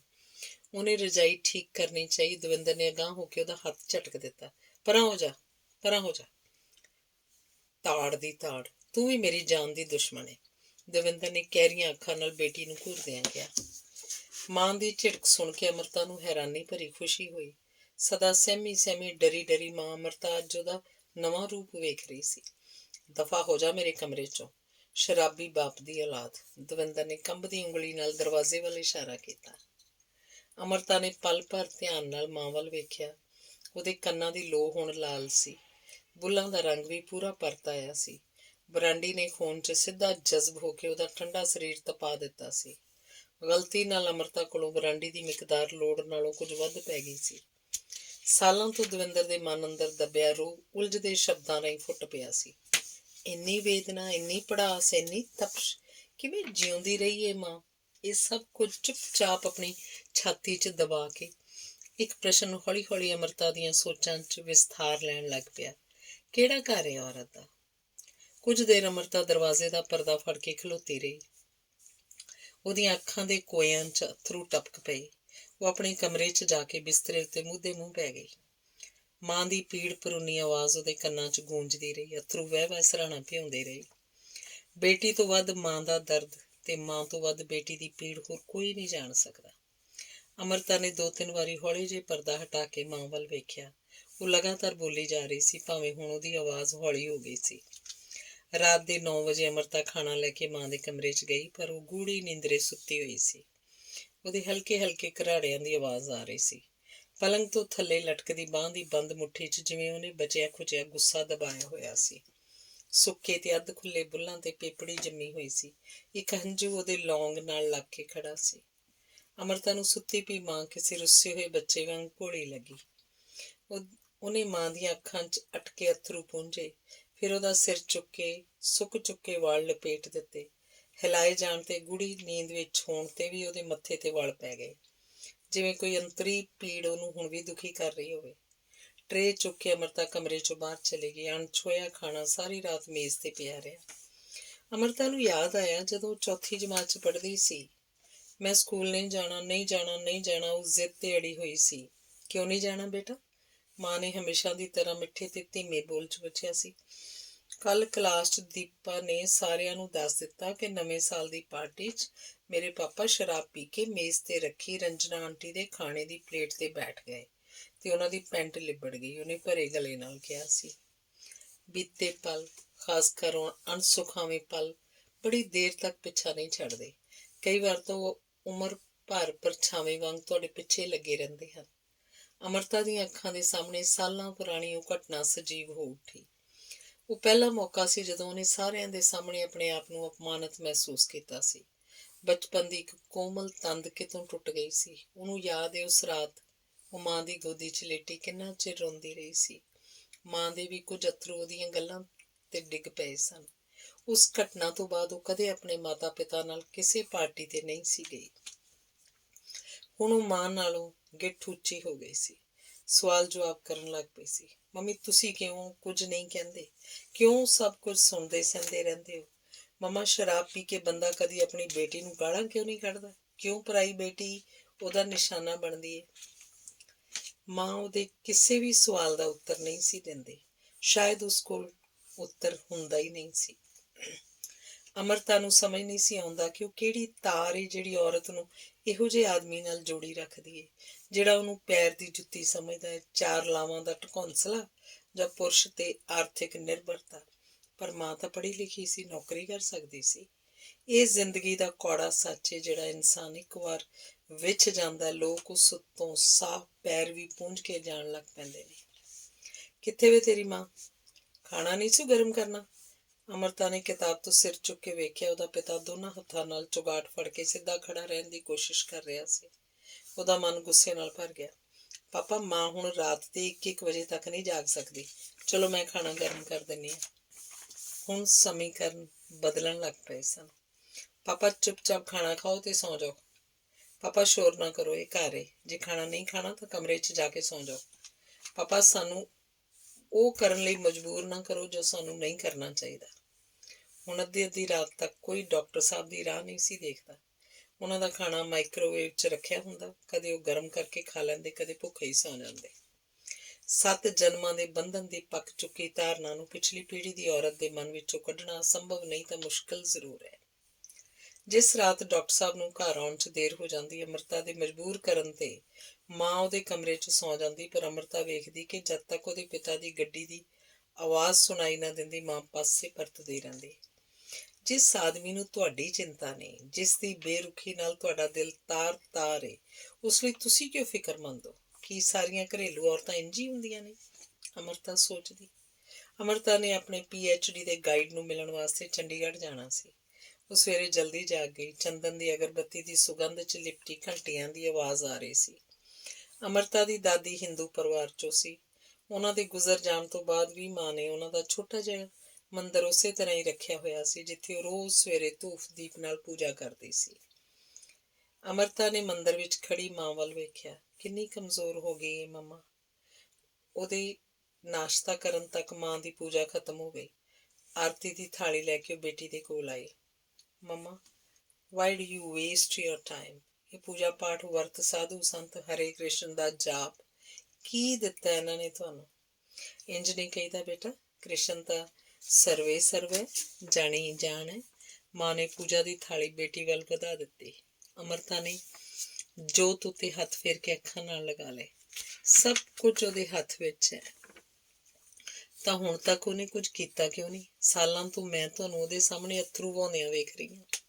ਦਵਿੰਦਰ ਦੀਆਂ ਅੱਖਾਂ 'ਚ ਹਮੇਸ਼ਾ ਘਿਰੀ ਰਹਿਣ ਵਾਲੀ ਉਦਾਸੀ ਦੀ ਪਰਤ ਹੋਰ ਗਹਿਰਾ ਗਈ। ਉਹਨੇ ਥਾਲੀ ਵਿੱਚੋਂ ਥੋੜ੍ਹਾ ਪ੍ਰਸ਼ਾਦ ਚੁੱਕ ਕੇ ਬੇਟੀ ਵੱਲ ਵਧਾਇਆ। ਤੁਹਾਨੂੰ ਕੀ ਲੱਗਦਾ ਮਾਂ, ਇੱਕ ਦਿਨ ਕ੍ਰਿਸ਼ਨ ਮਹਾਰਾਜ ਪ੍ਰਗਟ ਹੋਣਗੇ ਤੇ ਪਾਪਾ ਦਾ ਹੱਥ ਫੜ ਕੇ ਸਮਝਾਉਣਗੇ? ਮਾਂ ਨੇ ਬਿਨਾਂ ਕੁਝ ਕਿਹਾ ਥਾਲੀ ਮੇਜ਼ ਤੇ ਰੱਖ ਦਿੱਤੀ। ਅਜੇ ਡਾਕਟਰ ਸਾਹਿਬ ਨੂੰ ਪ੍ਰਸ਼ਾਦ ਦੇਣਾ ਸੀ। ਮੰਮਾ, ਤੁਸੀਂ ਗਲਤ ਪੂਜਾ ਕਰਦੇ ਹੋ। ਅੰਮ੍ਰਿਤਾ ਨੇ ਮੇਜ਼ ਤੇ ਰੱਖਿਆ ਜੂਸ ਦਾ ਗਲਾਸ ਚੁੱਕ ਲਿਆ। ਮਾਂ ਦੇ ਮੁਖ ਤੇ ਹੈਰਾਨੀ ਭਰੀ ਪੀੜ ਫੈਲ ਗਈ। ਬੇਬਸੀ ਭਰੀ ਨਜ਼ਰ ਨਾਲ ਉਸ ਬੇਟੀ ਵੱਲ ਤੱਕਿਆ। ਮੰਮਾ, ਮੈਂ ਨਾਸਤਿਕ ਨਹੀਂ ਹਾਂ। ਕ੍ਰਿਸ਼ਨ ਭਗਵਾਨ ਨੇ ਸਪਸ਼ਟ ਤੇ ਸਿੱਧਾ ਰਸਤਾ ਵਿਖਾਇਆ, ਪਰ ਚੱਲਣਾ ਤਾਂ ਅਸੀਂ ਆਪ ਹੀ ਹੈ। ਮੈਂ ਤੁਹਾਡੇ ਨਾਲ ਹਾਂ। ਹੁਣ ਮੈਂ ਤੁਹਾਨੂੰ ਇਸ ਤਰ੍ਹਾਂ ਅੱਥਰੂ ਵਹਾਉਂਦੇ ਤਿਲ-ਤਿਲ ਕਰਕੇ ਮਰਨ ਨਹੀਂ ਦੇਵਾਂਗੀ। ਅੰਮ੍ਰਿਤਾ ਨੇ ਕੁਰਸੀ ਤੋਂ ਉੱਠ ਕੇ ਮਾਂ ਦਾ ਸਿਰ ਆਪਣੀ ਹਿੱਕ ਨਾਲ ਲਾ ਲਿਆ। ਇੱਕ ਗੱਲ ਯਾਦ ਰੱਖਿਓ ਮੰਮਾ, ਯੁੱਧ ਤੇ ਪਿਆਰ 'ਚ ਸਭ ਜਾਇਜ਼ ਹੈ। ਸਾਮ, ਦਾਮ, ਦੰਡ, ਭੇਦ। ਮੇਜ਼ ਤੋਂ ਆਪਣੀਆਂ ਕਿਤਾਬਾਂ ਤੇ ਪਰਸ ਚੁੱਕ ਕੇ ਅੰਮ੍ਰਿਤਾ ਨੂੰ ਮਾਂ ਦਾ ਠੰਡਾ ਕੋਮਲ ਗਲ ਚੁੰਮਿਆ। ਮਾਂ ਦੇ ਮੁਖ ਤੇ ਬੱਚਿਆਂ ਜਿਹੀ ਭੋਲੀ ਮੁਸਕਾਨ ਫੈਲ ਗਈ। ਮੈਂ ਚੰਡੀਗੜ੍ਹ ਜਾਣਾ ਹੈ। ਸ਼ਾਮ ਨੂੰ ਦੇਰ ਹੋ ਗਈ ਤਾਂ ਚਿੰਤਾ ਨਾ ਕਰਨਾ। ਘੜੀ ਵੱਲ ਦੇਖਦੀ ਅੰਮ੍ਰਿਤਾ ਜਲਦੀ ਨਾਲ ਕਮਰੇ 'ਚੋਂ ਨਿਕਲ ਗਈ। ਮੈਂ ਪਾਪਾ ਦੀ ਨਵੀਂ ਸਵਿਫਟ ਲੈ ਚੱਲੀ ਹਾਂ, ਉਹਨਾਂ ਨੂੰ ਦੱਸ ਦੇਣਾ। ਬਾਹਰਲੇ ਗੇਟ ਤੋਂ ਮੁੜ ਕੇ ਅੰਮ੍ਰਿਤਾ ਨੇ ਉੱਚੀ ਆਵਾਜ਼ 'ਚ ਕਿਹਾ। ਰੱਬ ਰਾਖਾ। ਕਾਰ ਦਾ ਦਰਵਾਜ਼ਾ ਖੋਲ੍ਹਦੀ ਬੇਟੀ ਵੱਲ ਦਵਿੰਦਰ ਨੇ ਪਿਆਰ ਨਾਲ ਵੇਖਿਆ। ਉਹਦਾ ਦਿਲ ਮਮਤਾ ਨਾਲ ਭਰ ਆਇਆ। ਇਸ ਬੇਟੀ ਨੇ ਉਹਨੂੰ ਕਦੇ ਬੇਟੇ ਦੀ ਕਮੀ ਮਹਿਸੂਸ ਨਹੀਂ ਹੋਣ ਦਿੱਤੀ ਸੀ। ਦਸੰਬਰ ਦਾ ਅਖੀਰਲਾ ਹਫ਼ਤਾ। ਸ਼ਾਮ ਤੋਂ ਹੀ ਧੁੰਦ ਪੈਣ ਲੱਗ ਪਈ ਸੀ। 8 ਵਜਦਿਆਂ ਹੱਥ ਨੂੰ ਹੱਥ ਨਹੀਂ ਸੀ ਸੁੱਝਦਾ। ਲੈਂਪ ਪੋਸਟਾਂ ਦੀ ਰੌਸ਼ਨੀ ਧੁੰਦ ਦੇ ਹਨੇਰੇ ਦੀ ਚਾਦਰ ਨੂੰ ਭੇਦਣ ਦੀ ਬੇਕਾਰ ਕੋਸ਼ਿਸ਼ ਕਰ ਰਹੀ ਸੀ। 10 ਗਜ਼ ਦੀ ਦੂਰੀ ਤੇ ਚੱਲਣ ਵਾਲੇ ਵਾਹਨ ਦੀ ਹਾਜ਼ਰੀ ਉਹਦੀਆਂ ਟਿਮਟਮਾਉਂਦੀਆਂ ਪਿਛਲੀਆਂ ਬੱਤੀਆਂ ਹੀ ਲਗਾ ਰਹੀਆਂ ਸਨ। ਨੌਸਿੱਖੇ ਡਰਾਈਵਰ ਆਪਣੀਆਂ ਐਮਰਜੈਂਸੀ ਲਾਈਟਾਂ ਜਲਾ ਕੇ ਚੱਲ ਰਹੇ ਸਨ। ਮਾਹੌਲ ਵਿੱਚ ਠੰਡੀ ਗਿੱਲੀ ਧੁੰਦ ਦੀ ਹਲਕੀ ਜਿਹੀ ਗੰਧ ਵਾਲੀ ਖਾਮੋਸ਼ੀ ਸੀ। 25 ਸਾਲਾਂ ਬਾਅਦ ਵਿਆਹ 'ਚ ਕੁਝ ਇਹੋ ਜਿਹਾ ਰਹਿ ਜਾਂਦਾ ਹੈ ਜਿਹਦਾ ਜਸ਼ਨ ਮਨਾਇਆ ਜਾਏ, ਦਵਿੰਦਰ ਨੇ ਪਤੀ ਵੱਲ ਤੱਕਦਿਆਂ ਸੋਚਿਆ। ਡਾਕਟਰ ਅਮਿਤੋਜ ਸਾਹਮਣੇ ਝੁਕੇ ਹੋਏ ਸਿਰ ਨੂੰ ਸੱਜੇ ਖੱਬੇ ਹਿਲਾਉਂਦੇ ਧੁੰਦ ਵਿੱਚ ਵੇਖਣ ਦੀ ਕੋਸ਼ਿਸ਼ ਕਰਦੇ ਹੌਲੀ ਹੌਲੀ ਕਾਰ ਚਲਾ ਰਹੇ ਸਨ। ਅੱਗੇ ਜਾਂਦੀ ਕਾਰ ਦੀਆਂ ਪਿਛਲੀਆਂ ਬੱਤੀਆਂ ਉਹਨਾਂ ਨੂੰ ਰਾਹ ਦਿਖਾ ਰਹੀਆਂ ਸਨ। ਹੀਟਰ ਦੀ ਗਰਮੀ ਨਾਲ ਭਾਫ਼ ਦੇ ਕਣ ਸੰਗਠਿਤ ਹੋ ਕੇ ਵਿੰਡਸ਼ੀਲਡ ਨੂੰ ਧੁੰਦਲਾ ਕਰ ਰਹੇ ਸਨ, ਜਿਹਨੂੰ ਘੜੀ ਮੁੜੀ ਪੂੰਝਣ ਕਰਕੇ ਵੀ ਕਾਰ ਦੀ ਗਤੀ ਧੀਮੀ ਹੋ ਰਹੀ ਸੀ। ਪਾਪਾ, ਫੌਗ ਲਾਈਟ ਲਗਵਾ ਲਓ। ਪਿਛਲੀ ਸੀਟ ਤੇ ਬੈਠੀ ਅੰਮ੍ਰਿਤਾ ਨੇ ਧੁੰਦ 'ਚ ਦੇਖਣ ਦੀ ਕੋਸ਼ਿਸ਼ ਕੀਤੀ। ਹੀਟਰ ਚੱਲਣ ਦੇ ਬਾਵਜੂਦ ਦਵਿੰਦਰ ਦੇ ਹੱਥ ਪੈਰ ਠੰਡ ਨਾਲ ਆਕੜ ਰਹੇ ਸਨ। ਉਹਨੇ ਸ਼ਾਲ ਹੋਰ ਕੱਸ ਕੇ ਲਪੇਟ ਲਈ। ਅੰਮ੍ਰਿਤਾ ਸਾਲਾਂ ਬਾਅਦ ਆਪਣੇ ਮਾਤਾ ਪਿਤਾ ਨਾਲ ਕਿਸੇ ਪਾਰਟੀ ਤੇ ਜਾ ਰਹੀ ਸੀ, ਪਰ ਅਜੇ ਵੀ ਉਹਦੇ ਮਨ ਵਿੱਚੋਂ ਬਚਪਨ ਦੀ ਉਸ ਘਟਨਾ ਦੀ ਅਣਸੁਖਾਵੀਂ ਯਾਦ ਮਿਟੀ ਨਹੀਂ ਸੀ। ਕਲੱਬ ਤੱਕ ਦੀ 3-3.5 ਕਿਲੋਮੀਟਰ ਦੀ ਦੂਰੀ ਤੈਅ ਕਰਨ ਵਿੱਚ ਉਹਨਾਂ ਨੂੰ ਲਗਭਗ ਪੌਣਾ ਘੰਟਾ ਲੱਗ ਗਿਆ। ਵੱਡੇ ਹਾਲ 'ਚ ਲੋਕ 2-2, 4-4 ਦੀਆਂ ਟੋਲੀਆਂ 'ਚ ਖੜੇ ਸਨ। ਕੁਝ ਅੰਦਰ ਦੀ ਗਰਮੀ ਤੇ ਕੁਝ ਨਸ਼ੇ ਦੇ ਅਸਰ ਕਰਕੇ ਇਸ ਠੰਡ ਵਿੱਚ ਵੀ ਬਹੁਤਿਆਂ ਦੇ ਚਿਹਰੇ ਭਖ ਰਹੇ ਸਨ।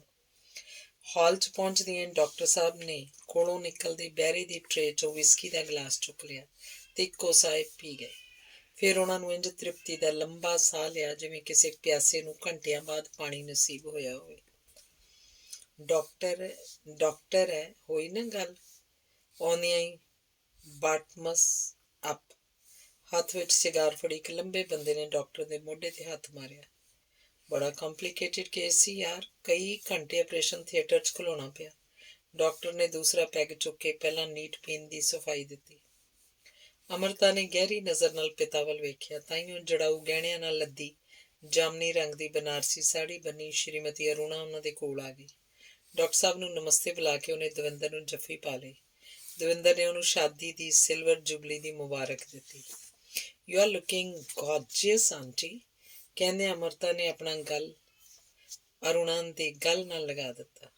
ਅਰੁਣਾ ਨੇ ਬੜੇ ਪਿਆਰ ਨਾਲ ਅਮਰਤਾ ਵੱਲ ਵੇਖਿਆ। ਮਾਸ਼ਾ ਅੱਲਾ, ਨਜ਼ਰ ਨਾ ਲੱਗੇ, ਸੂਰਤ ਬਿਲਕੁਲ ਦਵਿੰਦਰ ਵਰਗੀ ਹੈ ਤੇ ਕੱਦ ਡਾਕਟਰ ਸਾਹਿਬ ਤੇ ਗਿਆ ਹੈ।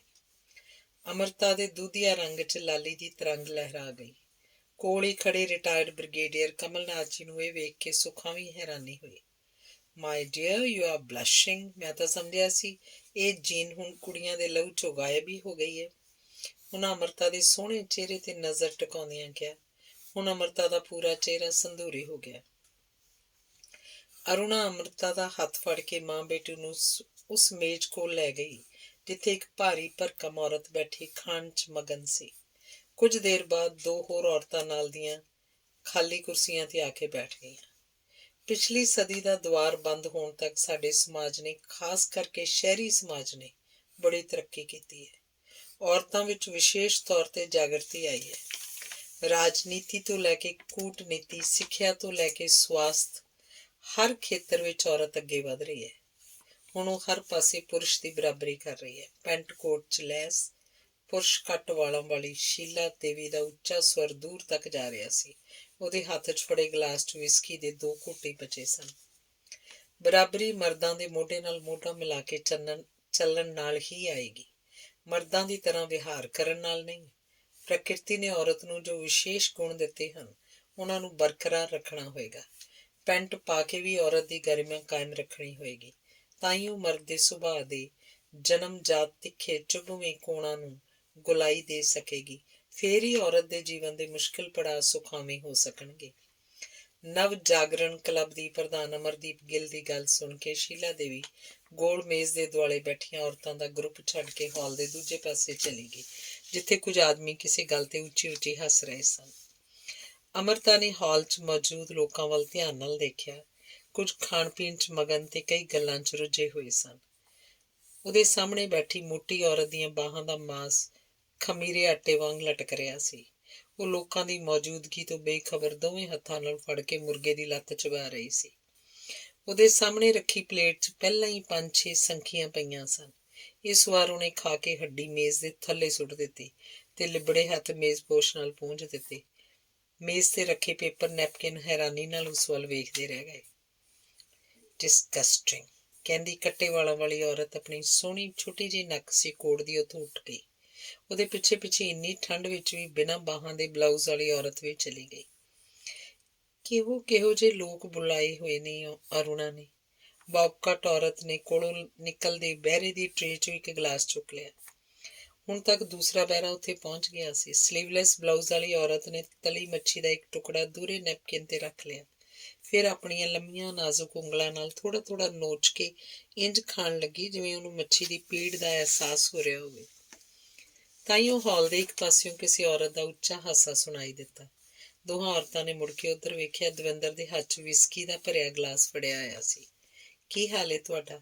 ਕਹਿੰਦਿਆਂ ਦਵਿੰਦਰ ਨੇ ਡਾਕਟਰ ਤਿਆਗੀ ਦੇ ਮੋਢੇ ਤੇ ਹੱਥ ਮਾਰਿਆ। ਇਹ ਤੋਂ ਪਹਿਲਾਂ ਕਿ ਡਾਕਟਰ ਤਿਆਗੀ ਕੁਝ ਸਮਝਦੇ, ਦਵਿੰਦਰ ਗਲਾਸ 'ਚੋਂ ਵੱਡਾ ਘੁੱਟ ਭਰ ਕੇ ਥੋੜਾ ਲੜਖੜਾਉਂਦੀ ਅੱਗੇ ਵਧ ਗਈ। ਕਿੱਥੇ ਰਿਹਾ ਏ ਇੰਨੇ ਦਿਨ? ਭੈੜੀ ਸ਼ਕਲ, ਖੜੂਸਾ, ਬੜੇ ਦਿਨਾਂ ਤੋਂ ਘਰ, ਭਾਬੀ ਜੀ ਨੂੰ ਵੀ ਨਹੀਂ। ਉਹਨੇ ਹੱਥ 'ਚ ਫੜਿਆ ਗਲਾਸ ਵਰਮਾ ਸਾਹਿਬ ਵੱਲ ਵਧਾ ਦਿੱਤਾ। ਦਵਿੰਦਰ ਦੇ ਹੱਥੋਂ ਗਲਾਸ ਫੜ ਕੇ ਡੋਰਿਆ ਭੋਰਿਆ ਵਰਮਾ ਇੱਧਰ ਉੱਧਰ ਝਾਕਣ ਲੱਗ ਪਿਆ। ਆਪਣੀ ਝੇਪ ਮਿਟਾਉਣ ਲਈ ਉਹਨੇ ਜੇਬ 'ਚੋਂ ਰੁਮਾਲ ਕੱਢ ਕੇ ਮੂੰਹ ਪੂੰਝਿਆ। ਵੈਸੇ ਤੇ ਉੱਥੇ ਕਈ ਔਰਤਾਂ ਦੇ ਹੱਥਾਂ 'ਚ ਪੇਪਰ ਨੈਪਕਿਨ ਵਿੱਚ ਲਪੇਟੇ ਵਿਸਕੀ ਦੇ ਗਲਾਸ ਸਨ, ਪਰ ਉਹ ਸਾਰੀਆਂ ਇਹੋ ਜਿਹੀਆਂ ਮਹਿਫਲਾਂ 'ਚ ਪੀਣ ਦੀਆਂ ਆਦੀ ਸਨ ਤੇ ਹਿਦਾਇਤ ਦੇ ਅਨੁਸਾਰ ਛੋਟੇ-ਛੋਟੇ ਘੁੱਟ ਭਰ ਰਹੀਆਂ ਸਨ। ਹੁਣ ਔਰਤਾਂ ਦਾ ਪੀਣਾ ਖਾਸ ਕਰਕੇ ਨਿਊ ਰਿਚ ਤਬਕੇ ਲਈ ਸਟੇਟਸ ਸਿੰਬਲ ਬਣਦਾ ਜਾ ਰਿਹਾ ਹੈ। ਨਵੀਂ ਕਾਰ, ਨਵਾਂ ਬੰਗਲਾ, ਨਵੇਂ ਤੌਰ ਤਰੀਕੇ। ਇੱਕ ਦੋ ਔਰਤਾਂ ਨੇ ਦੇਖਾ ਦੇਖੀ ਵਿਸਕੀ ਦਾ ਗਲਾਸ ਫੜ ਤਾਂ ਜ਼ਰੂਰ ਲਿਆ ਸੀ, ਸ਼ਾਇਦ ਅਸੀਂ ਕਿਸੇ ਨਾਲੋਂ ਘੱਟ ਨਹੀਂ ਹਾਂ ਦੀ ਭਾਵਨਾ ਕਰਕੇ, ਪਰ ਸਭ ਦੀ ਨਜ਼ਰ ਬਚਾ ਕੇ ਵਾਸ਼ਰੂਮ 'ਚ ਜਾ ਕੇ ਡੋਲ ਦਿੱਤਾ ਸੀ। ਦਵਿੰਦਰ ਨੂੰ ਇਸ ਤਰ੍ਹਾਂ ਲੜਖੜਾਉਂਦਿਆਂ ਦੇਖ ਕੇ ਹਾਲ 'ਚ ਸਨਾਟਾ ਛਾਣ ਲੱਗ ਪਿਆ। ਲੋਕ ਬੋਲਣਾ ਬੰਦ ਕਰਕੇ ਉਸ ਵੱਲ ਵੇਖਣ ਲੱਗ ਪਏ। ਭੂਤ ਨਹੀਂ ਦਿਆ, ਇੱਧਰ ਆ ਕੰਬਖਤ। ਉਹਨੇ ਵਿਸਕੀ ਦੇ ਗਲਾਸਾਂ ਨਾਲ ਭਰੀ ਟਰੇ ਲੈ ਕੇ ਹੈਰਾਨ ਖੜੇ ਬਹਿਰੇ ਨੂੰ ਹੱਥ ਦੇ ਇਸ਼ਾਰੇ ਨਾਲ ਬੁਲਾਇਆ। ਟਰੇ 'ਚੋਂ ਗਲਾਸ ਚੁੱਕ ਕੇ ਚੀਅਰਸ ਕਿਹਾ। ਕੁਝ ਬੰਦਿਆਂ ਦੇ ਗਲਾਸ ਉਹਦੇ ਗਲਾਸ ਨਾਲ ਟਕਰਾ ਗਏ।